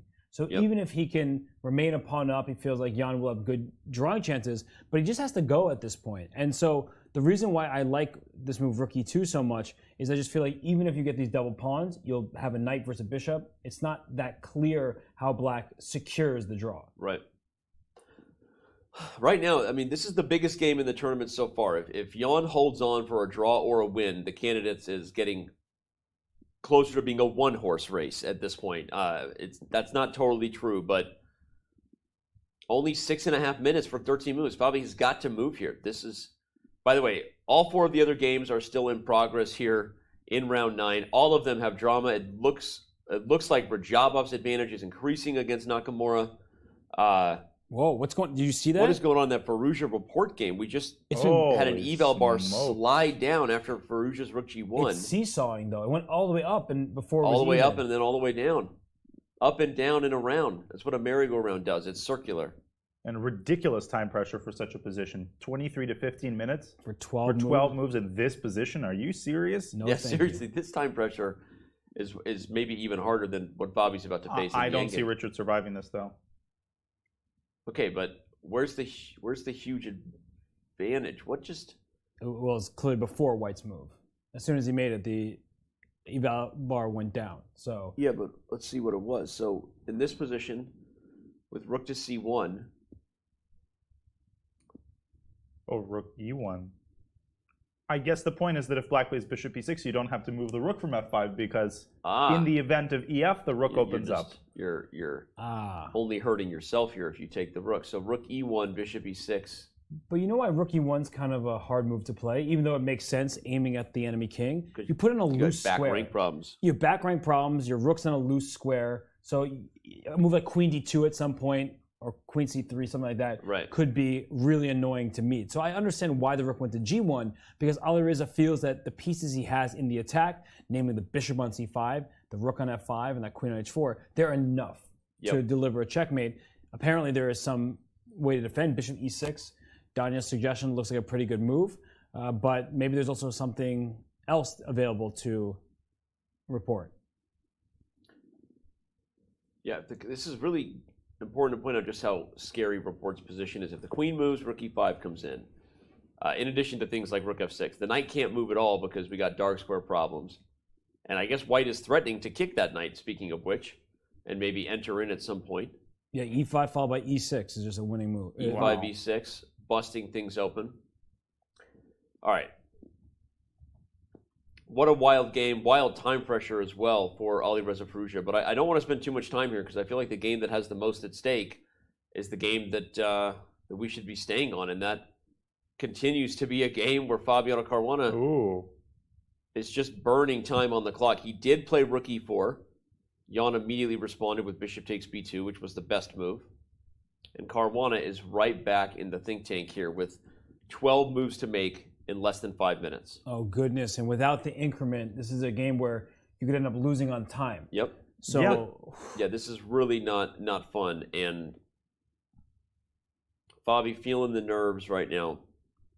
Yeah, now it's a flat-out blitz game. And he didn't go for rook e2, which I think was, relatively speaking, Robert, the safest option, as you indicated. Now the position gets unbalanced. He plays bishop d6. No. Bishop e3. e3. Oh, my This lands. is anyone's game to win at this point, and given the time pressure that Fabi's under. Oh, my lands. Bishop takes a3 is probably going to happen. And you see Hikaru over there? Yeah. Hikaru looking like, what is He's like, this? what happened here? Yeah. He's like, I mean, I'm sure the last time he looked at it, because he's been working on his own game, he thought Fabiano's position was fantastic. Now he's like, what happened here? And I'm guessing that anyone who hasn't been playing the game, who doesn't have the weight of the history of the game on their shoulders, looking at this like, okay, this is just going to be a draw. Yeah. But what happened before this was very stressful for the players, and now bishop takes a3 for black, bishop takes a7 for white. This is not too much material remaining here. The one thing, though, is that that b pawn, it can either be seen as a pass pawn, which would be good for black, or an isolated pawn, which would be good for white. If you could target it, and then you'll start playing on the king side where you have an extra pawn, that's the only way to potentially win, but no, that's not realistic at this point. Yeah, and if you do have winning chances, but even if you win these 2-for-1, depending on the pieces you have left, if it's a rook ending or a bishop ending, it's probably just a draw. Even the knight ending, with only 3 versus 2. So that's a really hard situation to imagine Fabi maintaining good winning chances. Yeah. This is definitely a day that could continue to have that smiling Jan Nepomniachtchi for all the subscribers coming in, because even if all he has to do is hold a draw, a win would be the tournament. I'll just call it. If he wins this game as black, it's Red Rover, send Jan Nepomniachtchi right over to another world championship match. Essentially, yeah. So Hikaru's holding his breath. Yeah. The trend of the game has been in black's favor. If you told me 15 moves ago that one side is going to have 29 minutes, the other 4, in my wildest dreams, I would have never anticipated that it's Fabi who has the 4 minutes. Yep. Crazy. Yeah, again, out of the opening, everyone, if you go back as far as a position like knight d6, where Fabi was up almost an hour, at least 50 minutes at one point on the clock, and better. Jan has found every accurate defensive move here to get into an endgame where, objectively, he had moments where he could have been losing, but he kept finding active moves to coordinate and come back, and he's just simplified out all of White's pressure into the position that we now have. The key word, simplified. Bishop takes f5. Yeah. It simplified Jan's defensive task, whereas bringing the bishop back in either direction, f1 or b1, it left the position much more complicated. And even though bishop b1, we saw this earlier, the bar went down, it's very difficult for black to find all the correct moves in such a situation. So I think a retreat rather than a capture would have maximized Fabiano's winning chances, and he is going to regret that he didn't get more from that opening. Right now, he just wants to maybe even draw. Like I don't think he's thinking that way yet. Of course, Fabi still wants to win, but he definitely doesn't want to lose. And fans across the United States of America are hoping that Fabiano Caruana can maybe still find a way to swindle this one out for a victory. 42,000 people on Twitch. Welcome in. Hit the follow button. Here we go. Bishop takes a3. I think Fabi quickly, captures a7. He knows he needs to move in a hurry. 11 moves to make in only 4.5 minutes. And I feel like Fabi's body language says he knows that this game is going to be a draw with accurate play. And speaking of accurate play, when you only have 4.5 minutes, that's when you make mistakes. So if you're Jan, this is what Magnus Carlsen said when Jan played against Hikaru Nakamura. Be a shark. Against Hikaru, Jan had a terrible position. Hikaru was pressing, outplaying him, but then the momentum shifted. The trajectory of the game was in Jan's favor. He said, you should keep playing. So why shouldn't Jan keep playing? Yeah. He has more time. He is an outside pawn. And yes, this game, in all likelihood, will result in the split point. But for Jan Nepomniachtchi, it doesn't feel like he's risking much at the moment. No, for sure. Danya, how do you get yourself in the mindset of that, right? How do you shift from drawing the person chasing you with black would have been option A, B, and C coming in? You would have been thrilled with it, right? But now you got to get yourself in a killer mindset and be a shark, as Magnus Carlsen said. Listen, I think you can have your cake and eat it too. I think what you want to avoid if you're Jan, for instance, is to start playing really quickly yourself, because that puts too many things to chance. You have to play a line that is practical, that keeps your position solid, but that keeps pieces on the board. So one thing that comes to my mind is rook a8, chase the bishop away, and then drag your bishop from a3 all the way back to f8. Does it. Defend all of your kingside pawns and try to push the b pawn. That's a risk-free option that also creates threats. Let's see whether he chooses that. He has played rook a8. Yep. That's such a nice idea from Danya right there. You gain a tempo and actually free up a square that you want your piece on. And that piece is very useful there. You would defend the g7 bishop. Sorry, the g7 pawn. Meaning Jan would be defending e7 and d6. I think you play bishop f8 right now if you're Jan. Yeah. And then for Fabi, you start getting into this moment where can you just force a draw? Yeah. Because sometimes you keep playing because inevitably it'll be a draw anyway. This game, if you have the bishop going to f8 and then that pawn going up to b5, all of a sudden this could be a situation where Jan is just like, hey, I have a passed pawn. That's not an isolated pawn. Yeah, sure it is, but it's a passer. Yeah. And it's going to be supported by the bishop on f8. That's a wonderful piece. If it reaches the b4 square, it's sitting pretty with defense. Speaking of forcing lines, it makes me start thinking about crazy stuff like this, right? I know you don't want to play to lose, but if you found a way to get all these pawns off, would you lose the rook and knight in there? Maybe not. You shouldn't, but you could. And it feels kind of defeatist, honestly. Yeah. Oops, sorry.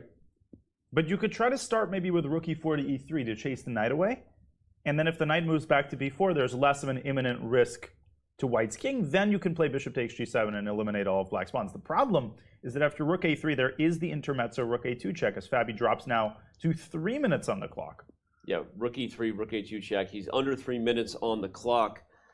He's visibly nervous, as we see. He's shifting his position. He's darting. His eyes are darting back and forth between the board and the clock. 9 moves to make in 3 minutes. That line, I know it's so even if you give check first, whatever. The point is, if you go for this and you win enough, the B pawn is key. The B pawn has to fall. This is also a recipe to lose. I get it, but rook and knight do not beat a rook. Yeah, and now it's a forced draw because you have a million checks. Right. So actually keeping the rook on 8 is important so the black king can hide back on the last rank. But he goes rook back to e2, so he doesn't decide on it. Ooh. And that seems to be an admission of just how badly things have gone. And should Jan start pushing the b pawn? Is he better now? He should start pushing the b pawn and start pushing for the win. This is completely coming off the rails. This is nuts. And that's the thing about this position is Jan now can push with 0 risk. Yep. He could push his b pawn. He could play g6 just to kick that knight out of there. So there's none of this bishop takes g7 stuff available. And after pushing the knight back to likely e3, then play b5. I mean, that's a pass pawn. Yep. Mm-hmm. Yeah, g6, knight e3, b5. This is completely gotten away from Fabiano, who at one point was clearly better in a middle game and had a big lead on the clock. But Jan Nepomniachtchi has to get a ton of credit. His form here in this event, his energy has just been super high. He's also conserved energy at times. We had a stat coming into this round that he's played the least amount of moves of any of the competitors, meaning he has a lead and he hasn't even had to work that hard to get it. Fabi has had 2 of the longest games in the event. It took him 7 hours to beat Rajabov, and you wonder how much that storyline is something we will be referring back to, because Fabi was better but wasn't able to convert. You wonder if a little bit of exhaustion kept catching up to him before the next rest day. God, will this be a painful rest day for him if he loses? Oh, it would be, yeah. I mean, it would be a painful rest day for the entire field. I mean, if Fabi loses, that rest day comes and everyone's thinking about vacation. I mean, I hate to just be real about it, right? But it's like when a team is down 3-0 in an NBA series and they say all the professional things, like, no, I can come back. I mean, like, this is like, Jan would be 2 points up on the field. Mm-hmm. Yeah, because Hikaru Nakamura doesn't Hikaru look is like not he's going to winning win. his It game. doesn't look like he's going to win his game. Well, it would take a big swing. Yeah, but Timur, as we've discussed, Fabi's game has been taking wagon loads of time. Okay. And that game is turning into a time scramble. We don't have to look at We're it. not going to go there just yet, but just reporting on that fact. So that game's sharpening up a little bit as well. I told you fans about 20 minutes ago that this would be one of those rounds where every game is in a time scramble and we can't choose. So go to chess.com/events, use one of the direct links, go watch the games yourself. We are not going to be able to be on every board in some of the critical moments because not every round has it. We've had rounds where a couple games finish really early and it's kind of easy for us to toggle, keep our eye on both. But this is going to be a very wild finish. On that note, let's see the bird's eye view just so people can really get the reality of what I'm talking about here. Look at the top left. That bar is getting sky high. So with every single move, it's going from a winning position for Alireza Firouzja back down near equality. So that game is just ridiculous at this point with that king sitting on e8. And we'll do that with every board. I'll let Robert do it for Rajabov Naka next. So after that quick little breakdown by Robert, I'll do the time control update, which is 10 moves to make in less than 10 minutes for Firouzja, and report only has 15 minutes. So that's the time pressure over there. There are still 10 moves to make. Rajabov and Nakamura, wait, really? They still have 16 moves to make. I'm telling you, Timur is down to 12 minutes. 16 moves to make, only 12 minutes for Rajabov. And when we saw Rajabov play an excellent blitz game down the stretch yesterday against Firouzja, he was making all the correct moves in time control, even bring his king up into the open. So right now, his position is just so good that I'm not too worried about him. Even in the Liren-Duda game, they haven't reached time control yet, which means 5 minutes for Duda to make 4 moves is also that's really bad. A bit nerve-wracking. That's. Are we counting right? Is White up a pawn with a nice outside pass pawn? But Bishop F3 check is a Bishop F3 check is the problem there, but it's definitely a tough spot on the clock. And then finally, the one that we just started this whole little merry-go-round adventure on. Caruana has 2 minutes and counting to make 8 more moves with no increment coming. And as our team has astutely noticed, he keeps switching poses. You could just sense the anxiety, and he. In me? Yeah. Oh yeah. I'm in therapy for a reason, buddy. Bishop B6 there. All right, Bishop B6. Okay. So we're going to head back to that game, the one with the most at stake for the standings. Danya, your thoughts on how Jan can keep the most fighting chances alive? I think Jan might have missed a detail here. So he can go rook up to d6, and now you have to pry the bishop away from b6 if you want to push the pawn. But now white has the move knight e3 to c4, and after rook c6, it looks like everything hangs, but white moves the rook up to e4. Mind you, not an easy line to go for with no time on your clock, but somehow it appears that white has stabilized the situation here. And I think if we go even one step further, like rook e6 here, if you trade the rooks on e6, this is where things could start to get out of hand, because after king takes e6, that outside passed pawn is extremely valuable, and we already see the evaluation where saying that black is the favorite. I guess rook d4 instead of rook takes e6. Right. It's important to keep the rooks on the board. That's a good point. Yeah, that's Fabi's best drawing and winning chances at this point, is to keep pieces on the board, try to keep this pawn pinned down where it stands, keep threats alive. He's got 2 minutes for 6 moves, no help coming. There is no increment. Sudden death chess. Well, it would be the sudden death of his tournament chances if he loses this game, but with Nepo's body language, I think Jan, he's very happy just to get out of here with the half point. Yeah. I mean, he is going to try to find a win if it's offered to him, but the way Fabiano's defending now with the knight to c4, it seems like Jan's like, let's just get out of here. I don't want any more stress. I'm done with today. Yeah, well, yeah, and that was a little bit of the upper lip grimace from Jan. That is a bit of a, well, you know, all right. I mean, I actually think he's going to be disappointed, because had he played b5 instead of rook d8, I seriously believe that black's winning chances here were very significant at this point. I feel like you overcooked it a little bit with that move. Well, especially given the time on the clock for Fabi, I'm with you. So whatever he missed, and maybe that was kind of the facial expression, he did kind of miss that white was holding this down. That might save Fabi's tournament chances. And even if that other position ultimately should have been a draw, you just need to maximize the pressure. That's how Magnus Carlsen wins so many games, is he never lets his opponent go without the longest possible struggle. And so for Jan, in that moment, he could have played b5, and in Fabi's time pressure, nice one. In Fabi's time pressure, he could just say, you figure it out. My pass pawn's running the board. Can you stop it? Right. No, you're right. We always, I mean, again, there's the eval bar, which makes it feel like even more complete information and analysis, but the reality is it's a game. They play the game for a reason, right? And time is part of the game. And when you run out of it, I mean, that's when blunders happen, even if you rarely ever do actually lose on the clock. So I'm with you. I mean, that's why Magnus wins games like that, because he just, you have to be a shark. You play b5, you sense it, and your opponent might even beat themselves. So anyway, we keep talking about this guy, Magnus Carlsen, like he's pretty good at chess or something, As if he matters.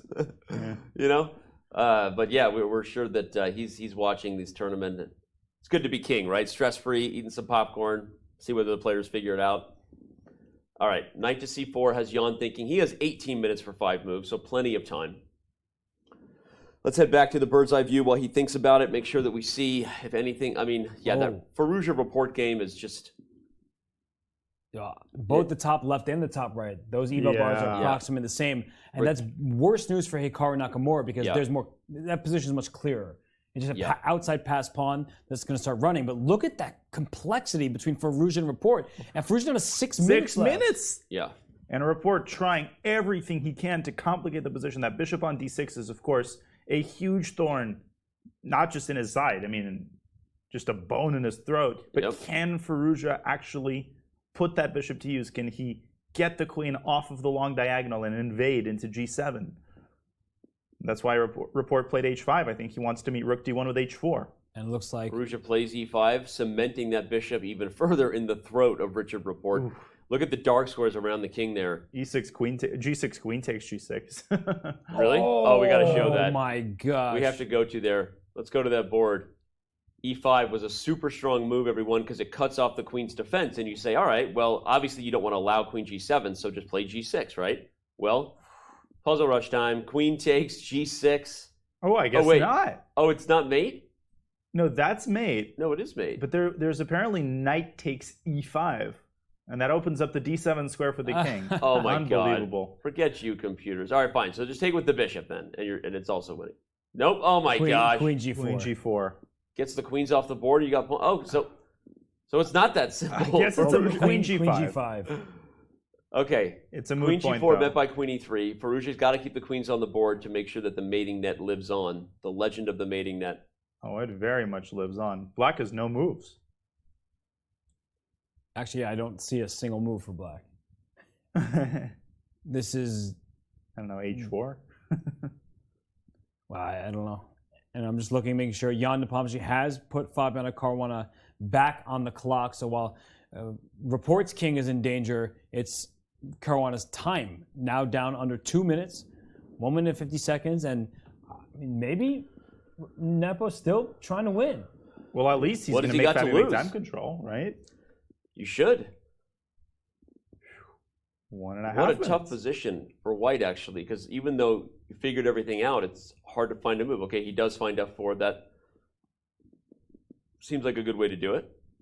Yep. But if the bishop moves, the b-pawn runs. If the knight moves, the bishop falls. The rook is stuck to guarding the knight. Those are the types of factors when you point out that every single piece is stuck where bad things happen, right? Nothing bad is happening. Lucky for Fabi, Nepo doesn't have any pieces to attack, but when every piece is relying on the defense of another, that's usually a sign for a tactic to occur and expose your opponent. And one way you can do that is like the move knight to b2.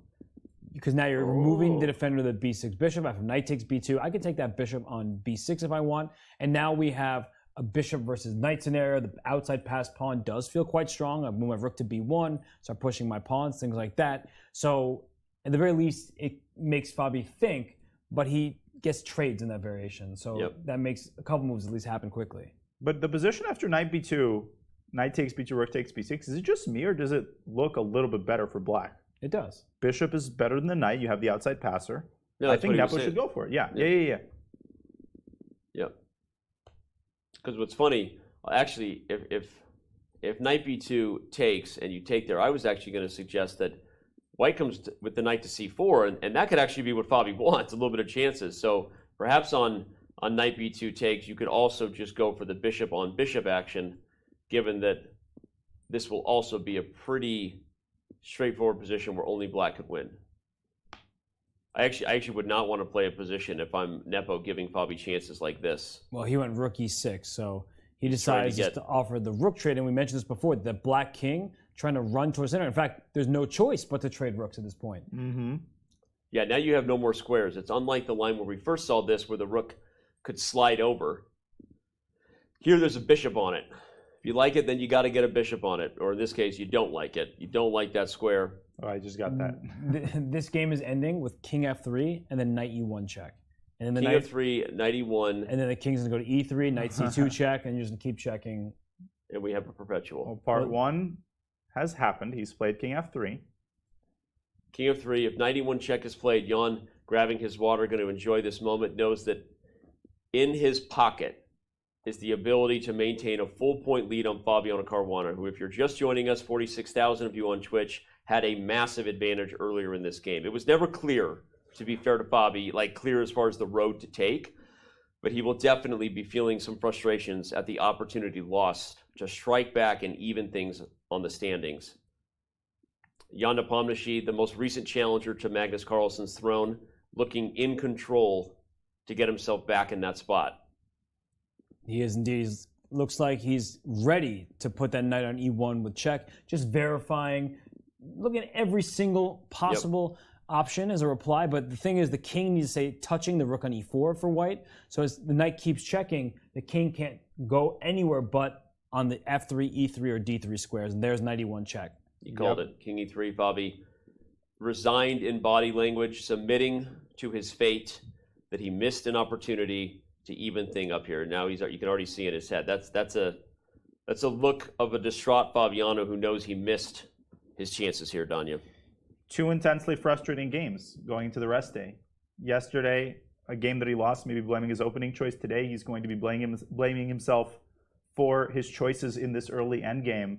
After ideal preparation, tomorrow is going to be a night of difficult sleep tonight as opposed for Fabi, but they just agree to the draw. There it is. Without the formalities of having to claim the repetition, and we have our first result in the books here in round 9 from Madrid. Not the result that many fans in the United States of America were hoping for. Jan Nepomniachtchi fans celebrate, pump their fist. He just got one step closer to giving himself another opportunity at the World Chess Championship title. And, the players, they're talking about it. These are the last 2 challengers to the World Championship. And for Fabiano, it's a missed opportunity. For Jan, it's a huge sigh of relief. And his many fans out there, and he earned many more playing in that World Championship. He was graceful in defeat. He gave interviews after every single loss that he had, which was a tough event for him. But Jan, he is in the lead by a full point. And as we look at other of the closest chasers, Hikaru Nakamura, the biggest chess streamer on the Twitch platform, he's in huge trouble as well. Yeah, and coming into this round, if there was anyone else who maybe had an outside chance at catching Jan, it was Nakamura, who beat Caruana the day before. If you weren't here with us on Sunday, shame on you. But now unfortunately, this has been just what a topsy-turvy, trip we're on here in Madrid. Nakamura, who, by the way, has never lost to Rajabov in a classical game, might be about to lose to him for the first time when it matters most here at the candidates. 6 minutes, though. That's the only thing. Hikaru has to find a way to complicate the game, because Rajabov's idea here is so simple. He wants to play I'm actually not convinced that he wants to play a7 too hastily, and Robert, maybe you can help me out. The issue with that is that the knight would be tied down to the pawn, and you might want to reserve the services of the knight for a move like knight takes e5 or knight e7. So maybe you should start by improving the position of your rooks and then think about going a7. But no question that the position is objectively winning. And the problem is Black needs to find a move, because as you pointed out, the e5 pawn is under threat. You can go rook d5, which simultaneously defends the e5 pawn and attacks b5. But then White just slides the rook over to b2, which opens up another idea, pawn to b6. Trading your pawn to open the rook's file, then you'll play a7 and rook to b8. Yeah, just playing e4 for Black to show how powerful that idea is that Robert is pointing out. Because when you have a passed pawn, reaches the end of the board, you get a queen, and anything you can do to remove your opponent's defense just makes that job easier. So we don't have a move yet for Hikaru as he scoots up. He has 8 moves to make and only 5.5 minutes. So we're talking about how he needs to keep it complicated for Rajabov. He might wish it was less complicated for him in just a minute, because he's running out of time as well. Yeah, this is going to be a ridiculously tall order for him to save this game. And here he goes. He was about to move. Was it a king move to run the king over? Was it a knight move? Looked like it was. His hand was swiping left to right, king side to queen side. I'd probably try to bring my knight over somehow. And he's not sure what to do here. But one thing that Danya was touching upon is that if you go a7 for White, and then just try to move your rook from a1, thinking, oh, I have my pawn protected, I can try to bring my rook into trade, then Black at some point will likely have to sacrifice the rook on d6 for the knight on c6, and then take that a7 pawn. So that's the one thing you have to look out for. If you are Rajabov, including now, like if you move your rook away, say White just moved the rook to g1. Well, let's make a move for Black here first. Let's say... Sure, knight e4, and if you make him like rook f1 or something, well, that's just really bad for many reasons. Okay. Any move here just to point out. But you can't do it with the rook on c1. So it's like you really can't even force it, because every other move is so bad. It's very hard. Well, let's play a7 then. And then Black does something, and if White puts the rook on a non-useful square, there's ideas where you give... Okay, well, that's even really bad, because it allows... I'm trying to find a square. There's no way we can even show this instructive idea. Forget it, okay? We're just going to... That's just how bad Hikaru's position. And that's actually... That was a good point, because we're trying to come up with any desperado that Hikaru could make work, and it never works, because any potential move that White would make to allow it is so bad that Rajabov would never consider it. Exactly. For other reasons. That's why Hikaru is now down to 3 minutes and 30 seconds for the remaining 8 moves he has to play. And he's hesitated several times, and he's hesitated and then taken over a minute every time that he almost made a move. He has no idea what to do. But this is your bullet chess champion. So if anybody can make moves quickly, it is Hikaru. But he's just trying to get that last hope somewhere. Maybe bring the knight in. Maybe bring that rook on d6 into active territory. But he just doesn't have a move. No. Well, this is different than Bullet, right? You're a very good Bullet player, often the highest rated Bullet player on chess.com. Did you know that? No, thank you for letting me know. But talk about the differences. Bullet is a very different animal than when you've been spending all this over the board time. You're in a completely different mindset. Playing in a time control like this, 8 moves maybe feels impossible in 2.5 minutes. Well, I mean, there's the logistical consideration. It's literally harder to make moves over the board. It takes a little bit longer for everything to register. There's the other consideration, which is that Hikaru was lost to begin with. Right, the position isn't good. The position isn't good, and it's incredibly hard to complicate things. Hikaru in Bullet is a virtuoso at making things complicated. Here, everything is defended. Rajabov's plan is simple, and I just don't see Hikaru pulling this off. Rook e2 to c2 here. Simple and I think incredibly strong, aiming at that c7 pawn, restricting the knight even further. Yeah, that's a really nice move. Because you can move the knight first and then try to go rook c2, but why give black space on the 6th rank? So rook c2 is a really nice move. And by the way, it looks like Alireza Firouzja, he's nearing his first victory of the tournament as well. All players in time trouble. But for Alireza, he's looking to take down Richard Rapport. Oh, man. So much going on here in round 9. Okay. Yeah. Oh, wow. That Firouzja game is going to have quite the finish. Because if you take, I was going to say this, if you take on e5 in that game, yeah. pawn, if we can show this, pawn takes e5, queen f8 is a little bit of a check, and then the rook takes back, and then white's rook ends there with Get mate. down tonight. A little bit of a mate. Yep. Can't take it. Oh, why not? Why not? Oh. Wow. So Firouzja plays bishop takes c6. Sorry, I was just going to say, you know who this is great news for? Is Fabiano Caruana, because Firouzja still has to play Nepo. Yep. And once he gets that first victory, we talk about Firouzja, he can beat anybody in this field.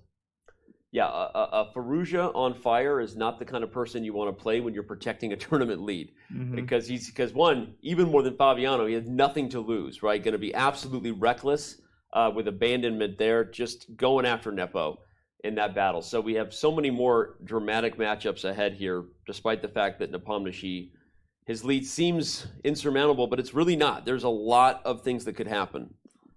All right. Curious if Timur has made a move. Yeah. Rapport doesn't know what to play here because he doesn't have any good moves. Rajabov now down to 4 minutes himself. And we saw how Rajabov was the recipient of an opponent's time trouble mistake, right? Ding Liren, early in the tournament, he looked like he was well on his way to securing a victory, and he made an error. Rajabov pushes that pawn to a7. Hikaru brings that king over to g8. And rook c2 looks so natural to me. Yes, looks like a fantastic move.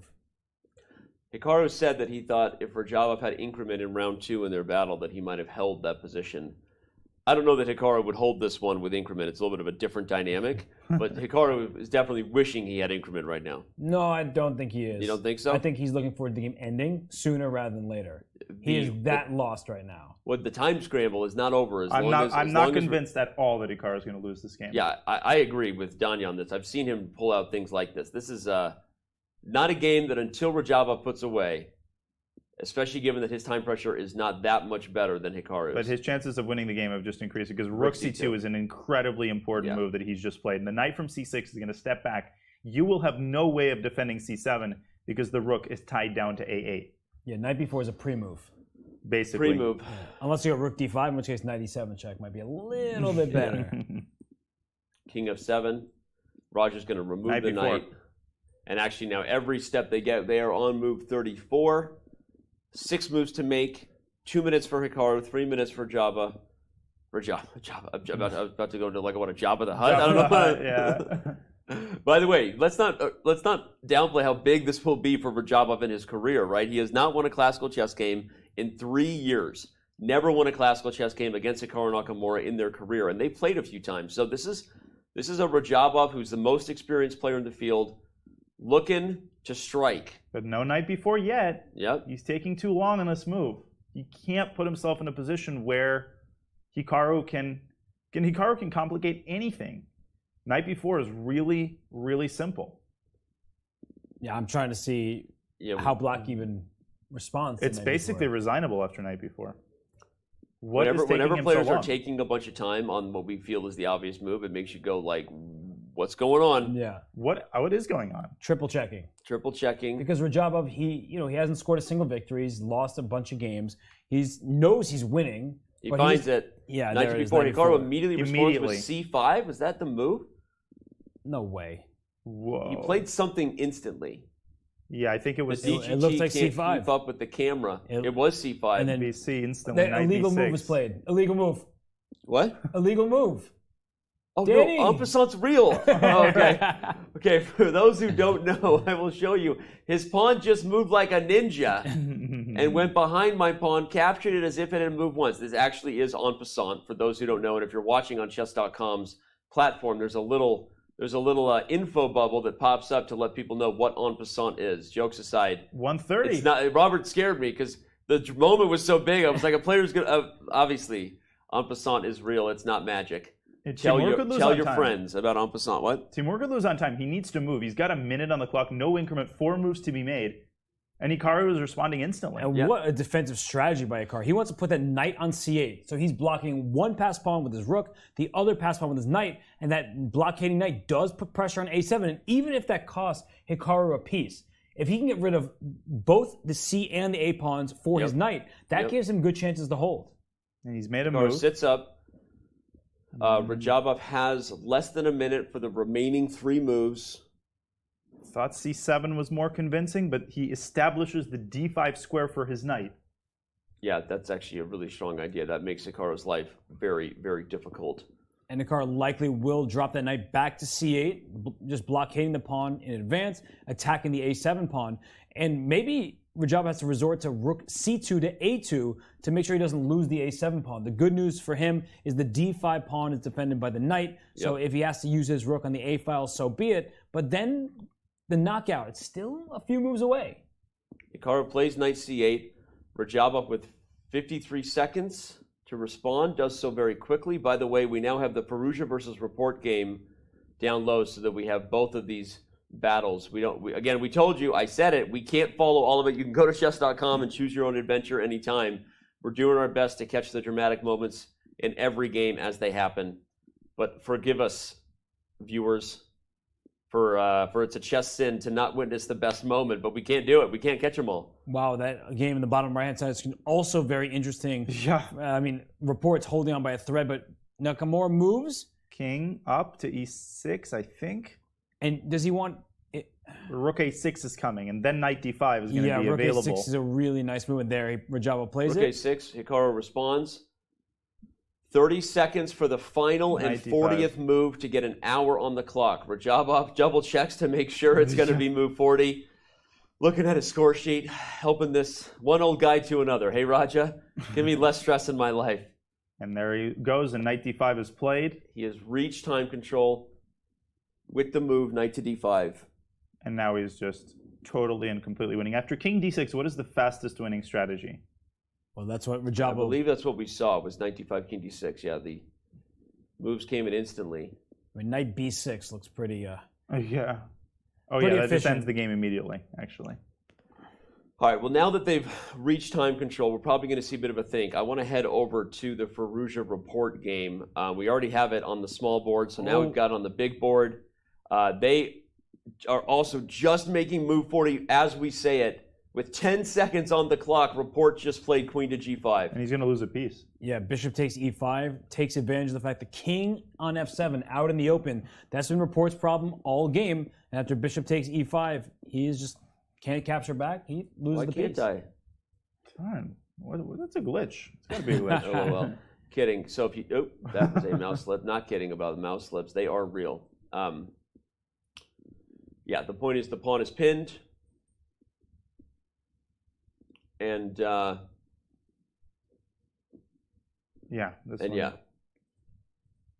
you're gonna win a piece. He might resign after bishop takes e5. I think he's hoping for queen takes e5, which would be a lot less accurate, because then in the event of the queen trade, black has rook d2. You win the pawn on a2. You can keep playing. Still lost. Bishop takes e5 keeps the attack going while preserving an extra piece. Yeah, I think as soon as bishop takes e5 is played, Report's going to resign. Yeah, for sure. Insta resign. Decisive results galore all over the place. And can we just go back before White's 40th move? Bishop back to e2. Like in this moment, bishop takes e5. is very tempting. It still looks like a free piece, but what Report had in store for Alireza was move rook to d5. And now both of your bishops on the 5th rank are under attack, and it looks very challenging to figure out what to do. The best move, and probably the only move that allows white to be better, is bishop takes f6. But who wants to calculate this when you're on your waning seconds, barely making time control? And what's the idea? If she takes f6, you get bishop c4. back. Shadow the king's side. This king is just wide open here. Rook e5, queen b7. Yeah, unfortunately for Report, he's sitting here having reached time control, but Alireza Firouzja is enjoying the extra time he just got back on the clock. And when he comes back to the board and takes the piece, Report might just throw in the towel. Speaking of throwing in the towel, is Jan-Krzysztof Duda going to have to do that against Ding Liren? He could be losing his 2nd game in a row. Oh my gosh. It's fallen. Where does f7 pawn go? And now a6 is going to come, and the pawn is defended by the bishop. Oh no, I think it was the 40th move as I look at the notation up there. Yeah, it was on the 40th move. Right here. Jan-Krzysztof Duda had almost no time. But also, and we can see because he literally played bishop takes e4 in like a second. Which is the most natural move in the world. Wait, you don't. So if that's a blunder, that means there's only one move that I can see that doesn't lose the bishop. Are you saying it's bishop h5? It's bishop 8. Okay, but no one is finding that move. That looks the terrible. Bishop was basically trapped here. Yeah. You could have played bishop e2 because the idea is crazy. What's on bishop e2? The rook you just take it, and then rook c7. Oh, it's the same idea kind of in the game. The rook will come down and the a pawn runs and. Okay. Oh my God! But the idea of bishop h5 is prophylaxis against rook c7. It was to meet that move with g5. Yes. When the bishop defends the f7 pawn. I think that's what you were saying. Oh my gosh. That's unfindable. I mean, especially with no time on your clock. Duda was under incredible time pressure. Bishop h5 is the only way to defend the coming threat because you can sacrifice this pawn, unleashing a bishop defense, and then take on e4, and the game is still unclear. You've got to be kidding me. Yeah, and I think that the win wasn't earned because of move 40 blunder, even though that's what the evaluation bar says. Yes. The win was earned by just the pressure, move after move. And unfortunately for Jan-Krzysztof Duda, I mean, there's several players in the event who haven't won a game yet, right? And he's Firouzja is about to win his first game. Rajabov looking like to win his first game. And Ding Liren, his first game. So that would leave Duda as the only player here in Madrid not to have won a game. We knew that his first candidates could be a challenge, just like it has been for many of the younger players in the field, but Duda started off really solidly. The players talk a lot about how the longer this event goes, the more of a grind it is. We've heard the more experienced players in the event talk about it. Fabiano Caruana, Ding Liren, these guys know the longer this event goes, it's just grueling. Double round robins are no joke, and that's where maybe you see some of the players who've never played in an event with this much at stake, this long of a time. As great as the city of Madrid is, at some point you start missing home, you start getting tired, right? And might be part of the thing we're seeing here with Duda struggling. Because remember, he started out so great. It feels like as the tournament has gone on, especially after that first really big loss he had to Jan Nepomniachtchi, that he hasn't been the same player. All it takes is for one thing to get into your head, like you're saying, one thing. That's it. Boom, boom, boom. Every opponent you're playing has the capacity to beat you. And once something goes a little bit wrong, once you start, as you said, missing home, feeling sad, you can just get pummeled in these types of tournaments. And we've read that on his body language. Yep. Yeah. During this game earlier, the eval bar said White was a smidgen better, but the way he was looking, grabbing his head, he's been struggling. Rajabov, by the way, he has delivered the crusher knight b6, and I think Hikaru might resign here. Well, we're going to take a very quick break before that moment happens so we can be back for it now that we have reached time control in all games. Robert, what are you doing like July 29th through August 9th? What's on your schedule? Yeah, there's this event called the Olympiad in Chennai, India. I've heard of that a couple times. I'll be coaching the You'll US be coaching Team USA. No, for those who don't know, you know and love Robert Hess's chess commentary. He's also a sought-after chess coach and trainer. He'll be leading Team USA as the coach in Chennai for the 44th Chess Olympiad. Right as we say that we might take a break, I might just pull the plug on that and say we're going to stay right here because we have our first decisive result of the round in the books. I think we're going to have several others the only draw in this round will probably go down as the one game that people were hoping was going to have a decisive result in favor of the American. But Firouzja gets his first win in Madrid, his candidate's debut. He's got a victory on the board, guys. And Hikaru is, I think, going to follow right after. Yeah. But what a win for Alireza. What a way to win his first game. Oh, and look at Hikaru. He's not even looking at the board. And this isn't one of those, I'm thinking about the position, let me stare at the ceiling. This is just, heartbreak for him. Because while he says, everyone talks about his first career streaming now and all that, I mean, he obviously cares. He's given so much to this event. He prepared well in advance. He took time off from streaming. He's played a really good event to this point. He's in third place coming to this round. And I think the last thing he expected was to lose to the tailender in Timur Radjabov, who hasn't won a game since 2019. And I think that's the worst part, is you're playing somebody you kind of expect to have a good chance against. But Radjabov played an excellent game. He took a pawn when it was offered, and he withstood any pressure that Hikaru put on his king. And he's earning that full point. 100%.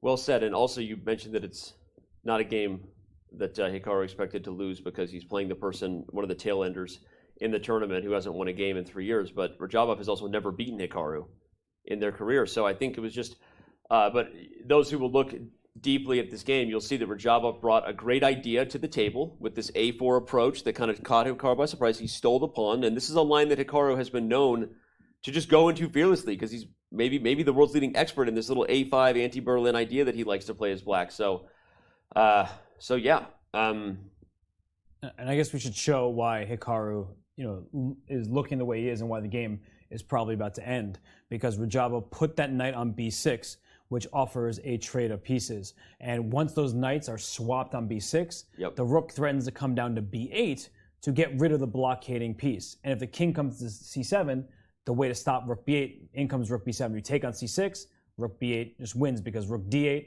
rook takes rook, and the a pawn promotes, and that's an extra rook easily winning endgame for white. Yeah. If you decide not to take c6 and go rook back. Rook a b1, I think, is simplest, or this. Just preparing rook b8, and that is totally... And there's a nice line at rook d8. Not forced, of course, but rook c7 check. Or sorry, rook b... I was like, what? Rook b8 check, and rook takes d8. Well, I would do the other order. Rook takes d8 first, and then rook takes d8 and rook b7 check, forcing king takes c6, and then rook b8 wins the game.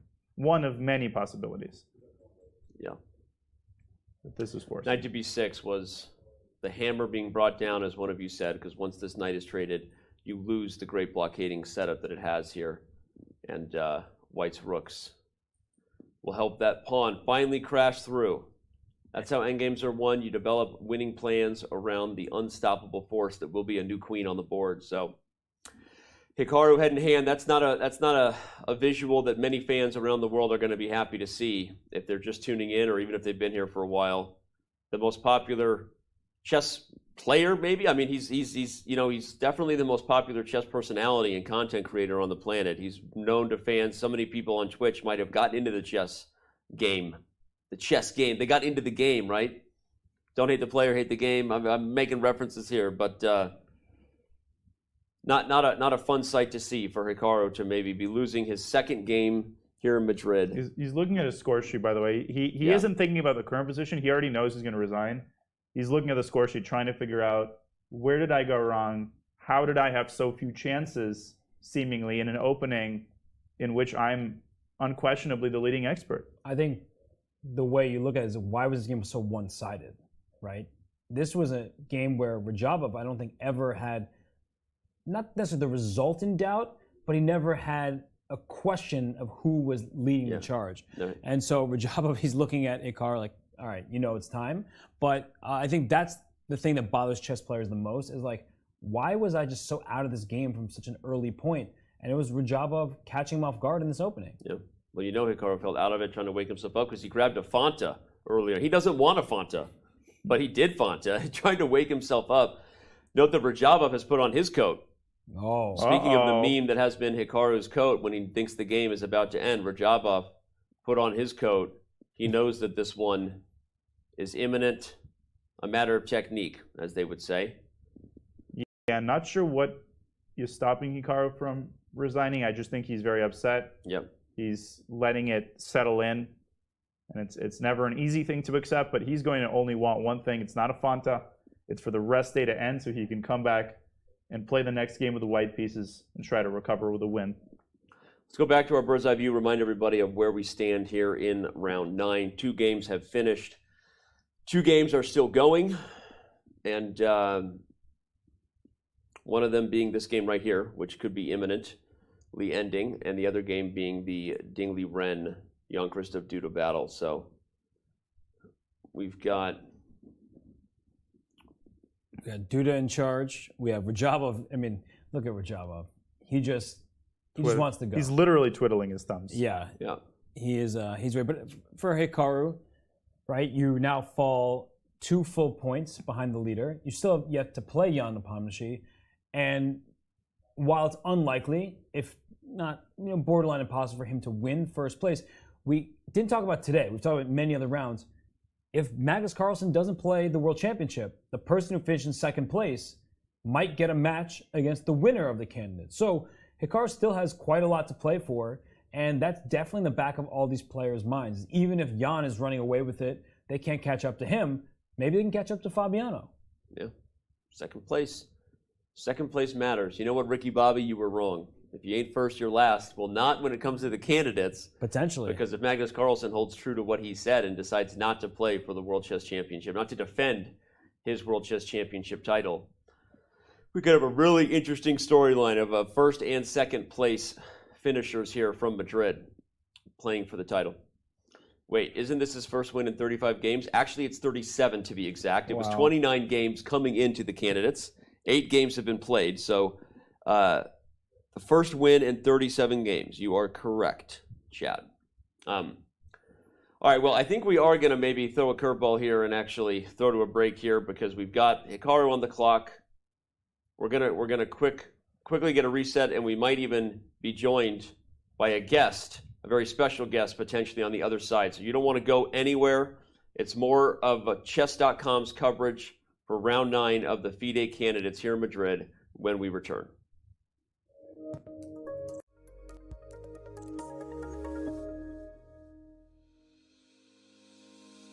Want to hold a massive chess tournament with dozens of clubs or hundreds of players? Or maybe a small chess tournament with local but competitive clubs? With Club Arenas, you can. Club Arenas allow for tournaments of any size with any number of clubs and players. Customize the arena with any time control, with standard chess or mini chess variants, and with any starting position you want. Club Arenas are the most flexible tournament format on chess.com. Try one out today.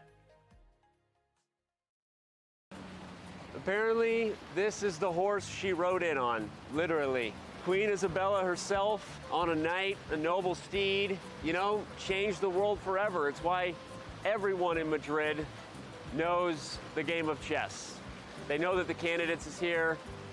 They know that, that this is one of the capital cities of our great game. And it's all because of that lady right there on that noble steed. Now that's a 9. Thank God for Queen Isabella changing the rules, right? And giving the queen her powers. I know that in the filming we're really running with this, but in my head it was the Queen of France. So that begs the question, who is the chess.com historian, and can I fire them? Well, you'd have to fire yourself, I think. Yeah, that's a good point. That's called as an outtake, I believe they call it in the business. Outtake. So read it. Mike's going to say it was the Queen of Spain next time. He knows. Yeah. He knows. Yeah. We got to find more about this lady and find more about what the people know here.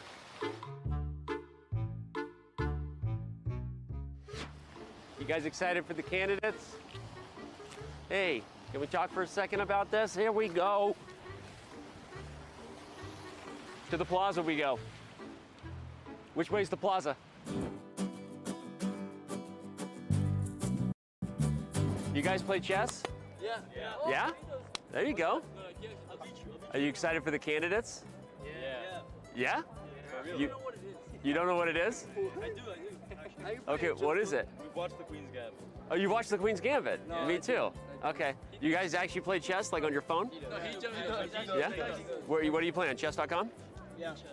You're about 1,300 on Lichess. Yeah. So it means you'd be like 900 on chess.com, actually. Yeah. Give me your username. I'll give you a diamond membership. No way. Not kidding. He's gonna be a contender in like 3 years. There it is. He's up and coming. So I'll give you a premium membership, and then you won't have an excuse. Then you can use our. Yeah, I'll go back to it. Yeah. All right, man. Oh, you're an IM? That's me, man. Crazy. Yep. Magnus. He's like #1. Oh yeah, the guy that like beats. Yeah. So this tournament decides who plays Magnus Carlsen. So the next challenger comes out of this tournament. All right, guys, enjoy. Thank you so much. Have fun. So much. See ya. Great trip, guys. There you go. No drinking. No drinking. Actually, yeah, we're 18. Still true. no drinking. That's true. You guys are connected now? Yeah, no, we're buddies. We're gonna send each other some ticks. Do you think they already talked about and then this? we'll talk about it. Is that your phone buzzing? Are they already Yeah, talking? they're already hitting me up for my digits. Okay. Yep. Maybe wearing a pager wasn't the smartest idea to fit in with them. Want to play chess online or join us at the #1 chess destination in the world, chess.com. With thousands of people playing at any moment, you'll quickly find a game with someone at your level, whether you're a beginner or a grandmaster. Chess.com makes learning fun and easy. Sharpen your need to take your game to the next level. Signing up is free and easy. Join chess.com today.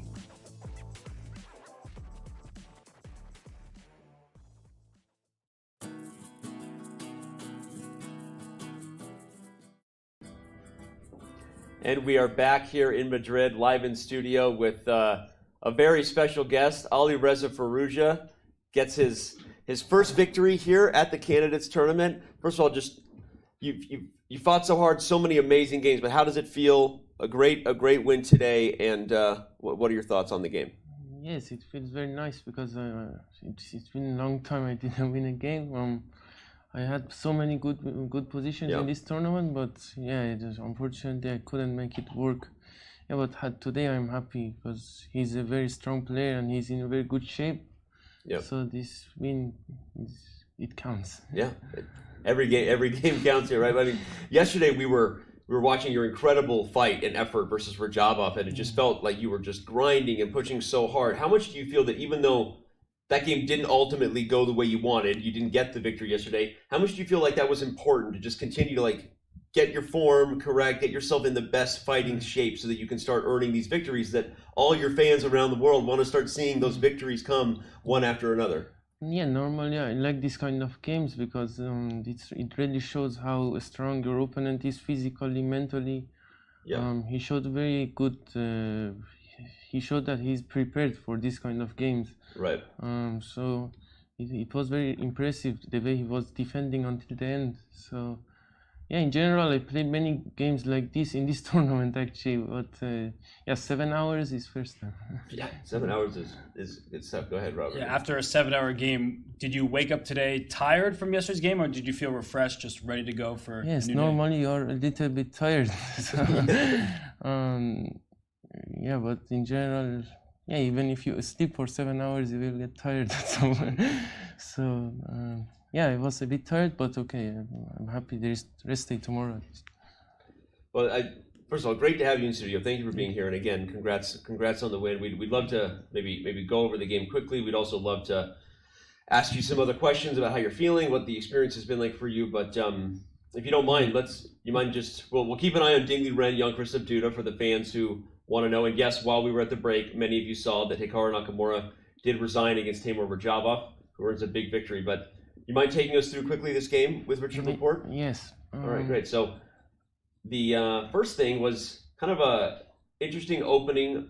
When were you maybe? Yeah, I was surprised from move 1 because normally he plays Sicilian all his life. So right. He played the most solid line in chess. So and I think he was expecting Italian maybe, but I decided to go for Ruy Lopez. Right. Well, you said he played the most solid line in chess, and then you had the most crazy game ever. Yeah. No, I was fortunate he didn't remember the theory exactly. So if he plays correctly, I don't get this kind of sharp positions. But yeah, Bishop. Until here, I think Magnus has a game against Aronian at some point, but he lost that game with White actually, I think. So when you say he messed up the theory, where was he first misstepping in your eyes? For instance, Queen E7 is, I think, inaccuracy. Okay. it's very small inaccuracy, but these days this kind of things counts. Right. So he had a better way to play, so I don't get this f4 idea. Now after queen e7, I got the time to push f4, bishop g4, queen e1. Were you surprised by that bishop g4 move? Already I was very happy after knight c4 because it's not an easy position, because if he touched the bishop on b6, then I have f4, and his plan was to keep the bishop on this this diagonal, but then I just went king h1. And, yeah. When we came to this board and we saw the bishop on g4, you can see all the highlights carried over, right? All the things you're seeing are the things you were talking about. We were really liking your position and what was about to happen. After f4 and a4, you went for this really aggressive idea of taking everything on e5. Were you already kind of smelling blood in the water here and really wanted to strike before he got his king out of the center?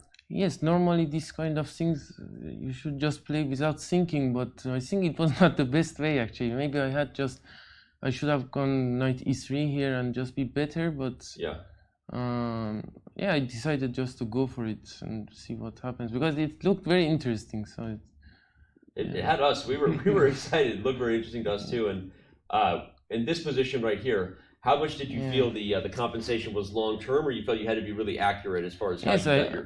Yes, of course I have to be accurate, because if he castles, then it's just better. So this bishop d2, I saw the move, but yeah, it was my first idea actually. But then I thought maybe bishop e3 is better, but yeah, bishop d2. It's nicer because I have bishop c3, bishop b4, his queen cannot go out. I think rook c1 here.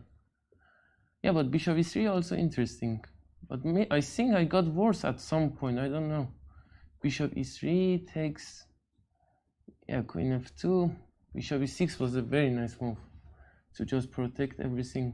Were you maybe worried at this point that it wasn't worth the 2 pawns you sacrificed? Yes, I was very worried, because I realized that he could even go long castle and his king will be safe. Right. So, because first I thought he has to, if he doesn't go short castle, then his king is always weak. But bishop d4, queen b4, queen c3. And did you think about repeating with bishop d4 and things like that, or you always were playing for the win? No, bishop d4 I didn't think about, but bishop d6 I was thinking, but it was not good. Yeah, rook c1 is only try, I think. Yeah. To continue the game. Rook d8 was a nice move. And bishop b1, queen e5, queen h4. Yes, and here it's a very difficult position over the board, I think. Yeah. No, we were saying that despite whatever the computer says or the eval, right? This is a literal thorn in his side, and he told me actually after the game h6 I had to play with. It's very impressive that he saw h6 after the game, and it's a very good move. Oh, so he told you that he knows he missed this chance? Yes. Okay. What's the main idea? Just that black is going to get g5? Yes, but I still think after, for instance, h3 here, it's very difficult for him. Oh, now rook d2, he says. Yeah, that feels like such a computer thing to do, though. I don't know that he saw that. Maybe he saw this? Yes, and then queen f... No, but g5 always, I was happy to get at least g5. Right. Because still he has some problems, but maybe with tactics he can solve. But knight h5, knight g3, Yeah. Okay. But it was a mess. I mean, you guys were entertaining no matter what, and then after he missed this chance with bishop to c4, you kind of never looked back from here. Rook f5, queen b2, maybe rook e1 was more accurate actually. But I didn't have much time, and I was afraid this rook is hanging at some point. Right. So. Yeah, that's exactly what we were talking about during the game. So rook g1 just felt safer. Yes, it felt safer. And bishop e6, queen g3. Yeah, queen g3 was a nice move. Yeah, very nice. Knight d7. Bishop d6. At what point did you feel like the game was over, that you were winning? Already I understood it's very difficult here for him, because my plan is very simple. I just should push e5 and mate, and it's very difficult. Here I was confident that I will win. So queen d4, rook f1. Yeah, e5 didn't work. That's for some reason. Right away? Yes, because first I thought he has to just resign, but then he takes, and then queen g7, he has knight f8. Oh, wow. Yeah, no, you don't have mate. Oh, you can't even take the rook, yeah? Rook d6. Yeah. And also bishop f5, knight f8 instead of queen g7. I couldn't find the win.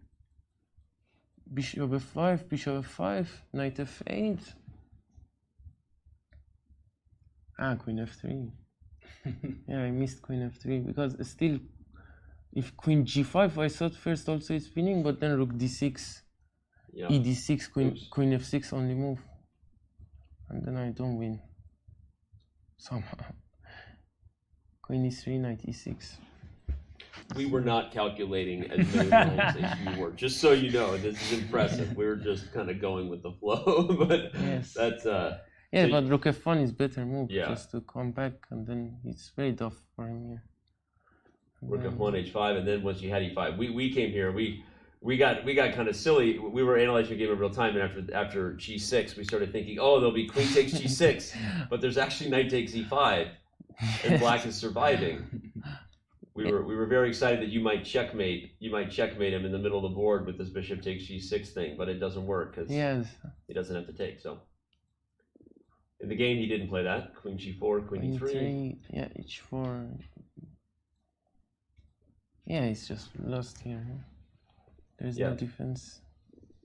Well, you put it away cleanly. We saw Richard barely make time control with 10 seconds after queen g5, but knew that he would resign as soon as he came back. So, okay, great win, and you've had some other great games in the event. But now that you've gotten this victory kind of behind you, do you feel like this is going to give you some momentum going forward into the back half of your event here?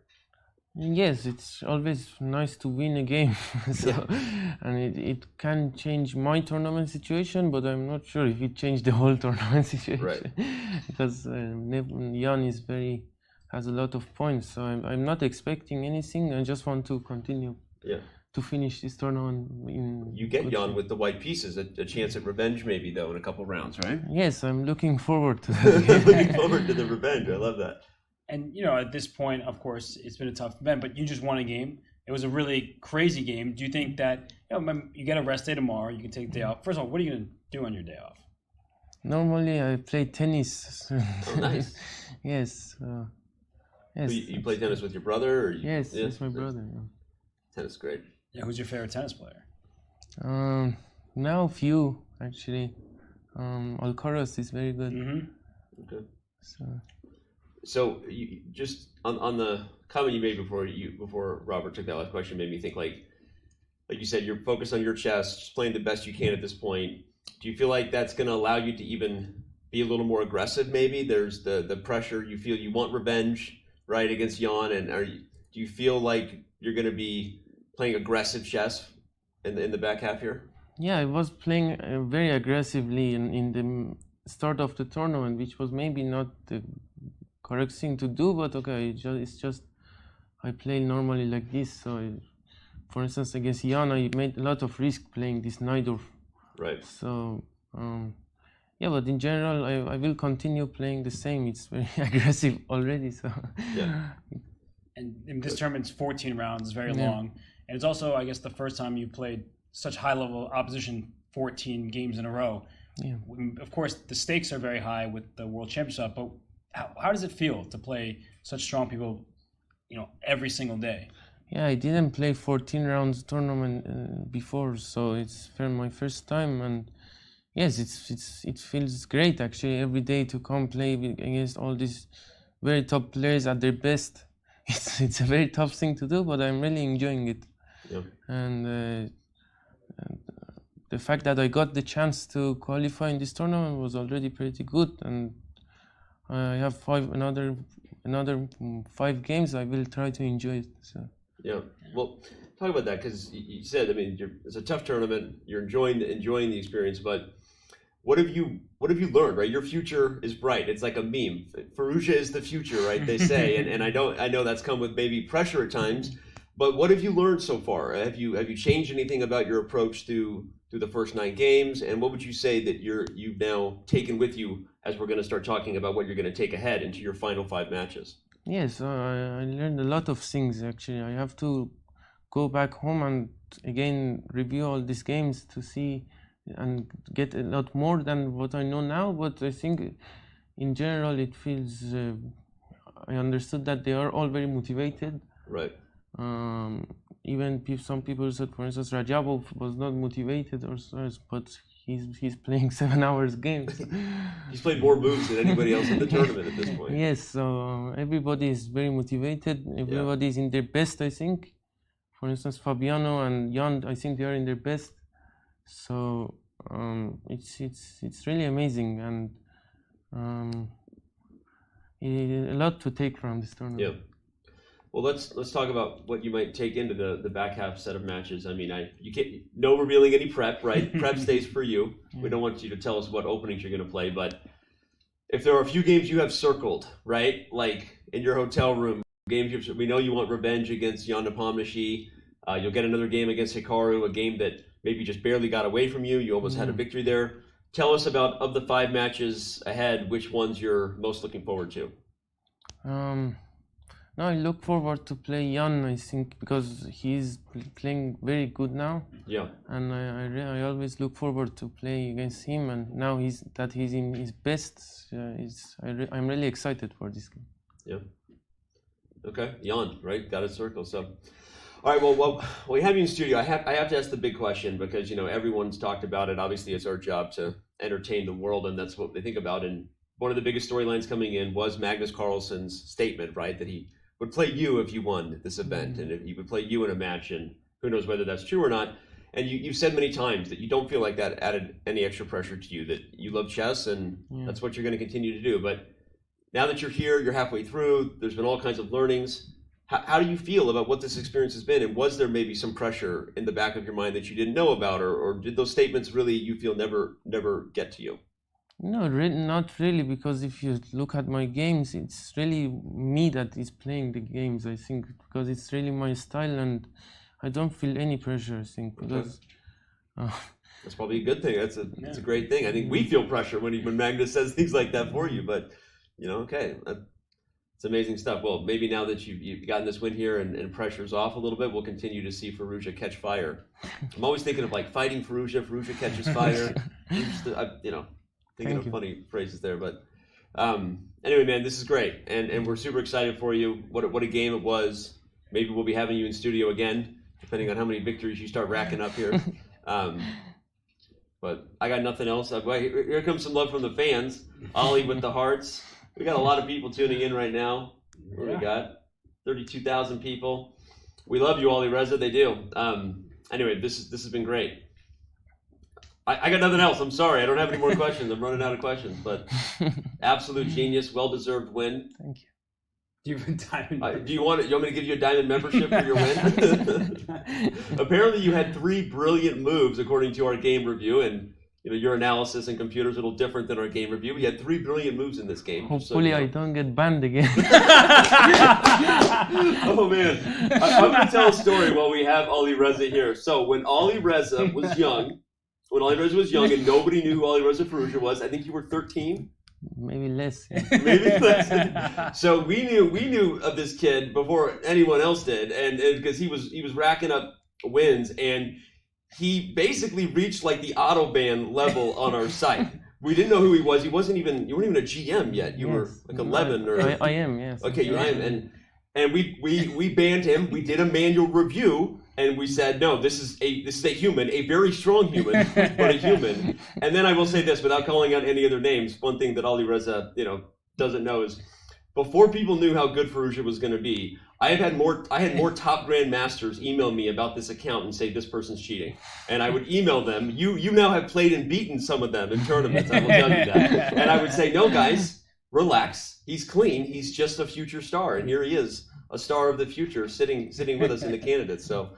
That's you brought it up, so there you go. I had to tell the story. But anyway, man, we are very excited for you. Thank you. What a game, and we do hope, of course, to have many more conversations like this in the future. And congratulations to you and your family. And thank you again. Way to go, man. Enjoy the rest day. Thank you. Have fun playing tennis. Thank you. All right. All right, see you, Alireza. Well, there you go. That was Alireza Firouzja. One of the men of the day got a victory. Of course, as we said, there was another decisive game here. Rajabov also got his first victory in more than 3 years. But that was an awesome interview, awesome kid, and That was fun. That was awesome. Ding Liren's having fun, by the way. He might get his first victory in the candidates as well. That would be the trifecta, right? 3 different players trying to get their first victory today. And it's what Alireza was saying, right? These players, even if they're out of contention, everybody came here to fight. And it was great to hear from Alireza, you know, that while a lot of people assumed that the pressure would be insurmountable, and that's, according to him, doesn't get to him. It doesn't get to him. And he is having a tough event, but that first victory, he still wants to play. And I love what he said, just he's very happy to have the opportunity to play all these top players, and it's an opportunity to learn. And his response too, when I had to ask that question, of course, it's the biggest question we've all been talking about, right? But his response is very genuine, and it's such an empowering statement. Other young players should really take note of that. Like, there was no excuses coming out of that statement. He was like, no, this is me playing the games, and I'm learning lessons. I made mistakes or not, right? But it's nothing to do with statements that Magnus Carlsen would make, and I really like that. And if I may point out from the side, I really enjoyed that interview, that it was well conducted, as much as I hate complimenting you. So that was a lot of fun. But the way that he approached game review, at one point you asked him about early conclusions that he could draw. Yeah. And his response was basically, you know, this, and this, but my main learning experience is going to come when I come back home and review the games. And I think this is a good lesson for, you know, certain players of teenage years who think they have everything figured out and that they know everything after the game is played. You know, if a 2800 needs to come back home and reflect deeply on his games, you know, that kind of modesty and humility, I think, is a big ingredient for success. And I mean, specifically how it related to today's game, he was like, he said an inaccuracy in the opening, and Danny and I were like, well, we don't really know what the theory is, and he said that small mistake, that really is consequential at this high level. And so, you know, those are the types of mistakes and the types of games where you really have to dive deep at home, because just by looking at the eval bar, the little swings, that doesn't tell you why the mistakes happen, how you can improve your thought process going in. And Alireza is a phenomenal player. He's extremely humble. And he's a tennis fan, so that makes me like him even more. Yeah, that was awesome. And he said, I love when he said, like, little mistakes, like, but you know, these things matter. Anyway, he clearly, and it's great to see him in good spirits. And who knows what that does if he catches fire, like we said. Jan Nepomniachtchi playing him. You saw what he said there. He didn't even do like the sports thing where it's like, I'm going to focus on the next game. He's like, we brought it up here for those who don't know our studio. He saw it. He's like, well, the Jan Nepomniachtchi game is the one that I want, right? He wants revenge. And I didn't want to harp on it, but he also lost to Jan in the previous tournament, in the Grand Chess Tour. So he's lost 2 games in a row in the last month to Jan Nepomniachtchi. And so I think revenge is on his mind, because you're losing once, happened, you still want to win. Losing twice in a row, can't be 3. Speaking of losing twice in a row, unfortunately, as we look at an awesome player, another star of the future, get used to seeing a very happy Jan-Krzysztof Duda, because right now that might be the saddest Jan-Krzysztof we've seen in the event. He's been inconsolable the last 2 games. Yeah. It honestly hurts to see players like this, because the amount of energy that's expended at the board over hours and hours and hours of play, and then to just, you know, there's no one to blame but yourself. It's what Alireza was saying, right? When you play chess, it's your responsibility. The entire game is up to you. And so for Duda, he's probably just like kicking himself. 2 days in a row, this is awful. You know, the rest days tomorrow, that sounds great, except for the fact that I'm at the bottom of the standings. Tournament's not going my way. It's a huge stage, and there are never any guarantees that you make it back to the candidates. Of course, Jan-Krzysztof Duda is strong enough to, anytime an event happens, Jan-Krzysztof Duda belongs at the top. But there's no guarantee you make it back. Other players who are higher rated than Jan-Krzysztof Duda, Levan Aronian, Wesley So, Shakhriyar Mamedyarov, Anish Giri, they're not playing here. They didn't qualify. So you look at this tournament and you don't want to put too much pressure on yourself, as Alireza was saying, but there's never any guarantee that you make it back.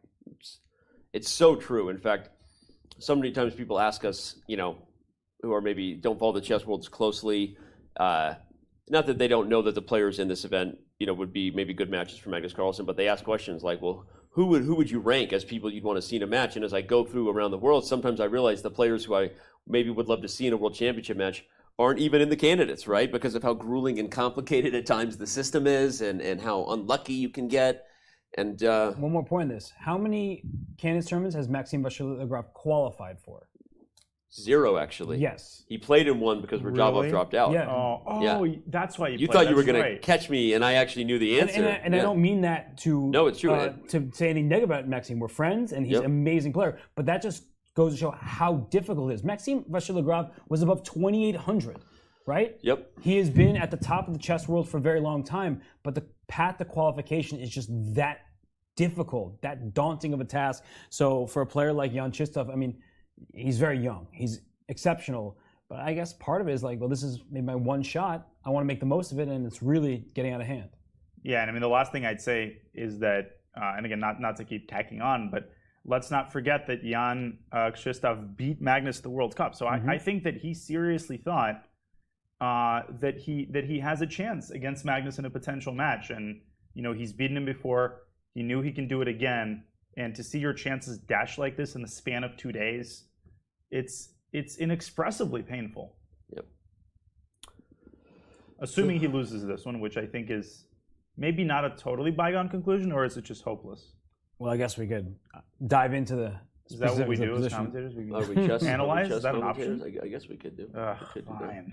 Well, F3. And that's a pawn that can be captured, right? You can take that pawn on F3.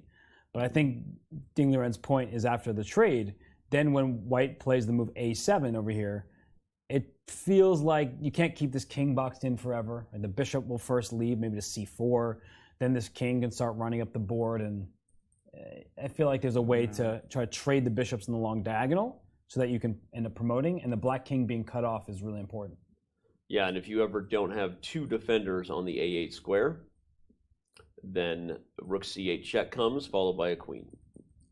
So black's pieces are tied down as powerful as they are on these squares. They're tied down, which is why you can't really stop these things. Bishop will come here, the king will start to enter, and then you'll have other problems. So taking F3 is not ideal. Probably bishop D5 is the move that I would play to keep the pieces on the board. And now there is this bishop C4 resource, which is why idea. Ding played F3. Or one of the reasons he played F3. Now after bishop takes C4, rook takes C4, amazingly, there's no way to win the pawn on E6 without dropping the knight, because if you play knight E2 check, White simply shifts the king probably to F1. Yeah, you don't want to give that pawn. Yeah, okay. You're just testing my tactical vision. Well, I wasn't even sure at first, but then after taking with check, you can't attack the knight because the knight gets to go to a protected square with check or king E3. That's a good point. Otherwise, anyway, but you're right. King F1, simple. Knight is trapped. Easy does it, and White goes on to win. Yep. Yeah, I think it's... So, what else can you do? You can take with the bishop, because then if you take with the knight, whoop. Yeah, I think Ding's gonna pretty likely do that. Mate. So if you take with the bishop, actually, White has to find another move besides taking the bishop. And it's why F3 was played to begin with. Bishop C4 now. Rook A1 would be a checkmating idea if that pawn were back on F2. So by playing F3, you jettison the pawn, so your king has an escape route, and now E6 is going to fall, A7 is still a possibility, and the bishop on F3 is under attack to begin with. So Duda ultimately decides he is just going to take the pawn on F3 with the knight. Ding Liren immediately follows suit. After bishop takes F3, likely A7. You could also maybe play bishop C4 first. Actually, I like that. Yeah. Attack the rook and the pawn first thing. A7 also winning, of course, too, but this may be even better. And if you try rook G2 check and rook takes H2, the point being ultimately trying to give up the bishop for the A pawn and trying to get to the F pawn. Because if A7, then I thought maybe rook F4, rook H4. Ah, because if you get another pawn, you can give up your bishop, no problem. The Ivalvar is laughing at me. Because of this move, and then here. But then G5? There's going to be some sort of trick. Rook takes F4. There's bishop takes E6 check, and if king F8, is it rook F7? Wait, yeah. what? Yeah, you trade. Oh, because you win the bishop on F3. Yeah, and if you try to play G4, so you keep your bishop in place, I can play bishop H5, then I take on G4 next move, and then I pre-move bishop F3. I can just get my pre-moves You going. play bishop H5, whatever I do. I can also play king H8 instead of king F8 in this position. Of rook f7. Oh, still rook f7. Yeah, once the rooks come off, it's just... It's a very instructive idea. Yeah. Yeah. That shows you in an endgame, it's not how many passed pawns you have. Here, black has 2, white has 1. It's who gets a queen first, and white's pawn, of course, miles ahead in that race to the finish line. So, we're in Spain, kilometers ahead. Right. Oh, I'm sorry, kilometers ahead. In fact, I was running on the treadmill the other day, and I was very confused about what was going on with. Man, I'm running fast. Like, when did I was get like, so what is fast? going on? Like, I'm So you start averaging turning the speed up to... great pace. Right, I'm at 15 kilometers an hour. Of course, it was also in Espanol, and I was trying to bounce around to different settings, and before you know it, It's not a treadmill, it's a tread kilometer. I got lost in the interface. But you made it through. I made it through. You survived the treadmill in a Spanish gym. I sure did. Shout out to the hotel gym, by the way. It's pretty good. All right. Thinking. I think that we'll see a little bit of thinking here for a while. So we're going to take a quick break.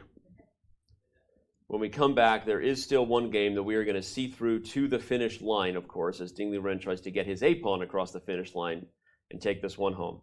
So don't go anywhere. We will be back with more of our continued coverage for round 9 of the 2022 FIDE Candidates from Madrid. Do you know you can watch top chess events right on your phone? You don't even need to download an app. Just open any mobile browser and head to chess.com/events. You can see what's happening right now, check out top games, see results, and so much more. Try it for yourself at chess.com/events. I was told by the locals of a chess school. And there's people out there. We should go while they're opening the door for us. Let's go. Let's go. School of Chess. Don't cost nothing. Dodging traffic. A game as old as chess itself. And half as dangerous. This is the most dangerous part of our career. Game on. Gotta give the people what they want. Game on. Keep going. Don't stop. So we tell them that chess education gives you better life decisions as we get hit by a car crossing the road in a non-crosswalk. At 5:20.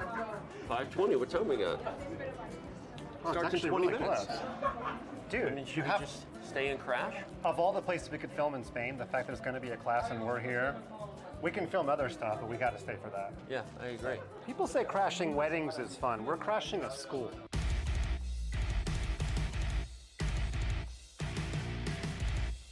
If the chess is not taking place, check it out. Flamenco dancing. Huh? You thinking what I'm thinking? You want to be my partner? They're partners in flamenco? We're not even graffitiing a building. We're like trying to help local kids, and yet somehow I see this going poorly. This being at the public courts and like Federer comes.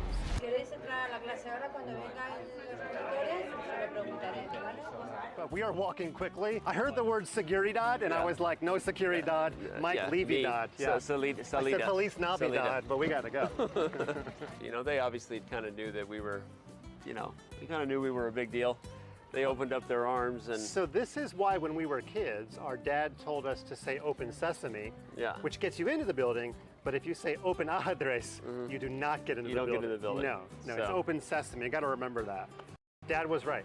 I play a lot with it. Yeah? I love it. You could have gotten us into the building. You play on chess.com? Yes, of course. Do you know who that is? No. You don't? You don't need to. No, you just need to use the app. He's the face of chess.com. Do you have a diamond membership? No, That's I like the don't. paid membership. Yeah, no. I'll give it to you. Seriously? Yeah.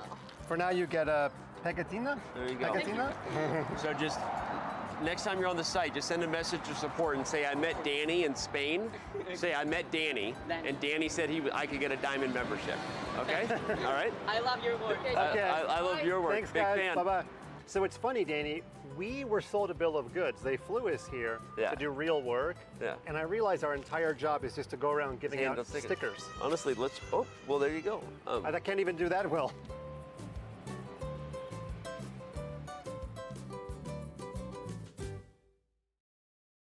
ChessKid is fun. Chess is great for the brain, but it's also fun to play. and ChessKid makes it easy to have fun. Whether your child is a total beginner or a prodigy, they can hop on and find a well-matched opponent from around the world at any time. ChessKid is the safe, parent-approved way for your child to play chess online. ChessKid is educational. To kids, it feels just like playing, but chess is a great way to learn patience, strategy, and critical thinking. ChessKid features a comprehensive training program that guides kids to level up on their way to mastery. This curriculum is designed to work with Common Core standards and global educational guidelines. There are more than 50,000 chess puzzles and a whole library of entertaining videos that teach strategies, tactics, openings, and endgames specifically for kids. ChessKid is easy.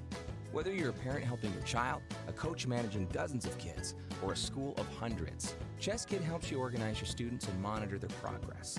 Each child receives a weekly report card that shows how many lessons, puzzles, and games were completed. You can also organize kids into clubs and send them messages. ChessKid is the online home of scholastic chess for thousands of kids, parents, schools, and coaches. Signing up is free and easy, so what are you waiting for?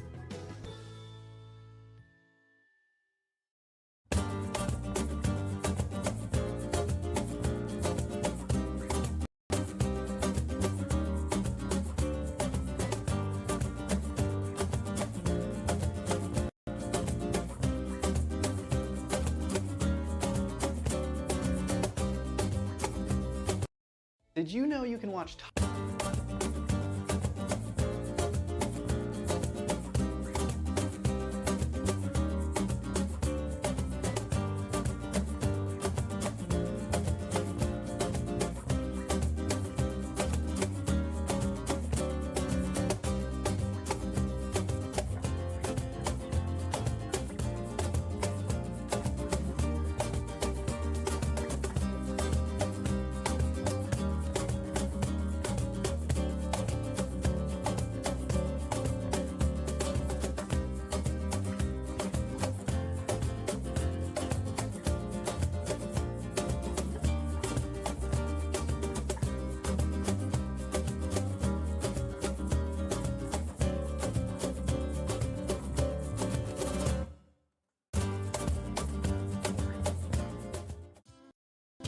Madrid.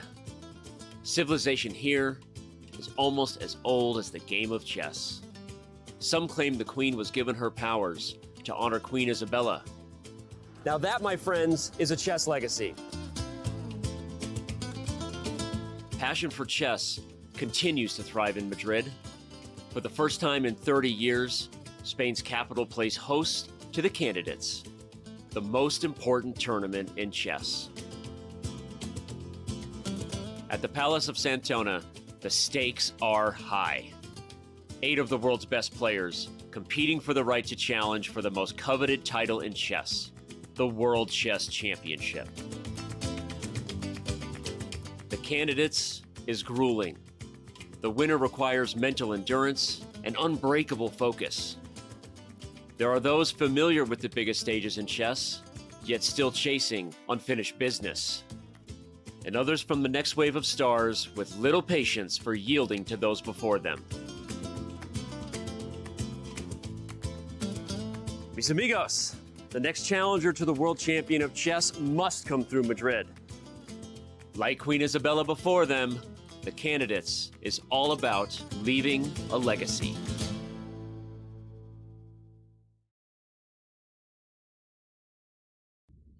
Just how old is civilization in Madrid?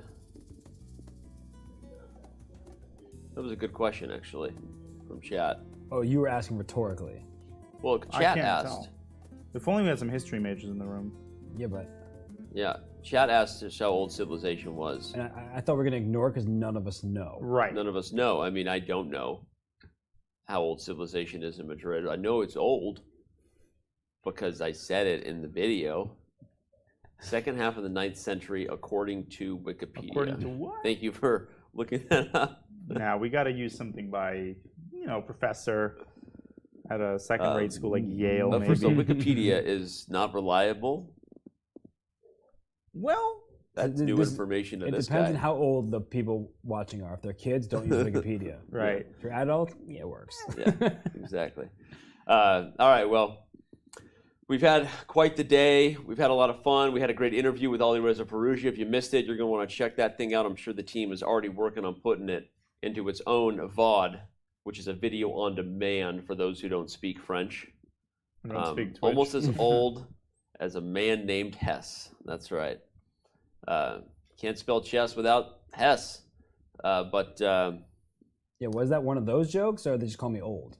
Chat said it. I didn't say it. No, I read it. Yeah. Well, where's M. Night Shyamalan when you need him? M. Night Shyamalan movie that I haven't seen because I stopped watching his movies a long time ago. Don't watch that movie. I've heard it's terrible. I only watch M. Day Shyamalan. Oh, Jesus. Oh, gosh. Come on, Danya. Like, you don't always have to force them when they're bad.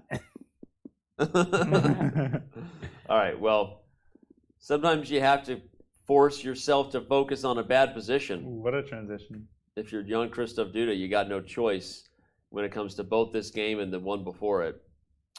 And again, it's one of those things that as the legacy builds for different players in their career, and they look back, who we're looking at a player who, as you said, Robert, he may not get into the candidates again. You think he will, but he'll definitely be playing in top-level tournaments for years to come. We'll be seeing him on camera. And you remember moments like this. You remember times where they learned, they grew, whatever the struggles were that, put you off form. Sometimes it's just that you're playing the best players in the world, which is what you're doing at the candidates, with tons of motivation, as Alireza said, right? But at the same time, it hurts for all the many, many fans in Poland to see. Nope. Wait. Nope. That was not the move. That was not the move. What? No, it was with the b5. Okay, yeah. DGT error. Yeah, because that was so obviously the wrong move. Yeah, bishop takes c4 draw.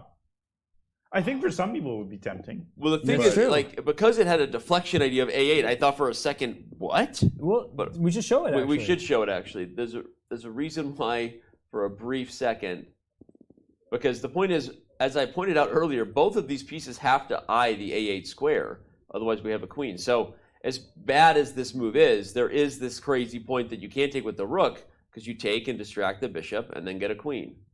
And if you take with the bishop, I have this check, and then I can actually get a queen, and you actually win the exchange. But the point is, even this is no good because now black is actually holding down the exchange in an endgame, despite the fact that you won the rook, quote unquote. But okay, so that's why for a second, right, I was like, wait, did he play bishop c4 and just blunder? But no, instead he played bishop to b5. Super instructive though, right? Because deflection tactic is one that people should know about. Yeah. And many people would be tempted saying, I have a rook, my opponent is a bishop and just one pawn, I have more material, I should win that game. But the problem is there are not enough pawns remaining, so the bishop can defend the pawns along with the king, and there's no way for white to win. So I think that what Ding is looking for is how do I get my bishop to challenge the opposing bishop? That's one idea. The other idea is rook takes b5 is obviously a threat here, but it wouldn't be a threat if in response to rook takes b5, you could take the black bishop. So rook d7, like kind of following black's bishop, is definitely a viable option because how is that bishop going to escape? It will move off of its current square, remaining on the h1, a8 diagonal, but then the e6 pawn becomes a quick target. I go bishop c4, so I change the diagonal of my bishop. But the thing is, black can actually try to take on b5 and go for a fortress construction. Rook takes e5, and now rook takes d5. And I've been trying to figure out, I'm pretty sure this is winning, but this might be, practically speaking, Jan's best chance. Oh, wow. How easy is this to win, is the question. I guess queen b7 check.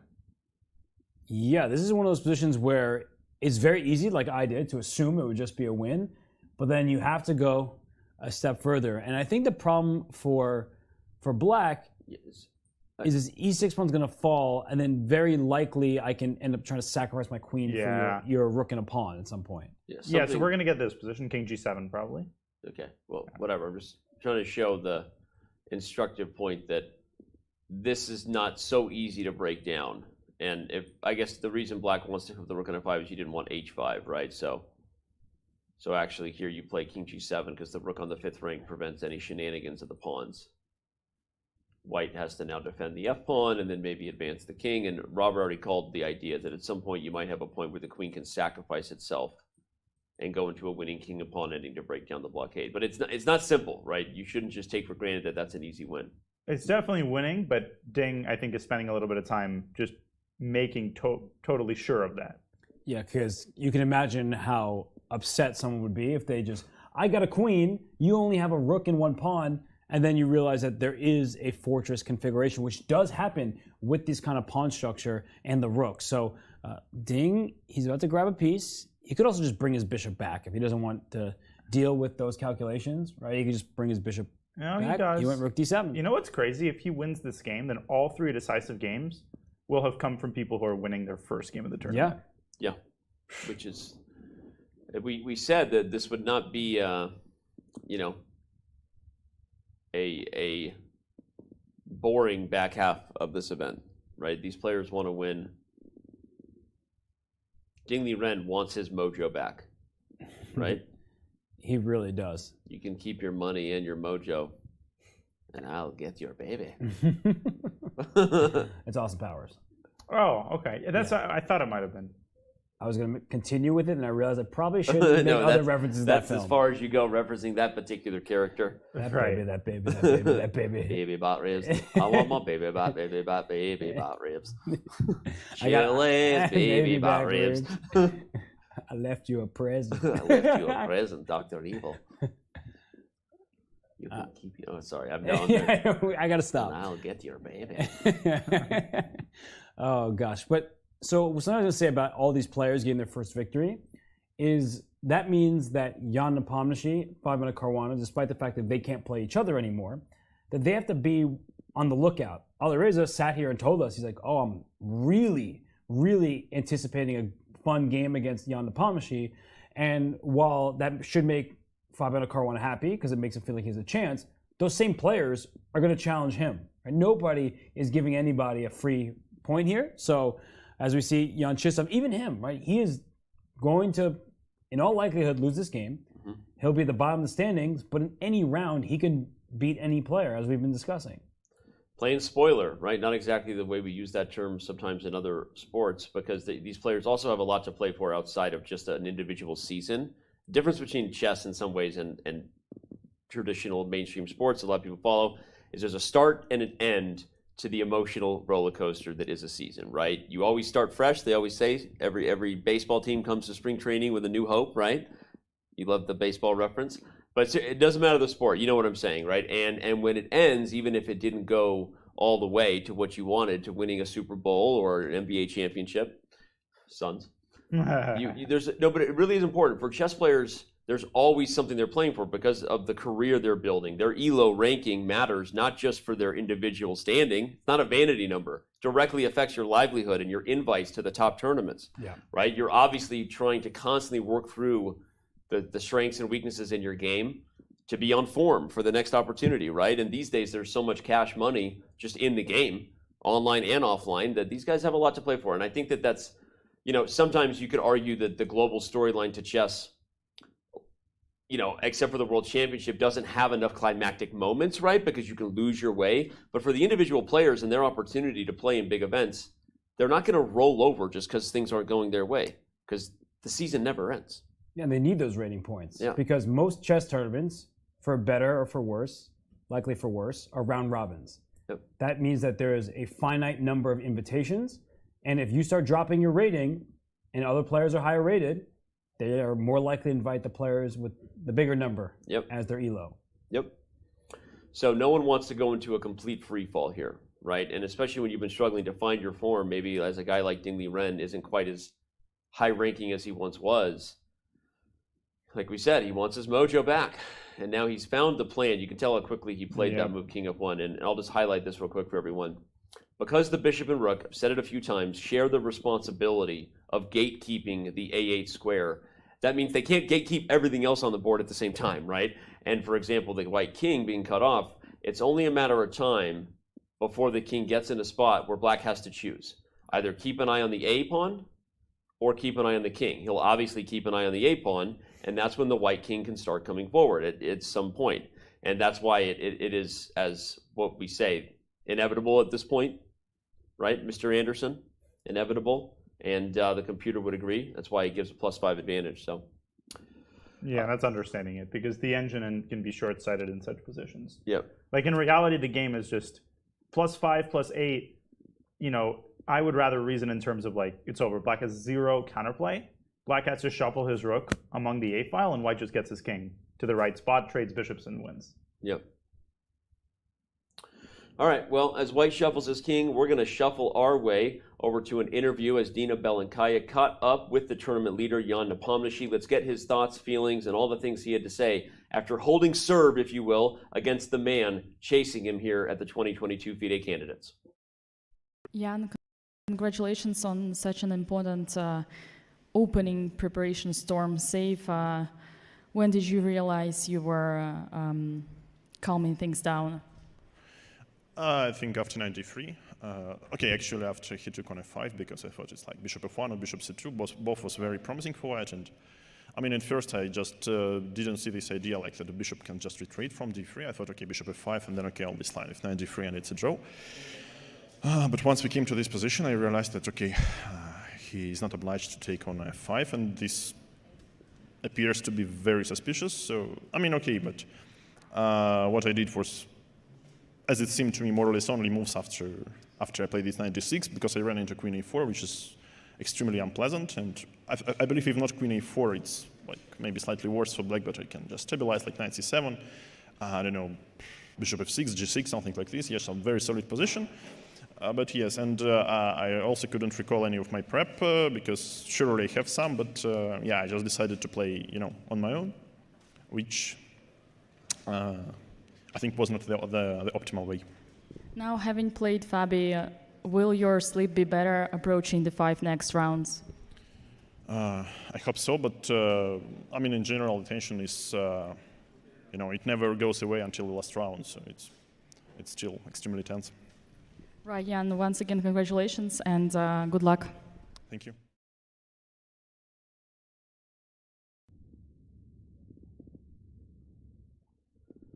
Interesting stuff there. Jan Nepomniachtchi did see the move that either Fabiano didn't. We don't know. We haven't seen an interview with Fabi yet.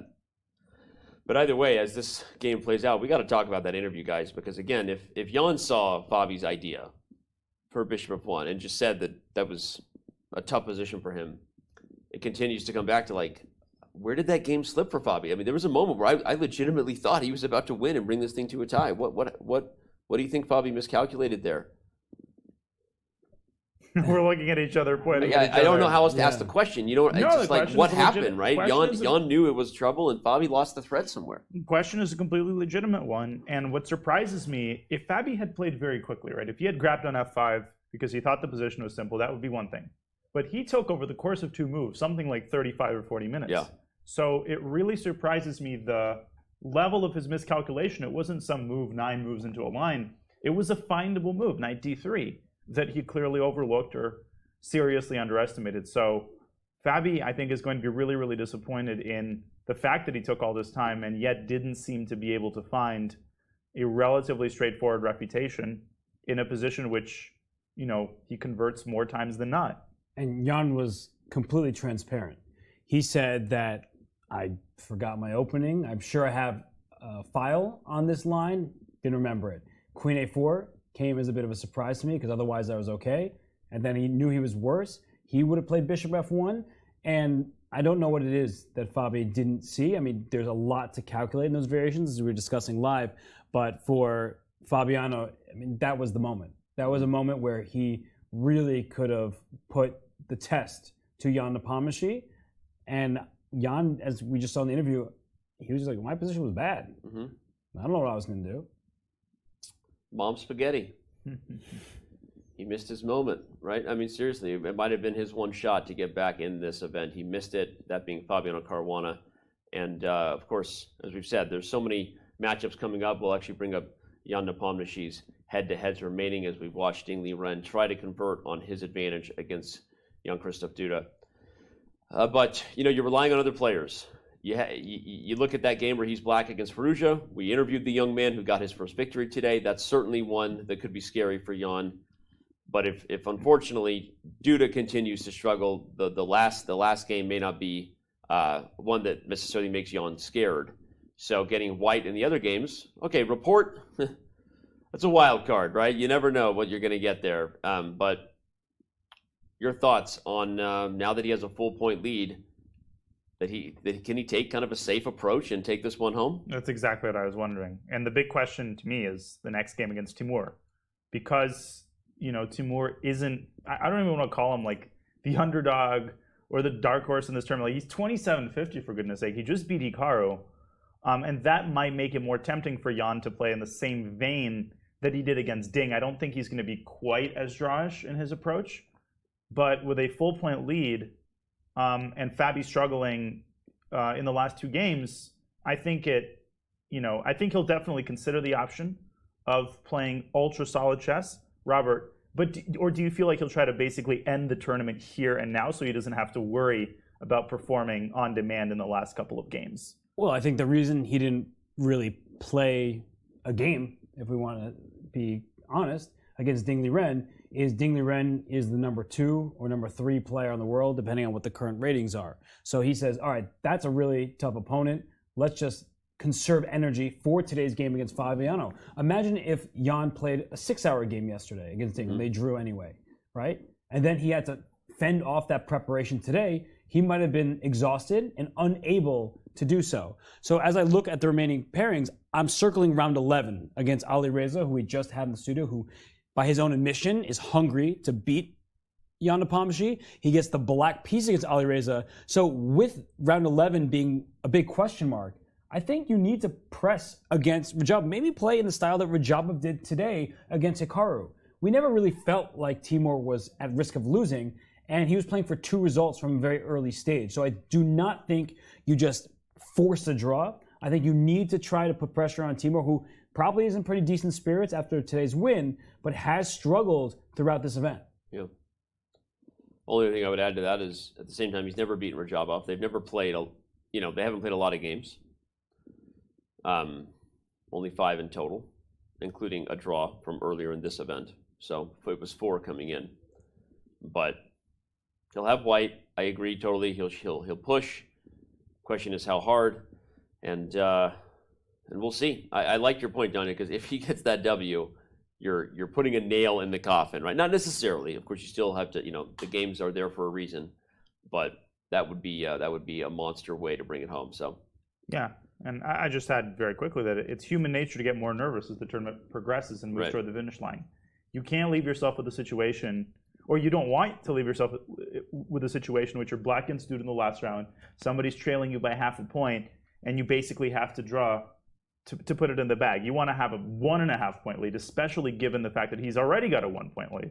Right. So while his nerves are still not totally shot, it would make sense to try to put pressure, especially the white pieces. In hindsight, seeing the draw with Ding Liren, I mean, there's an experience factor paying off here for Jan Nepomniachtchi. Just the more we talked about it, we give him a little bit of surprise. We were surprised, a little bit of criticism of, wow, he didn't press at all. But in hindsight, as you're describing, Robert, you're like, well, maybe he didn't want to press against Ding in particular, right?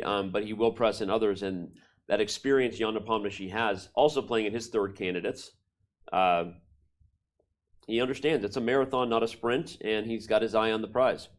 Yeah, and he's got 3 whites in the remaining 5 games, and Fabiano Caruana, who is the person chasing him, right, he doesn't have the same luxury because he had white in today's game. He's going to have 3 blacks down the stretch, I'm pretty sure. So that's the thing about Jan right now. He's focused on his own matchups, and he controls his destiny, but he's also probably keeping an eye on which games is Fabiano going to press.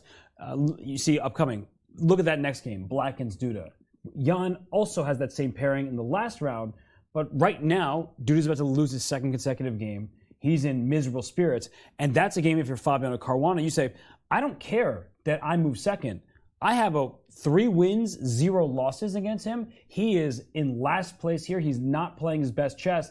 You need to target him. Yeah. No, it makes sense. And obviously, if Fabi starts winning, that changes the storyline, right? You've got, now you're feeling the pressure. Every draw you get, they get a half a point closer. So yeah, all right. Well, these head-to-heads will be the talk of the town, especially if it remains a situation where only Fabiano Caruana can reasonably catch Jan Nepomniachtchi. If that should change, of course, we'll be talking about others getting involved in the mix. But All right. Not much has changed for Duda. We see him kind of head in hand here, dealing with the plan we talked about. Let's analyze a little bit just to show everybody what is coming down, why this is so tough. So let's say black just sits. I'm going to play black and sit, and one of you gets to play white and beat me. Good luck. Shall we alternate moves? Yeah, let's do it. Okay. Go ahead, you start. We're analyzing here. Let's bring up the analysis board so we can show what these guys are going to do. Let's go king b1. Okay. The funny thing is, okay, I think I actually can go king c2. And, okay, so you're going to go to that endgame. Yeah. Yeah. I think we determined that it should be a win. Okay. I'm just going to sit tight for now just so we can see it kind of play out and see what white's threats are. I'll put my bishop on d3. I don't even want you to be able to get to that. Yeah, if black had given a check on e4 in the previous move, I still would have had bishop d3. Okay, now I'm going to play king c3. Yep. And king b4? And the point is, I can't slow you down. Yeah, I'm going to go probably bishop b5 first. Yeah, and look at white's pawns, by the way. f4 and h4. There's no way for black to play g5, even if you put a pawn on h6 without losing a pawn. Yep. And there's no way to play e5 because your bishop's hanging, but even if it weren't hanging, you'd lose the pawn there. So white's pawns are actually perfectly placed. And if I sit tight, progress is just... Well, already bishop c4, I think, ends the game on the spot. You force so the at trade. some point, you're going to get a situation where like every rook move is going to allow a bishop trade. Well, so I guess we have a really clear plan we've established. Is the king coming forward is not just for the idea that I think was also interesting, which was running over here, sure, right? Creating mating net. I guess the simplest path is that the moment you touch down on c4, boom goes the dynamite. You put the bishop on the square, force the trade, and then you're in an easily winning game because of the threat of pushing the pawn. So now we've established that it's super important for black to keep the king from doing that. So bishop e4 is a move to try here to try to keep you locked in. Yeah, just rook c7. Because you also have rook c2 check as kind of an idea, because the king still wouldn't be able to go to b1 because of discovered checks. So rook c7 just takes away your only idea. So king g8, for example, bishop c4 or what? That looks really good. Oh, and then you're going after the e6 pawn. Yeah, I'm just going to take e6. And... There's too many weaknesses. If I could say pass right here, you're still threatening bishop c4. Yeah. Yes. Yeah, so if the bishop moves off of d5, not guarding e6, that's the problem, is the bishop is always threatening to come to c4. So again, back to the live game, we're establishing the pattern, right? If the bishop ever leaves d5 without some sort of forcing threat, this bishop is coming to c4, and as we've seen already, hits the rook, hits the pawn, and the game is too much. If you eventually are forced to let the king out of its first rank cage, it's only a matter of time before explosive things happen on c4. We'll see how many of these things I can fit in. I've got two so far. Boom goes the dynamite, explosive things on c4. Did you know that video, or did you say that because I say that? I saw that video when it first came out. Oh, all right, I forgot. Yeah. Who was the idea behind the video? Back with Brontosaurus's. Who was the what? The idea behind the video. What do you mean the idea behind the video? I was giving Danny credit for something he didn't do. Oh. Okay. What was the name of the broadcaster?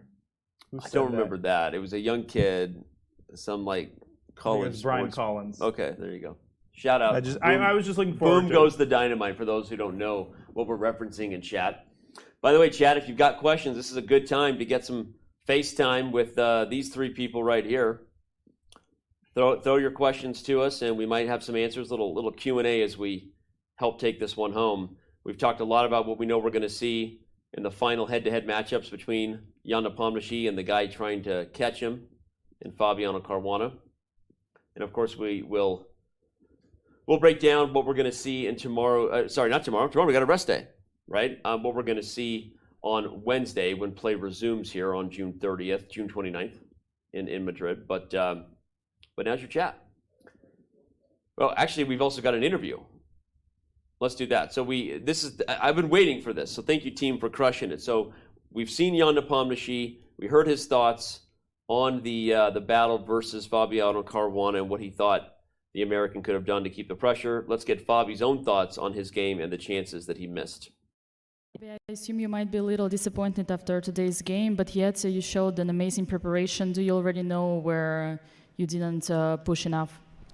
No, I don't know. I figure knight d6 is a rather dubious move, although it's very natural as well, and I had many options after that. I thought queen a4 was a good choice. It wasn't my first instinct to play queen a4. It looks rather unusual, but I couldn't find an advantage or a clear advantage with other ways, and I thought queen a4 is super dangerous for him. And the endgame I thought should be very good for white. I guess that bishop takes f5 maybe is a mistake. Bishop c2 was the other option I was considering, and I just missed one detail, which is after knight d3, rook e7, king f6. When I saw his position, I thought I could play bishop g5, and I missed that the knight is hanging. And after knight d3, it just looks like a draw. Yeah, I guess bishop c2, but I wasn't sure if it's how much of an advantage it is. It looked very promising, but it's also very, very sharp. It could be that one small inaccuracy is enough to lose the advantage, or that there's like only one path to an advantage. According to the computer, the only inaccuracy was not to play bishop f1, which was supposed to be giving you some advantage still, and other than that, it seemed like all your moves were perfect. Yeah, well, that's just kind of bad luck, I guess. Yeah, well, it sometimes happens that it looks very dangerous and it doesn't really amount to much. Like I think knight d3 is the only drawing move. If he takes on b2, bishop d6, I think rook c8, rook e7, it just looked like a win. And yeah, it's by one move basically that black draws, but yeah, I guess it's enough. You mentioned it was a matter of luck. In general, how much the importance of luck is in chess as a sport, in your opinion? I mean, luck balances out, but it's good to get luck at the right moments. In one tournament you can be lucky, in another you can be unlucky. These things happen. I've had both things where everything just works in your favor, and sometimes it doesn't work in your favor. Here I can't say I've been unlucky or unlucky. It's just I've had some ups and downs. I also had some moments which I can say were quite lucky, and some moments which maybe luck wasn't entirely on my side. But yeah, it's also still the tournament has many games to go before I draw any conclusions. 5 more rounds to go. You mentioned before the tournament here only first place matters. Has the situation changed, or is it still the only importance? No, it's the same situation. Yeah, I still have to fight for first place. It's a point deficit, which is quite a lot with 5 rounds to go, but it's not insurmountable. Thank you so much, Fabi. Good luck in the following games. Thank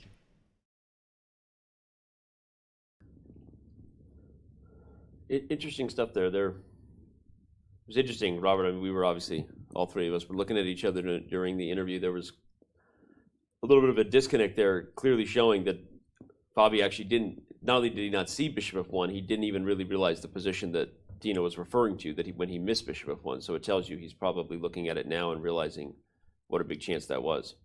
Yeah. And it's not the first time he's missed a chance against Jan Nepomniachtchi. Yeah. Because we have recency bias where you're going to look at this game. But what about the round 2 game when Fabiano had the black pieces? It wasn't clear, right? But he had an advantage. I'm sure both players knew it at the time, and they talked about it in the post-game interviews. So for Fabiano, if he looks back on the tournament and he's not in first place, he's going to be like, I had 2 great positions against the guy who ended up winning, and I didn't convert either of them. Yeah. He didn't see your bishop b1 idea either, which we know is even more obscure. But it tells you that Fabi, he said he knew knight d6 was probably dubious. But in hindsight, it's a weird thing to say that despite Jan being worse, he actually had the better feel for the position, it seemed, in the critical moments.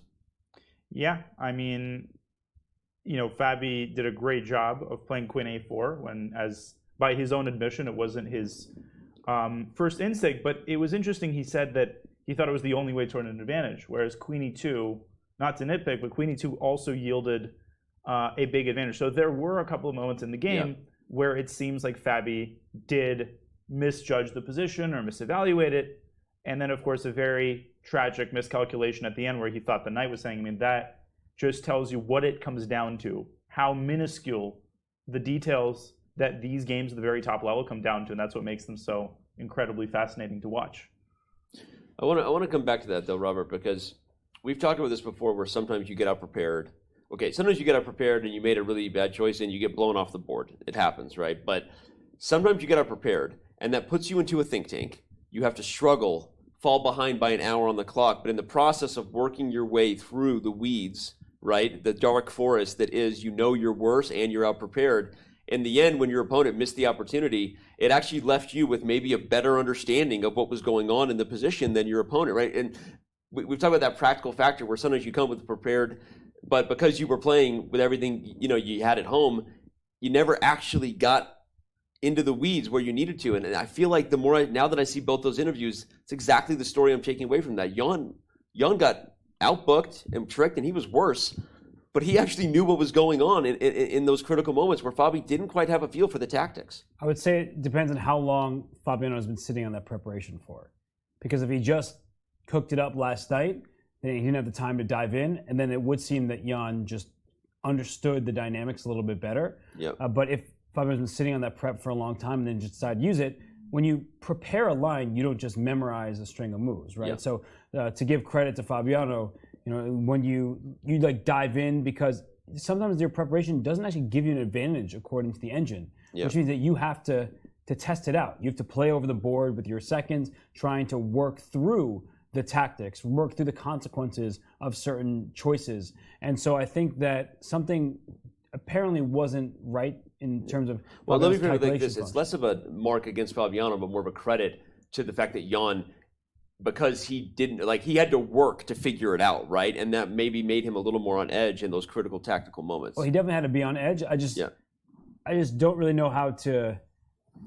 We give Jan a lot of credit for surviving that game because many players wouldn't have. They would have just toppled over and it would have been done with. But I just think that Jan, his calculation function was better today. I don't think he understands necessarily the positions better. I think that just he was really sharp today, and he had a very short day yesterday. So he came in well rested. Yeah. He got a rough position. He was able to survive it while calculating his opponent's best moves. And that's the sign not just of a great player, but a great player who's in fantastic form. When they're met with something that they weren't expecting and they know they're worse and they're still finding their opponent's best moves, which means he probably had some response in store that would have left him hanging in the game versus just collapsing. Yeah. Johnny, your thoughts on that combo? To win a tournament like the Candidates, it's not enough just to show one skill. And if you look through Nepo's game so far, I'm not saying the tournament is over, it's far from over, but he's demonstrated incredible skill in a variety of different areas. He's had crushing games. He's had good opening preparation and astute opening choices.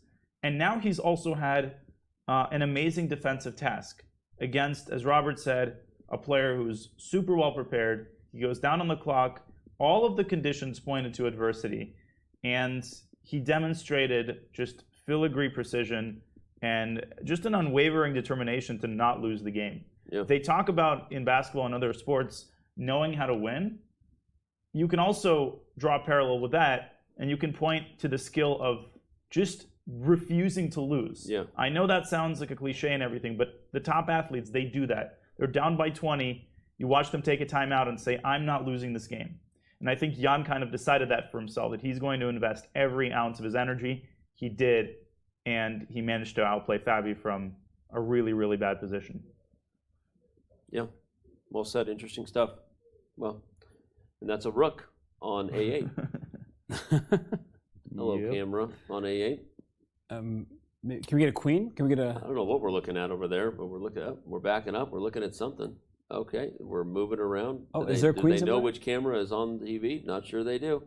There we go. Well, I guess they knew the A8 square is what this game comes down to, but. Oh, I see. Oh, they're coming. There we go. I get it now. They were showing us the book on A8. Oh, really? 5 head. What? You two didn't understand what our producers were doing. I had no idea. Didn't. I had no idea. I had no idea. No, I literally did not even connect the dots. I didn't connect the dots. Okay, Are you well, disappointed? I'm very disappointed. Not in Ding I've been Liren's- commentating for 9 days in a row, okay? No, you haven't, because they're rest days. 9 rounds over 11 days. 12 if you include the opening ceremony, which was exhausting for me. I was dancing my heart out flamenco style. Nice. No excuses would make up for the fact that you two just. I did. I just gaffed it. I was like, A8, there's a rook. And actually, that's kind of cool. That's got it coming down to A8, and we've got a nifty little coincidence there with the design.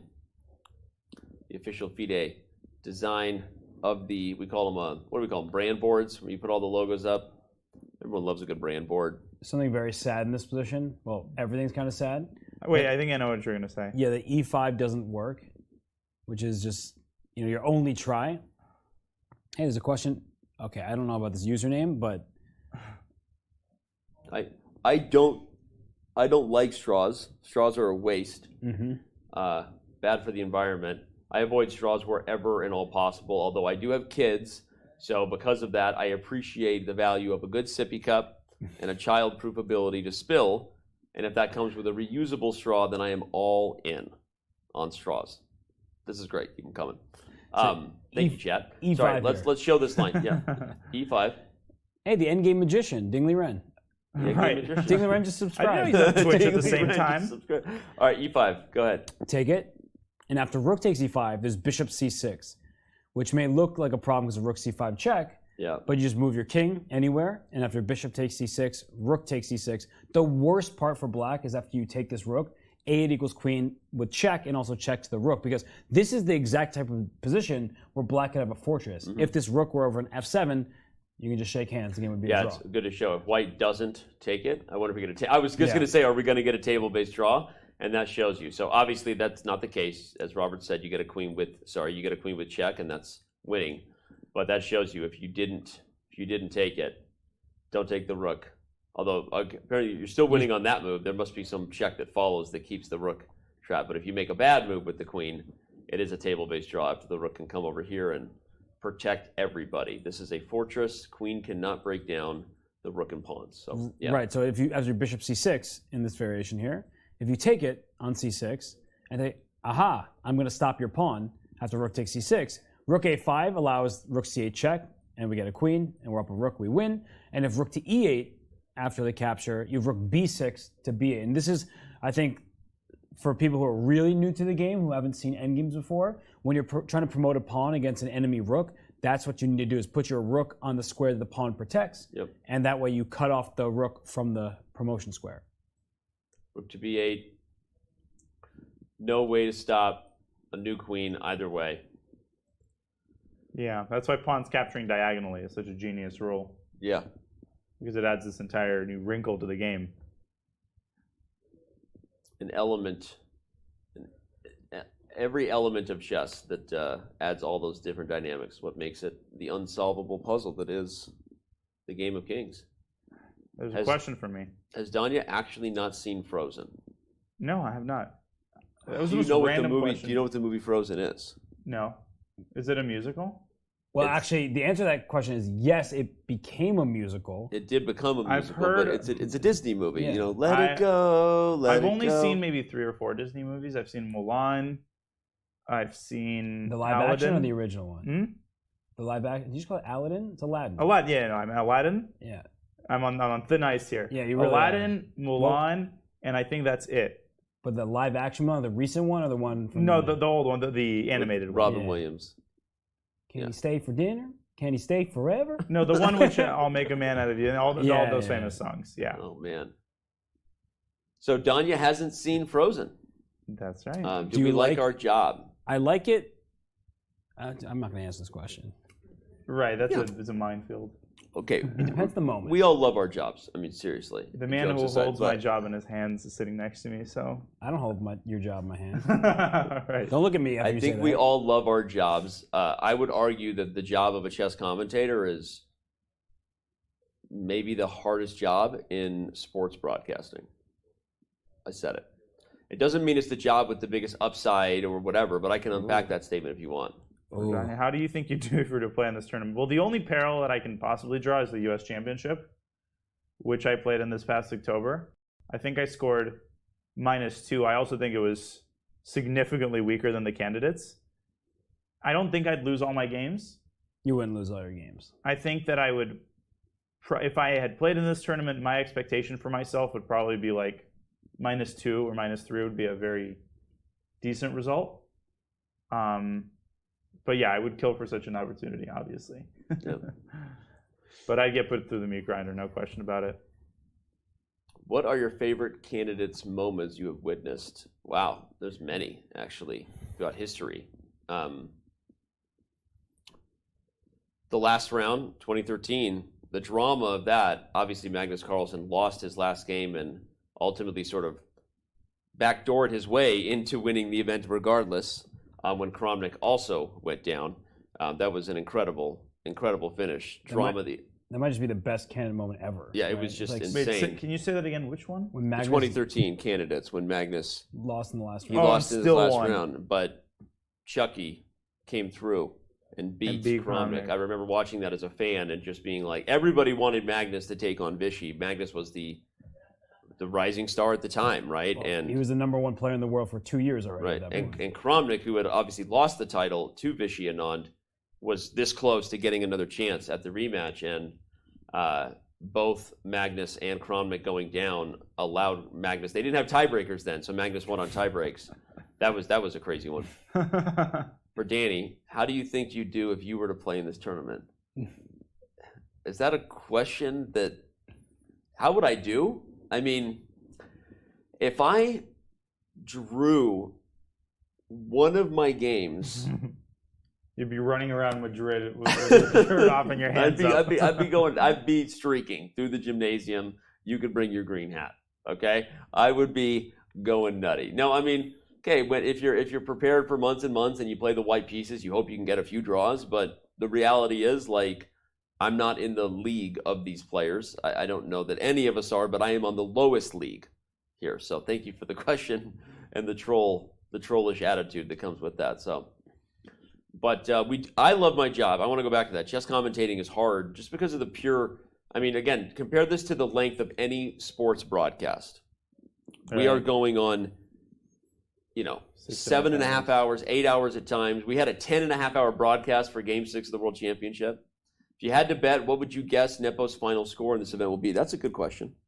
I'm sure you can bet on this question. This point. They have their mouse at the ready. As soon as you say a number, they're immediately clicking. Well, let's see. He has 5 games remaining. So drawing every game would get him 2.5 points more. He would finish at 8.5. Finish at 9. Oh, sorry. He went in today with 6. You're right. I'm sorry. So he would finish at 9. If he drew all his games. If he drew all his games, which I don't know at this point. If Fabiano starts getting wins, is that pressure? I mean, that's a really good question. I mean, because we're kind of predicting what we think is going to happen in the event by predicting his score. Right. That's what Webber is really asking. This is a question that I refuse to answer, and I wish our production team didn't put on screen. Why? Because it puts us in an uncomfortable spot That's where true. now we'd say, "Oh, Jan's going to lose a game," and then it's like, based on what? We're just like speculating. Yeah, but we're predicting results. If you look at his results, But that's why I don't like predictions in general. Yeah. Yeah, I mean, a single game prediction is okay, yeah. but over a course of 5 games, because then if we say, "Oh, he's gonna go 3 out of 5," who's he gonna beat? And then we have to pick somebody, but it's like, Well, because the strengths are so close. Well- Even when you're in really good form, you have no basis on which to predict a particular result. I think none at all. I think It's not you like we guys have are inside overthinking it. information. no. Then what's his final score gonna be? I think his final score will be 9. And how is he gonna get there? All draws? All draws. Okay, see, that's a safe answer. That's the realistic answer. No, but that's also a safe answer, right? But If you said minus or plus something, then you have to pick who he's I gonna lose push to. back. I think there's a high likelihood that he plays at least one decisive game. I don't know against whom or win or lose, but I think that's the likely in all realistic draws. thing, even if he wins or loses one game, is that he gets 9 and he wins the tournament. That's the most likely result. An even score? That's Agree. fair. I mean, right now, obviously, we want drama. I'm not rooting for or against Jan, but I think that predicting a 50% result, given what we've seen, is probably the strategy he'll take. By the way, we saw that last question, which was Dude looked at that extra score sheet like, I don't think I'll be needing that. We saw the last question, which is how do we think the cameraman would do in the tournament? Depends on which cameraman. We do have some strong cameramans. Yeah, pan out to Anish Giri holding a camera. We do have I think our camera operator today is about a 2100 chess player. So it makes me feel like maybe I would do better than the cameraman at the very least.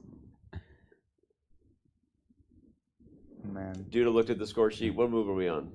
No, he does need it, right? 60. One more move.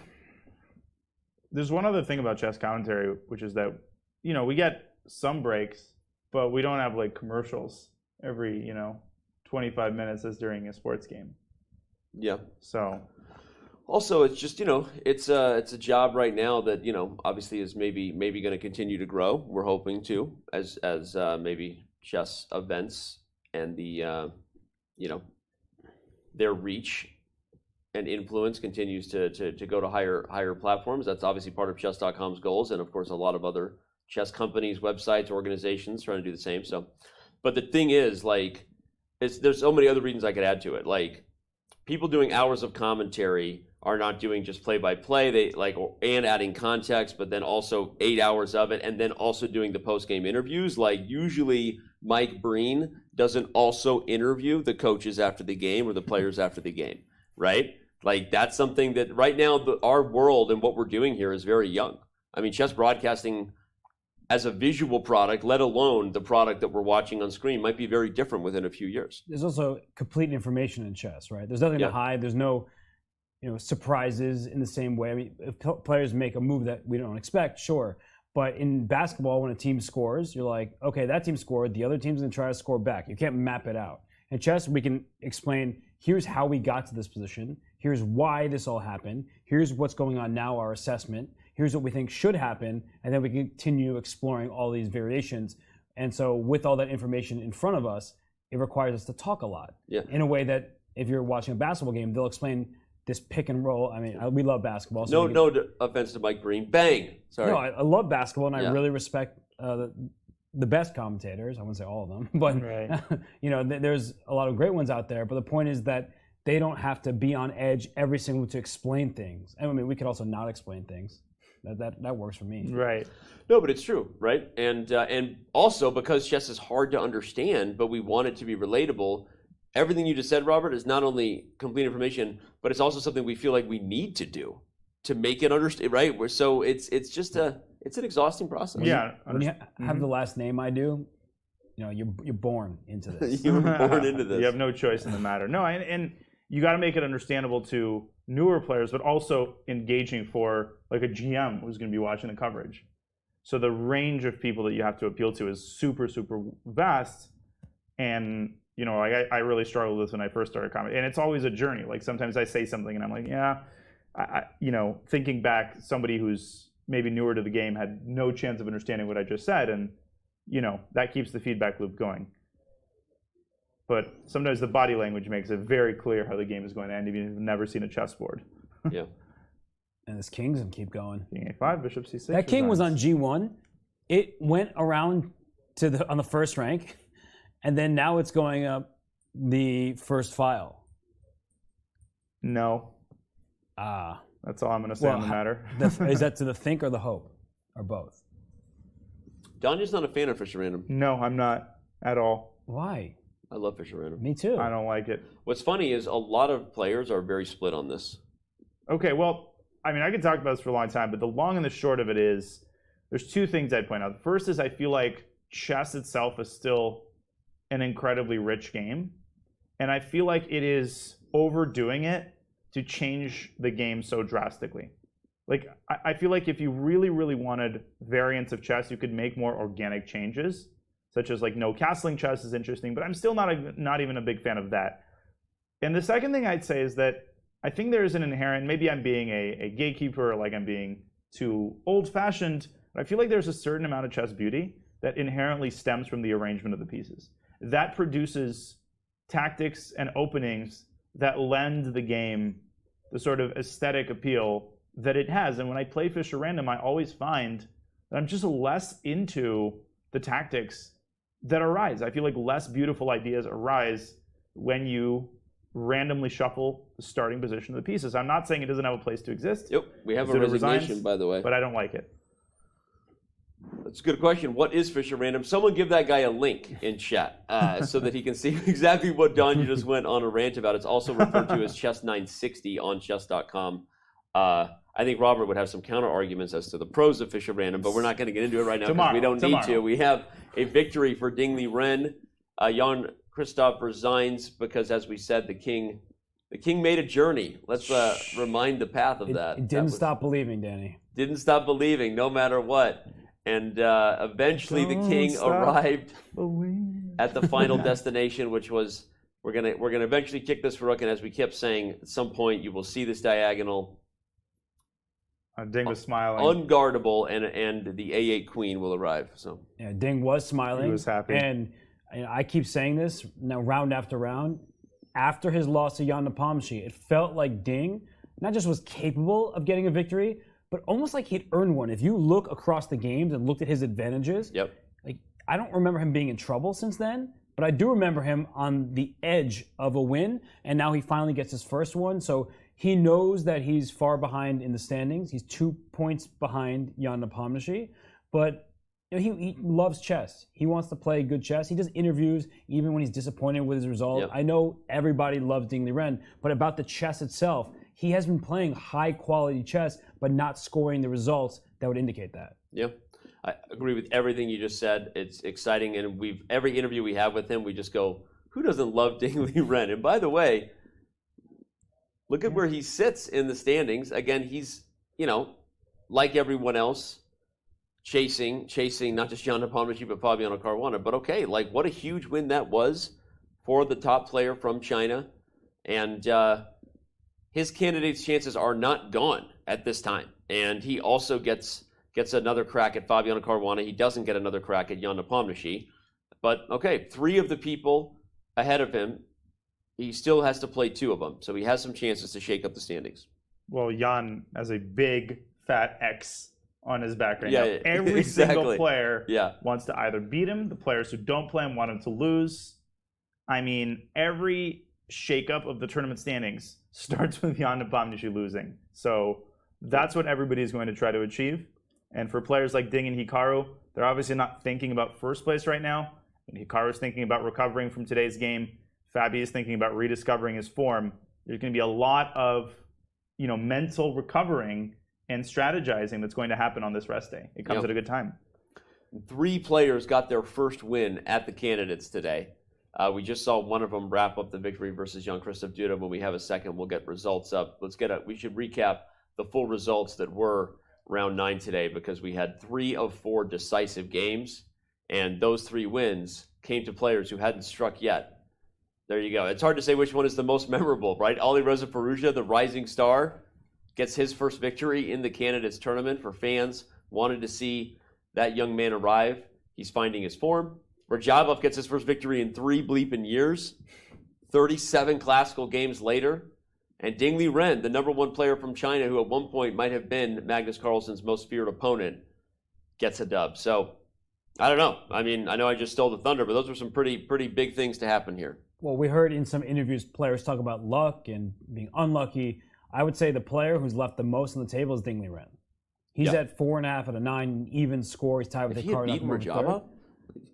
He had not just that game, right? They're just a game against Report. He's had multiple moments, and it just feels like overall he's played great chess. We can't forget his draw against Hikaru.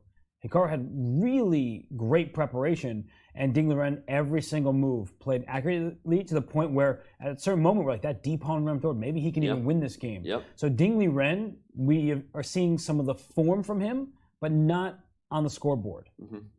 Yeah. Makes sense. And we often suffer from recency bias, but also the kind of bias that comes from somebody's start of the tournament. When we think of Ding, we think, oh, he lost that very bad first game to Jan. But that's just one game, and the rest of the tournament has been great. Today was just an incredibly classy, masterful positional effort. Yeah, well said.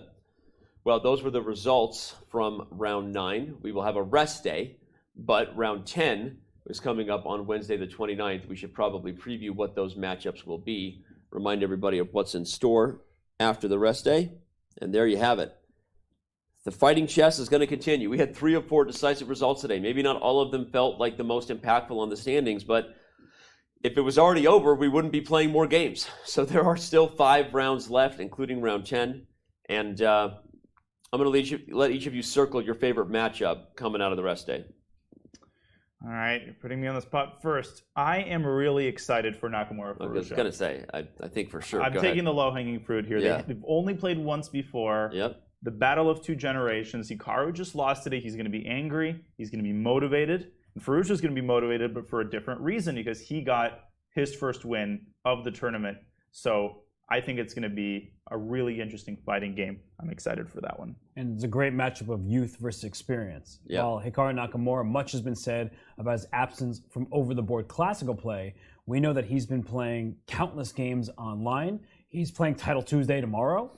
And he According to also... what he said, yeah. He's definitely playing tomorrow after he lost today. Oh, he's playing both of them. He's also a former #2 player in the world. But it's hard for me to say what my #1 matchup is. I'm circling that Duda-Caruana matchup. Because Fabiano, despite letting an advantage slip today, he's been playing excellent chess throughout the tournament.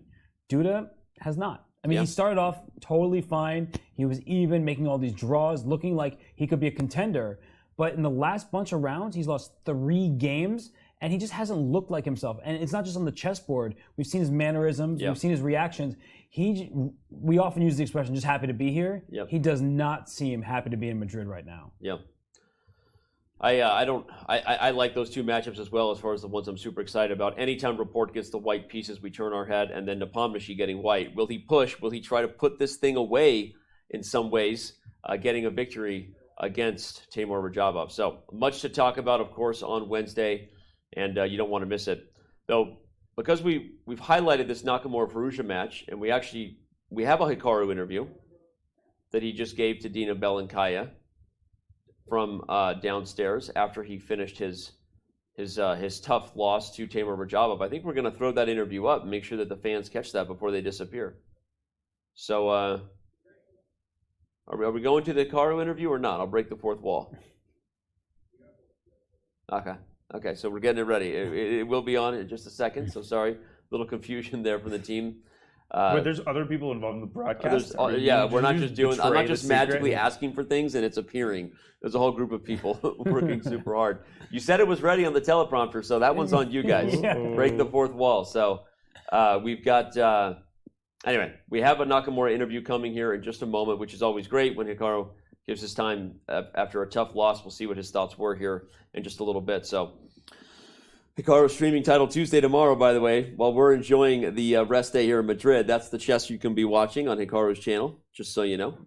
What are your plans for the rest day? My plans? Explore Madrid. I'm either going to go to sleep or I'm going to put myself to sleep. I'm going to enjoy a little bit of rest on the rest day. I don't have any plans. Maybe I'll go to the Prado Museum. I highly recommend it. That'd be my last chance, really. You should definitely go. Yeah. Yeah, I'm proud of the fact that I've already been there once, but I think I might go again. Oh my gosh! All right. On the note of that bad pun, it's time to see Hikaru Nakamura's interview with Dina Belenkaya after the tough game he had today. Tough game today. Thanks for joining. Anyway, seemed like Bishop G4 was your first inaccuracy. Was there something you misevaluated? No, I mean, probably I just had the wrong mindset. I was trying to create something, try to catch Fabiano, I guess. Probably it wasn't great. I mean, I think I never had enough counterplay for the pawn that I gave up. Maybe Timur was a little bit imprecise in the middle, but I thought when he found this idea with Queen G4 and Rook E2, it's very unpleasant. Suspect a computer could find a way to hold it, but I was low on time and it was just probably too difficult. So yeah, it's tough, but that's life. And in the opening you played knight c6. Did you somehow expect 3 times repetition, or would you still refuse? No, I mean, I didn't expect that one. Actually, the thing is, I mean, just my whole evaluation was off because I spent a lot of time looking at this bishop takes f3 move, and I was sure that Timur would actually play bishop b7, knight g4, and that is actually a draw. And then he took on a5, and for some reason I just assumed there's a lot of counterplay. But again, I mean, obviously I'll have to look at it with a computer, but to me, it didn't seem like there was ever enough. So tried to create something, and probably, I mean, if I wanted to create something, I should have played a different opening, and then you see what happens. But again, at this point in the tournament, everyone's trying to catch up. I mean, Richard also tried to be creative and got absolutely crushed, so that's just how it goes. Did you have a chance to see what was happening in Fabio versus Jan's game today? No, not really. But I mean, I think at the end of the day, there are, of course, these what-if scenarios. I mean, many people are saying that Magnus isn't going to play, but I think all of us at least assume that Magnus will play when all is said and done. So really, first place is the only prize, perhaps, that matters. So I think that played quite a bit, quite a role in the game today. I mean, again, I saw the position. It looked like Fabiano had something, but it was never conclusive to me, at least when I was passing the board. So yeah, it's very bad, I think, for the tournament in general, because I lost, Richard lost, and now suddenly it's like it literally is a two-player tournament to the finish. Yeah, interesting stuff there. Your thoughts on what he said? He tried to create chances, and maybe in hindsight, should have gone for that. Yeah, he's never afraid to share his thoughts, and he said that I assumed, he used the word I assumed, if I'm remembering correctly, that he would have play over there on the king side. Right. But this is why we say you need to calculate, and you could tell he was regretful about this decision making because he never was able to drum up much of anything. And as he said, maybe the engines can hold it, but it was just such an unpleasant position with that outside pass pawn for Rajabov. So I think he just nods his head and says, yeah, Timur played a nice game. He didn't really give me chances, and that was that. He said he's trying to catch Fabiano, right? And no matter what people might be speculating about Magnus Carlsen, obviously the candidates is a winner-go-home kind of a thing traditionally. So how hard is it to not let that just continue to affect, right? Because it can become a slippery slope where you're already thinking about that. If you keep making decisions, then you build yourself into a hole. Yeah, and I can assure you that the players are trying their hardest to put that out of their mind. I mean, cross the bridge first, come in first, come in second, play well in the tournament, and then start thinking about whether Magnus is going to play you. But I think Hikaru might be, unhappy with himself, as he revealed in the interview with his opening choice, because he decided to play something he's very comfortable with. Everybody can understand why he chose the Berlin. It is perhaps the line he's most comfortable with, but it was also an opening Timur Rajabov expected. And as Robert pointed out several times throughout the game, Timur managed to steer the position into a position that he was fully comfortable with. And when the strength of the players is so close as it is this tournament, that becomes one of the most important things. Not just the objective evaluation, but how comfortable you are with the position and its ideas. Timur did that, and his technique, while not perfect, was excellent on balance. It was a pretty one-sided game. Well, I think that was pretty much it. I mean, it was awesome that we got that interview up again. My guys here, Robert Hess and Daniel Naroditsky, give them a follow either on a Twitch channel or on Twitter. And we'll of course be enjoying the rest day. Hopefully all of you will as well, no matter what chess you decide to tune into, as everyone has candidates withdrawals. Everything will be back on Wednesday, so relax a little bit. But this has been a lot of fun. There's still a lot more at stake. And I think we're going to let everyone have this. Almira Skripchenko rejoins us on Wednesday, so everyone be ready for that. And I think we have a highlights video to take it out.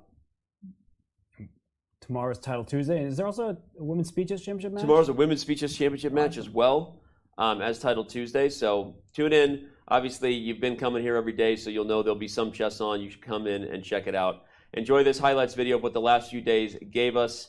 And for those here in the city, enjoy Madrid. Be safe. And we will be back with all of you on Wednesday, June 29th, for round 10 of the 2022 FIDE Candidates Tournament. Great stuff. We can't wait for these games to begin. And so on. Mis amigos, the next challenger to the World Championship of Chess must come through Madrid.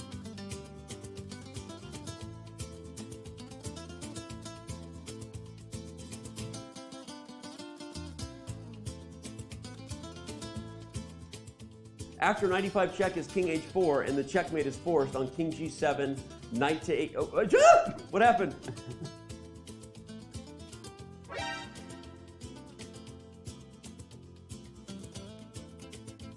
The smile on a game.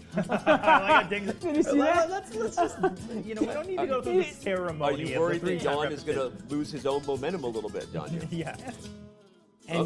Got to tell the arbiter. Tell the arbiter time to go to the bathroom. He was just having a lot of tea there.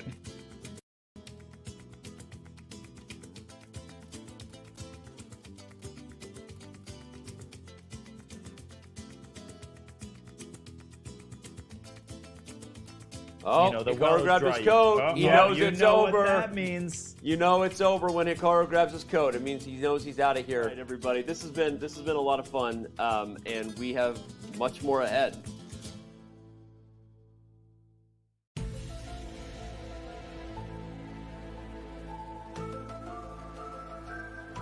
Mis amigos,